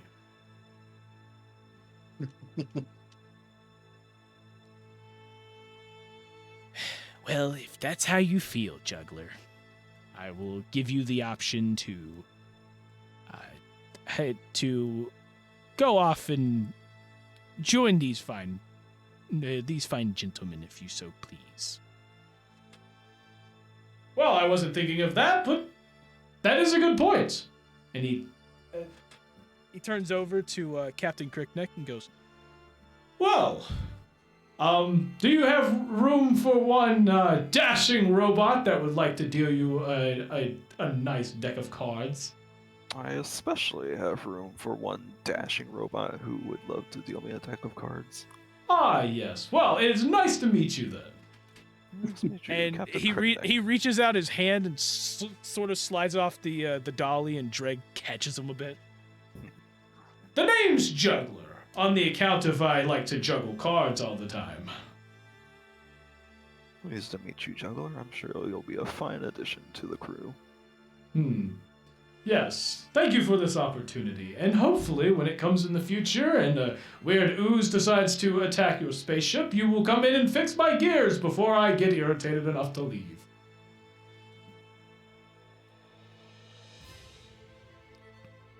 So, Yep. And with that, we move on. I would like to make sure to grab Juggler's treads before we leave. Okay, so you're gonna grab him just in case. Yeah, Maybe some grab, extra pieces too while you're at it, just to make sure we have enough. and Properly fix them. yeah, I'm gonna just kind of tinker with his treads while. Yep. Not doing anything. So. Got it. Okay. Sorry,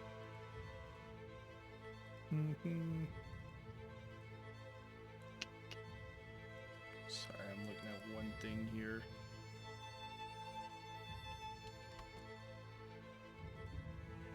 Okay. So yeah, I'll get everything onboarded and everything.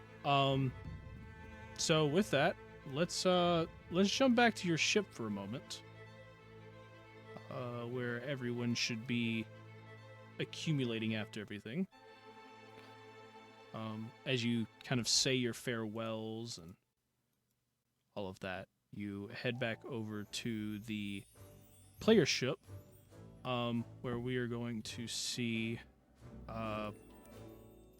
Okay, so first things first, we have now added Juggler to your ship. Juggler, this guy, this your good old trusty robot companion, you hook him up and everything, and all of you do in fact go in and get introduced to the rest of the crew. And Juggler does in fact mention that he is hooked up to the trade agency's gambling to their gambling endeavors, and basically up to their system. So he can electronically transfer credits in and out of the casino. So if anytime you actually want to gamble, all you have to do is walk up in the lounge and play some cards with them. So yes, he is hooked up to it. The only thing though is that if for any reason your power is diverted away from the if it's diverted from any subsystem, so that means that if like your atmospheric generator or your cloaking generator is not powered at all, then he won't have power enough to connect to them. He will still play cards with you, but you won't be able to gamble anything. Right. But yes, so at the current moment, if you feel like it, you can gamble with him all you want. And this also includes off camera. So if you guys want to do that, we'll just come back and say this guy, this person lost so much or whatever. Nice. So that's the fun part. I'm not joking. If I'm bored at work, and you guys really want to gamble, I'm not joking. I will do it because we have playing cards up there. So yeah. So you got that. Also, during your times and everything, you have noticed that the goblins and the orc that's been staying on your ship has woken up. Gonna ask when they were gonna wake up. Yeah. By the way, was the ship we on? Did they have like any sort of like ejection pod that would have fit the shuttle we found, or Ejection pod, like escape pods? escape pods or something? No. Okay, it was just They- a totally different ship. Right. Oh yeah, are we still connected to their ship or no? I mean, you're moving stuff in and out. Why? Because I was gonna say we could ask the captain if they know these guys or not. Right. Okay. Yeah. Sure. So y'all go back and Yeah, I probably would have mentioned that at some point too. 'cause yeah. I So y'all completely go forgot back we and had y'all them in that ask. day. Y'all go back and ask, and he does in fact recognize them. All right. The orc guy there, he is actually the captain, it seems, of a smaller vessel that they are also independent contractors All right. that are acquaintances of his, not exactly friends, but acquaintances. Yeah. And he has offered he has offered that if you are not willing to take them, that he will take them instead. And I mean, you need new crews, so you might as well take them and So- give them a new place to. but yeah, the Okay, now the that goblins and the orc, they thank you for taking care of them. I Um, would like to ask them how they happen to acquire the ooze on their ships, though. The both of them, because both ships Yeah. had the ooze. So are you going? So the captain, like the goblin captain, he kind of pushes that to the side and goes, "I wish I could tell you, but unfortunately, I cannot." Alright. So what about the shuttle Um, then? How did it get onto yeah. the shuttle? in that So case? as for the shuttle, the orc turns over and goes, "Well, if I gotta say, I'm not 100% sure. We were tasked by I guess you could say, someone who works for the GSU to check out a warp ring that went down next to Phoebus. And Oh, you guys were sent too. so, Alright, you were one of the missing crews. Okay. yes, as we went to go check it, we went to check it out. It looked pretty intact. It just looked disabled. But Oh, then, they docked with it, didn't they? Dangnabbit. and unfortunately, with us connecting our ship, it somehow snuck aboard. And so, There it as is. we left, we realized it was a little too late. As once it got on board, it actually chased us back into the warp ring itself, where some of us managed to sneak back around it and get back on our ship with some of the ooze there. However, Something... the ooze somehow split in two, and part of I it see. went inside the warp ring itself, and well, So this it- thing just spread everywhere, basically, is what they're saying. yes, it followed a bit of my crew inside the warp ring itself when we tried to get them out, but due to unforeseen circumstances, the ooze itself, I guess, caused some type of chain reaction within the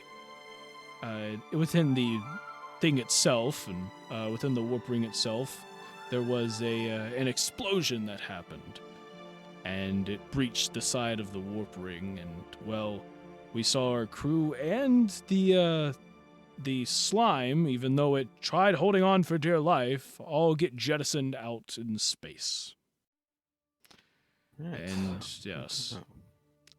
Something else I completely slipped my mind, but before our crew would have docked with the ship, I would have had them do a scan of the entire ship for the ooze to make sure there was no remnants left over after what we... Oh, okay, so out of your ship? Yeah. Okay. Just scan our ship and their ship. So you scanned their ship, and you still technically see the ooze in there, but there's nothing that's coming up of, like, anything moving. Like, Gotcha. it just whatever's left over. whatever's sit left there. over is just sitting around. As for your ship, you don't see anything. Okay. Just the vial that we might have. I Yeah, guess. just the one Yeah. vial. Cool. Good to check. So, question, would y'all like to keep the vial? We'll keep it for now. I don't Okay. know if it'll come in Yeah. handy specifically, but just at least for a memento, you know. Yep. Remember this Okay. particular adventure. So, We just gotta make sure to keep it locked up. yeah. So, yeah, they end up heading off on their merry way on the ship. Any last things y'all want to ask them or anything before they leave?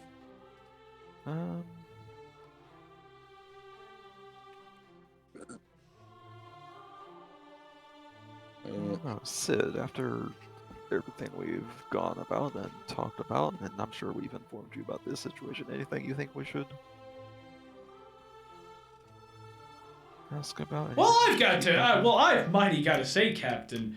I don't know what happened in there, but based on the fact that the comms were completely jammed, and you had to fight against whatever ooze that was, and on top of well, the fact that you made friends with people from Sartul, I gotta say, well, Friends would be a loose term, but sure. well, they don't want to kill you, which is something that I guess that's it's an impressive feat. But other than that, I mean, Actually, something I will ask the captain. Since he can't tell me how much he was being paid, can he tell me where he was supposed to take the kobolds so that I can avoid that particular destination while we're carrying them around? Yeah, of course. So he does say that their meetup point was right outside of Leon, and if we Okay. head over to the map, Leon was like, what, north of Venus or whatever? yeah, Pretty much? his path was to head off. His path was to head off down, and he was supposed to go. Nope. Yeah. Right. If it'll ping right out here Right. to My this sector. map's not loaded, but I'll pretend I know what you're talking about. Yep.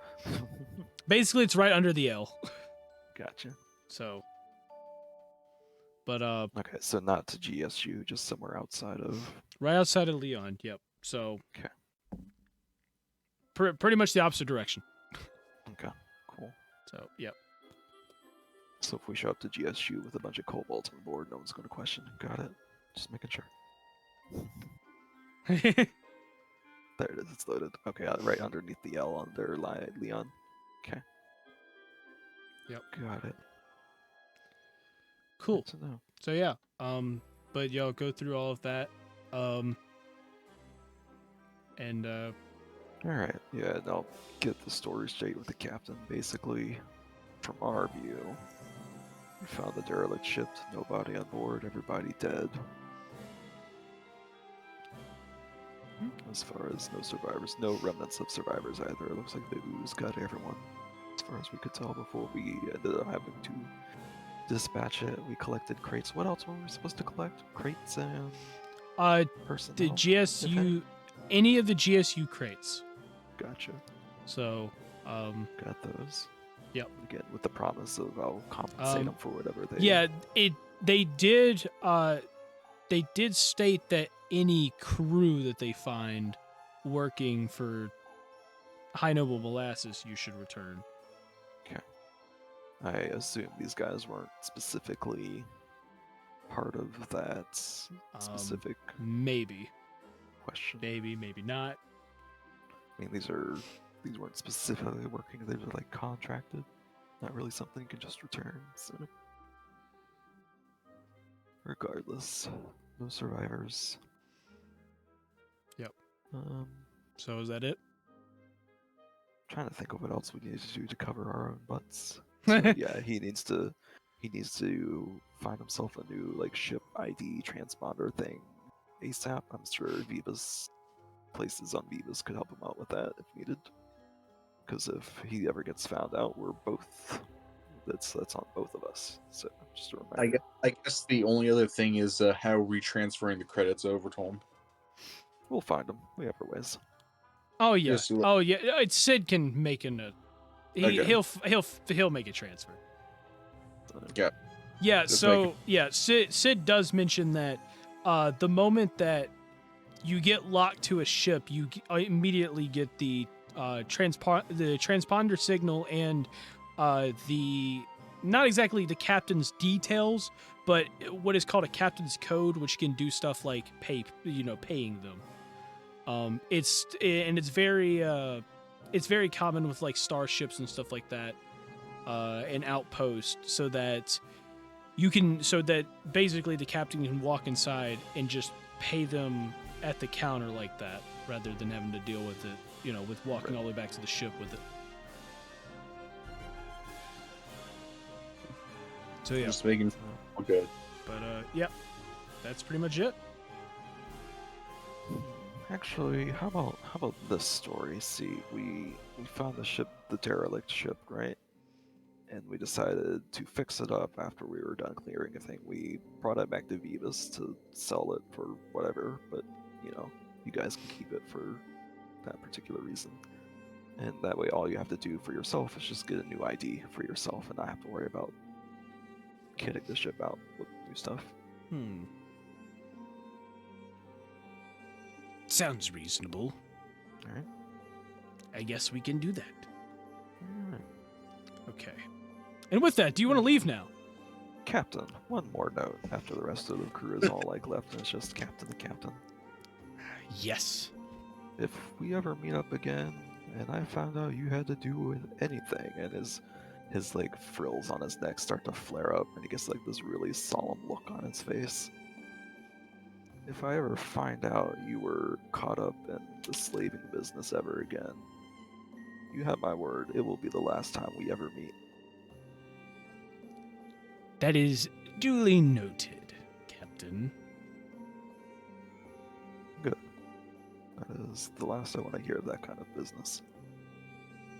I draw the line at weapons trading that I can deal with. Weapons, drugs, it's whatever.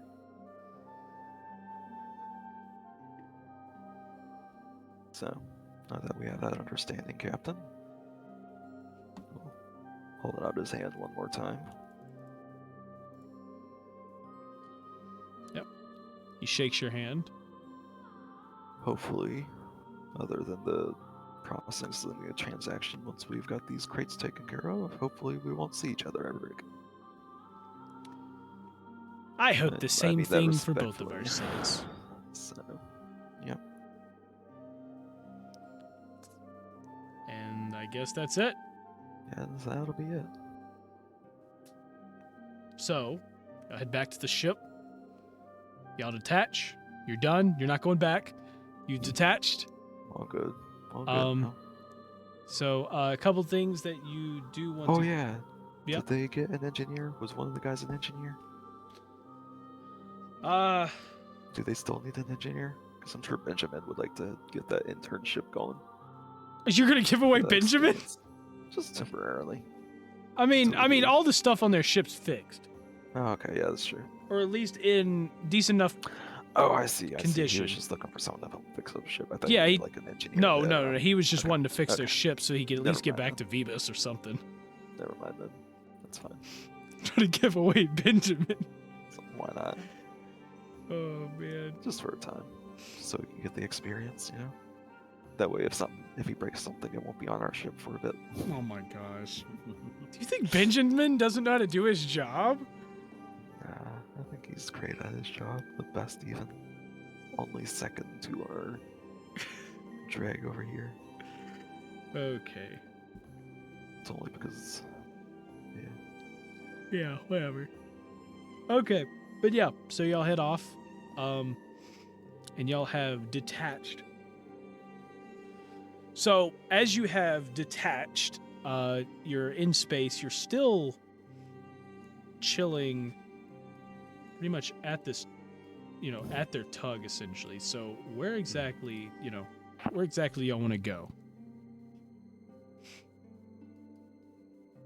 I'll look at the kobolds. Ask them where they want to go. Where Uh, would they like to go? Okay, good point. Let me actually go.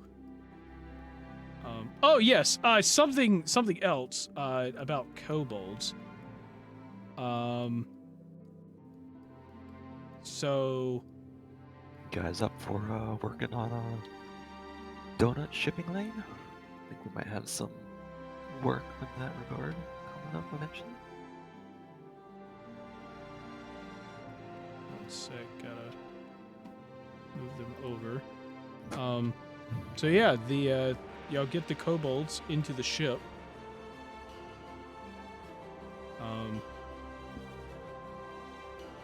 Let's see. You know what? Let's go in the car. Let's go in the cargo hold. Why not? So, I mean, not the cargo hold. They were stuck in one of those for like. oh my, dude, there's nowhere big on this ship. Okay, there's literally nowhere else in the Put ship. them in the med bay. Well, no, I was gonna bring your characters in there too. Yeah. Oh, I see. For discussion purposes, got it. Yeah. Yeah. So, yeah, basically everyone gathers kind of in the cargo hold, because y'all just finished pulling in crates. Like they helped you pull in crates and Yeah. everything. Yeah. So you go up, you walk up to the front, the front one there, and of course Dreg has to translate. Wait, where's oh, there's Dreg. Of course Dreg is having to translate, but he's just like, well, we don't really have anywhere else to go at this current moment. We all kind of got ripped away from our homes and everything, and well, and to be honest, it's not like we really had much homes to begin with. We're, that we were kind of on the run from Sword Tool, more for the sakes of, well, we just don't like the place. Understandable. So we've decided, if you would allow it, we would love to stay on your ship and be a part of your crew. I'd love to have you guys as my crew. I'm sure you guys would fit right in with the engineer, junior engineer, and the robot and the AI. And he kind of, a couple And the of rest them are of the like crew. chatting with each other, and he turns to them for a second, and he turns back and goes, "There's just one condition that we kind of require." Shoot me. And due to well, of course a few mishaps that we have had, is there any chance that, well, the rest of us could maybe get, a wage for working on the crew? Oh, well, that was definitely something we were worried. Oh, so yeah. In fact, so you know those crates we took from the other ship? Yes. Yeah, I have no intention of actually paying those guys back for the mess they caused. You guys can have the entire proceeds from that if you want, or we can split it, you know. Oh, well, I see. Well, thank you. No worries. Wow. Yeah. I mean, fuck those guys. Yeah.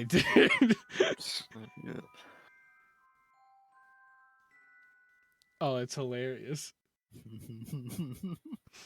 Probably should have said something earlier to make me roll for it, but So, I oh like no, the no, idea. I 100% had the intention of like you were probably not going to like. Nope. That is something.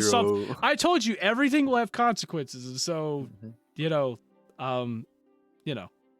that was. Hmm. You We made a good. saved I their mean, you ass. made a valid point with everything, so it's like I wasn't gonna make you. We roll. saved their asses. Like the least they can Yeah. do is just leave and not say anything about the entire Yeah. ordeal. So yeah, okay. But yeah, so he agrees. Y'all shake hands and everything, and then Yep. yeah, so you got them to work essentially. Mhm. One thing I will say with them is that one thing I will say about the crew itself is that they're not going to buff up per se. Right. Like they're not going to level up over time. However, if you ever put extra funds into them, like if you give them wages and stuff like that, over time they will get stronger. So then you can take them out with you on missions and stuff like that if you so wish. Nice. I'll be down for that.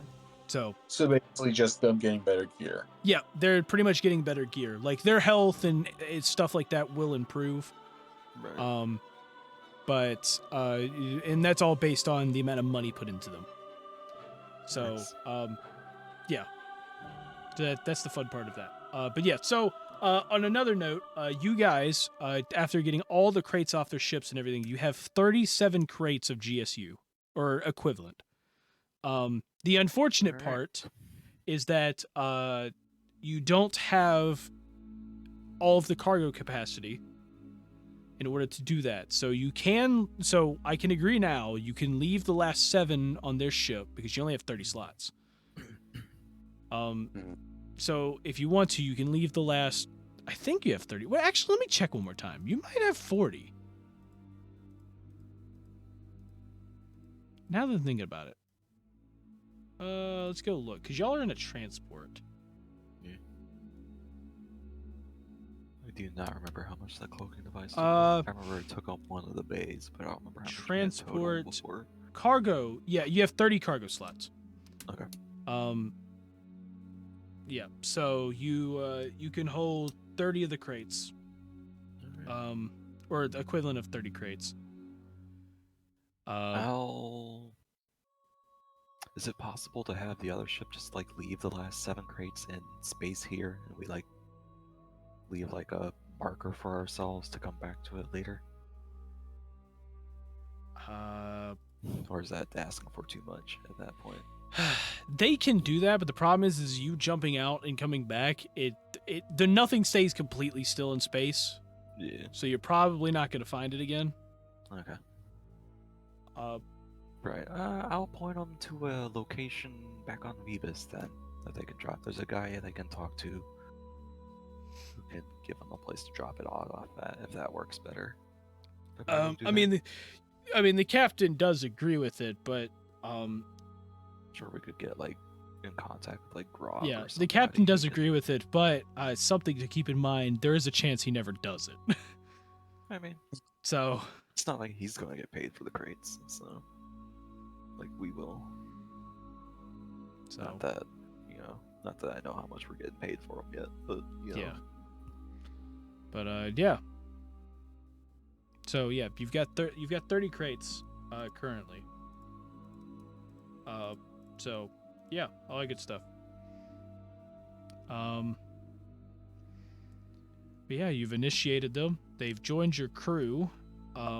And yeah, all of you take a long rest essentially as you start to travel back. Heck yeah, I could use one of those. Yeah, could use one of those. We're gonna have to start diversifying some of our skills. We need some medicine on some more people. Yeah. That's So, for sure. let's see. We have to do. I'm putting in some stuff here.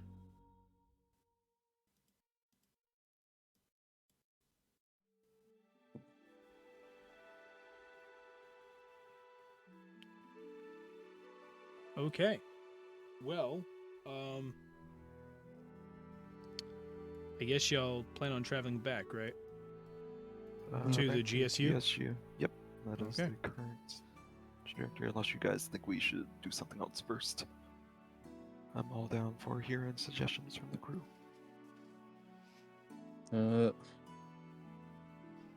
I can't think of anything. Okay.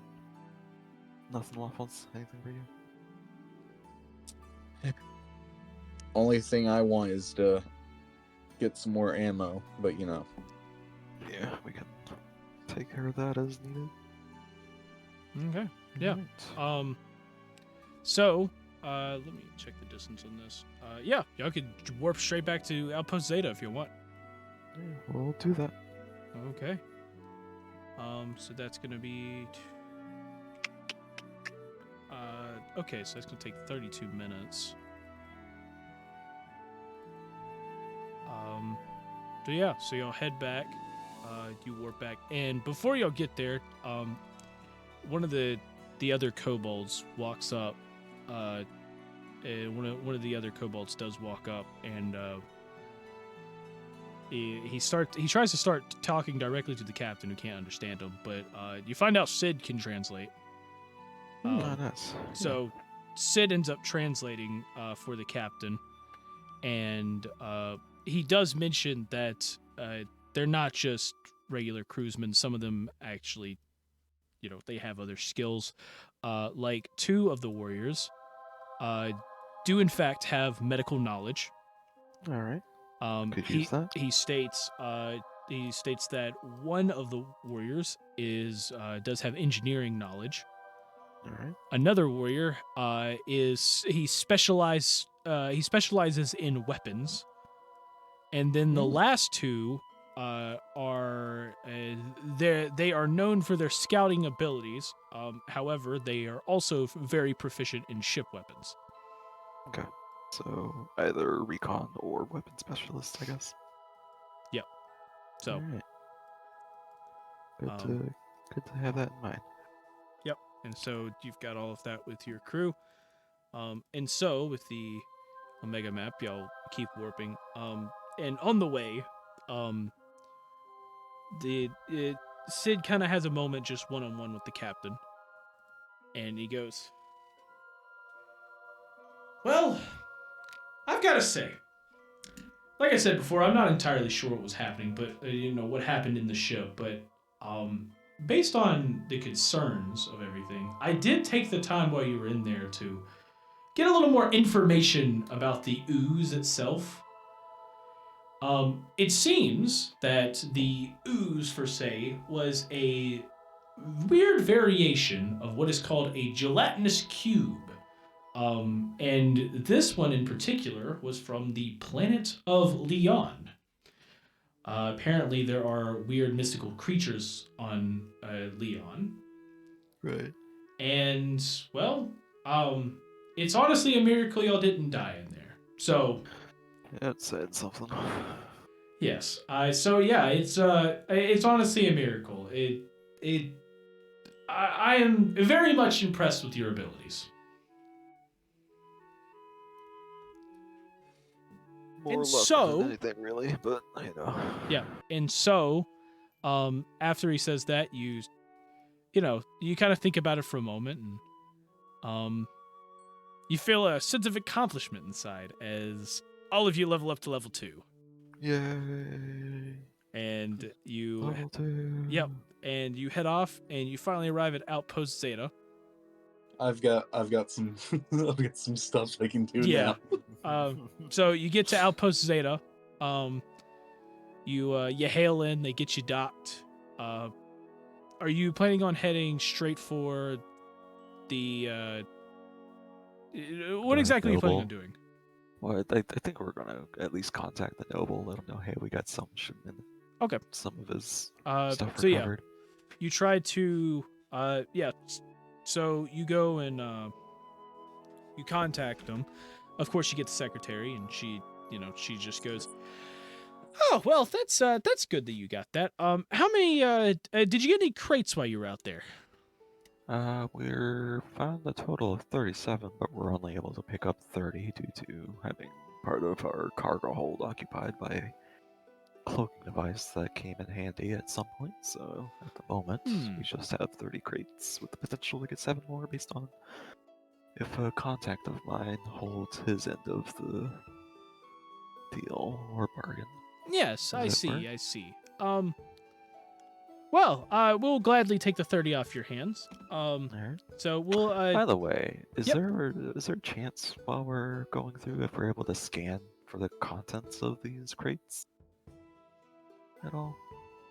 are you asking her, or like No, asking okay, you. so Asking yeah, you. on the way you could you can't, yeah, you could look at them. A lot of these, don't kill me, Uh-oh. but a lot of these crates were filled with donuts. Amazing. They a lot of, yes, there are a few of I them that you see do a notice that business are raw opportunity. metals, though. Some of them are Okay. just they're processed raw metals. Got So there's no stone involved. It's literally just the metal parts. it. Yep, Um, pure metals.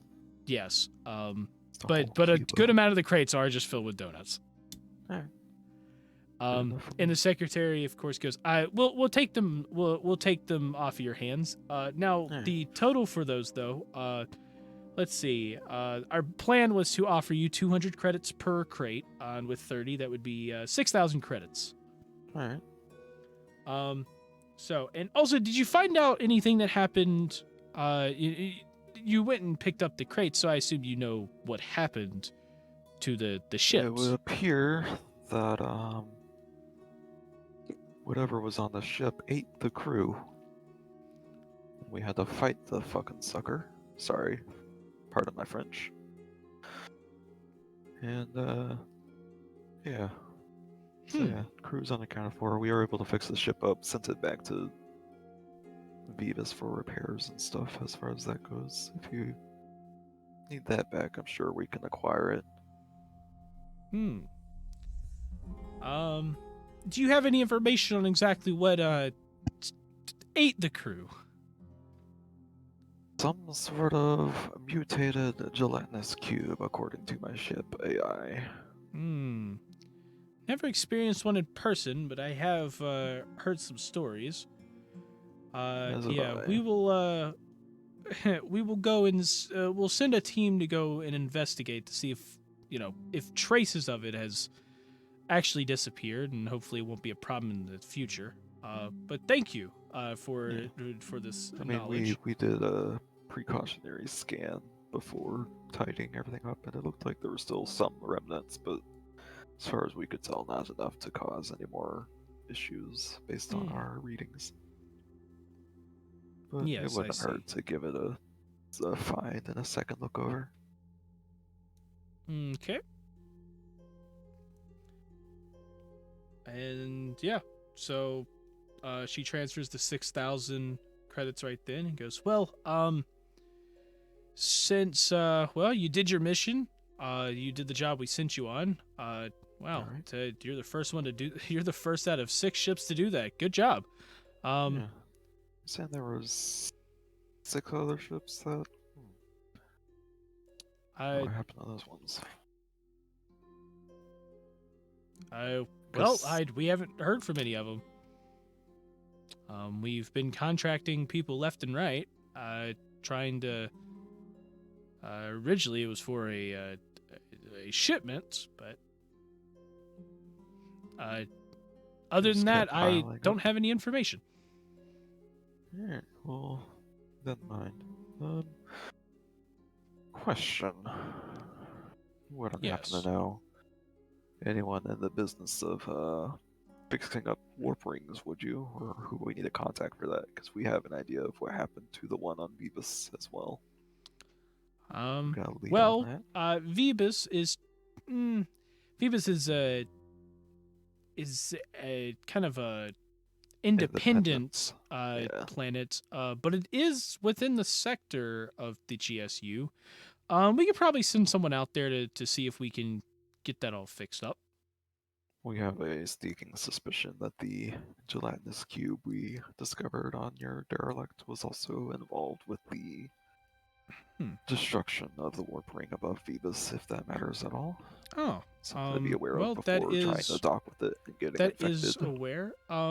Well, if you could send us any files you may have written down, any data regarding I'll have my AI this. take care of that. No worries. And so yeah, Sid sends it over, and she's just like, well, oh yes, I see. Yep, there's data coming in. Cool. Well, Alright. that should be all set. Well, Alright. thank you. Thank you for your job. And payment for your job completion will come in now. As you will be receiving another 15,000 credits. Oh, nice. 15,000 Yep. on top of the 6,000. Yep, that's 21,000 total. Bruh. All right. Wasn't expecting that much, but all right. I will take it. The captain barely holds his composure after hearing that amount. Yep. I mean, you are working for a high noble, so That's also true. So, and speaking of deliveries for high nobles and such, how would the current high noble be? How would he feel? I can't find the right words right now. Hold on. How would what interest would he have in having a sustained inflow of donuts? 'Cause I'm sure we could come to some arrangement for that. well, unfortunately, he only really works with the company, as he gets, I guess you could say, a sale off of them when he buys in I bulk. see. Yeah. Warehouse deals. Yes, we might be able to work on getting you more jobs in the future, but as for the donut business, that is going to strictly be between him and the Magic Donut Incorporated. I see. But what you're saying is if we do deliveries specifically for him through the Magic Donut Company, we would have a steady income, is what I'm hearing. There is a possibility. I mean, based on the company itself, they don't stick you on a certain route all of the time. So I'm not 100% sure. I don't work for them, but from what I Sure, I do can find remember some of someone to them explaining to me about is that, well, the Magic Donut Incorporated will kind of send you on whatever job they can of delivering Right. donuts. Understandable.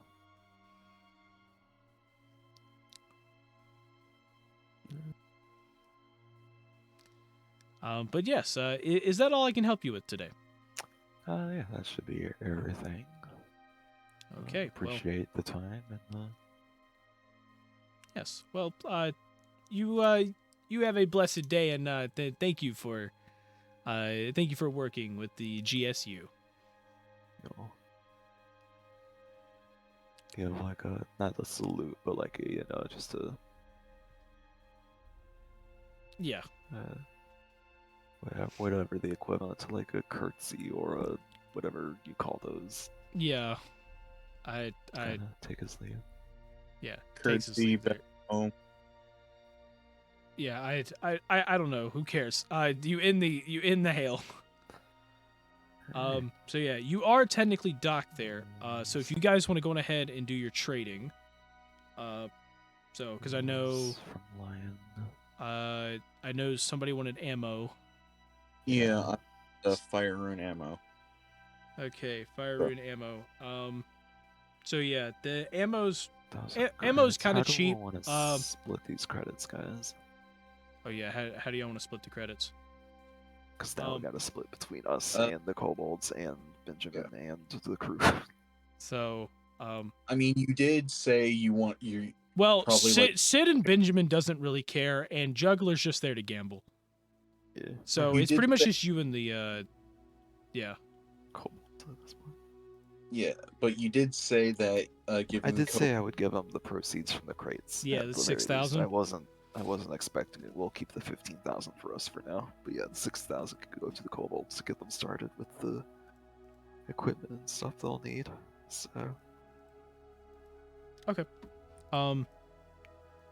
Cool.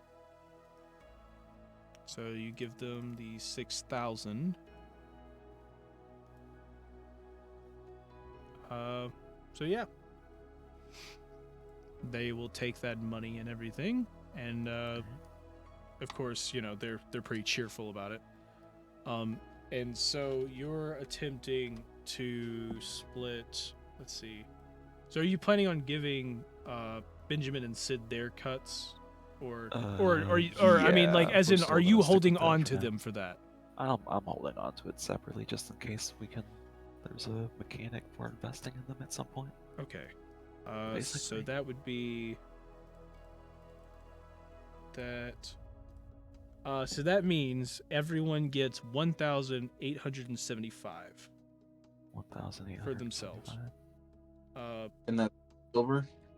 Yes, Yeah. silver. That'd be silver credits. So yeah, and so that means Captain Crickneck will hold on to 5,625 in total for the ship.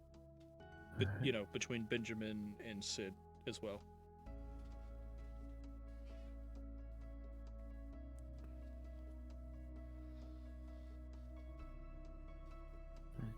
Benjamin, 6,000 credits.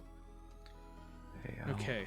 for crates given to Cold Crew. Alright, current leads. Okay. Dreg wanted to get ammo. Okay, so Dreg, fire rune ammo is 10 credits apiece. Okay. So how much do you want to get? 10 credits a piece. Let's go and say like 20.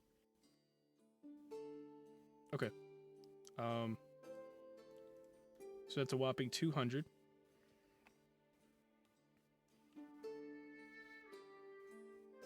So minus 200 credits. But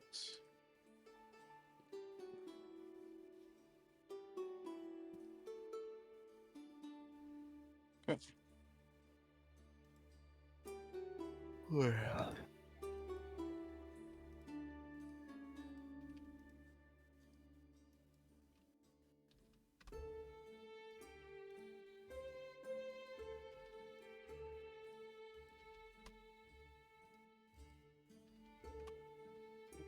Okay. Make sure that's in order. Okay. Anybody else wanted to buy stuff? I mean, I'm good for now. I mean, I guess there's stuff I can pick up, but it's like, I don't know if there's anything that's specific for the episodes. Nope. We're not just like filling the end with just purchasing stuff or anything. I don't. Nothing else Not to too say. worried about it. Okay. So, Um, if you want, now I know you. I know you have a. Well, actually, let me go check one thing. Before I even bring this up.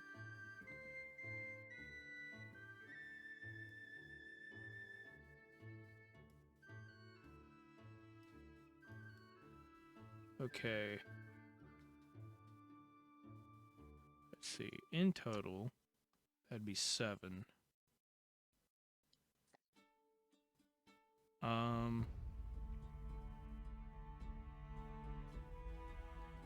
With another 6. 8. Okay, so technically you are on a transport class ship. Which it is technically a small ship, which only allows anywhere from 5 to 8 crew members. Yeah, that's the other However, thing I was thinking. We've got to upgrade the ship now with the bigger crew. yeah, but those prices are pretty hefty. Yeah. So a ship typically of this size is anywhere from like 70 to like 250,000 credits. So Yeah, makes sense. and it all depends on what you deck it out with as well. So but yeah, so you can have 8 of them as crew. So you have your typical 7, and then one of the kobolds can be working with you at a time. Gotcha. The rest of them are passengers, technically. Got it. So yeah, so technically you would have 5 passengers at the current time. You can have up to 15. Okay. So technically 10 more passengers can be on board. Gotcha. But yeah, so that is your ship and everything. Do we have anything else before we go? I think we're good. As far as stuff we can purchase, I'll wait till after. Okay. Sorry, not. So yeah, This episode's running long. Jeez. yeah, it's a pretty long. Dude, I honestly thought it was gonna be a lot shorter. Yeah. Okay. Well, yeah, that's pretty much it. Yeah. So that is where we're gonna end this episode of Idiocracy. Thank you all for watching. If you enjoyed, make sure you press the like, subscribe buttons down below, and please comment. Crap. Where do you think the crew is gonna go next? What type of job do you think they'll have next on their adventures? And also, Pirate hunters. What? Pirate hunters? I mean, yeah, that could be a possibility. And yeah, and also, what cool things would you like to see? I have some cool ideas that I want to implement, but I want to see what other people also have in mind. So, put everything down below, and we will see you guys later. This is the cast of Idiocracy saying, peace out. Have an amazing night everywhere, wherever the heck you are. And we will see all of you in the next episode of Idiocracy. Bye-bye! Bye. Bye. Bye.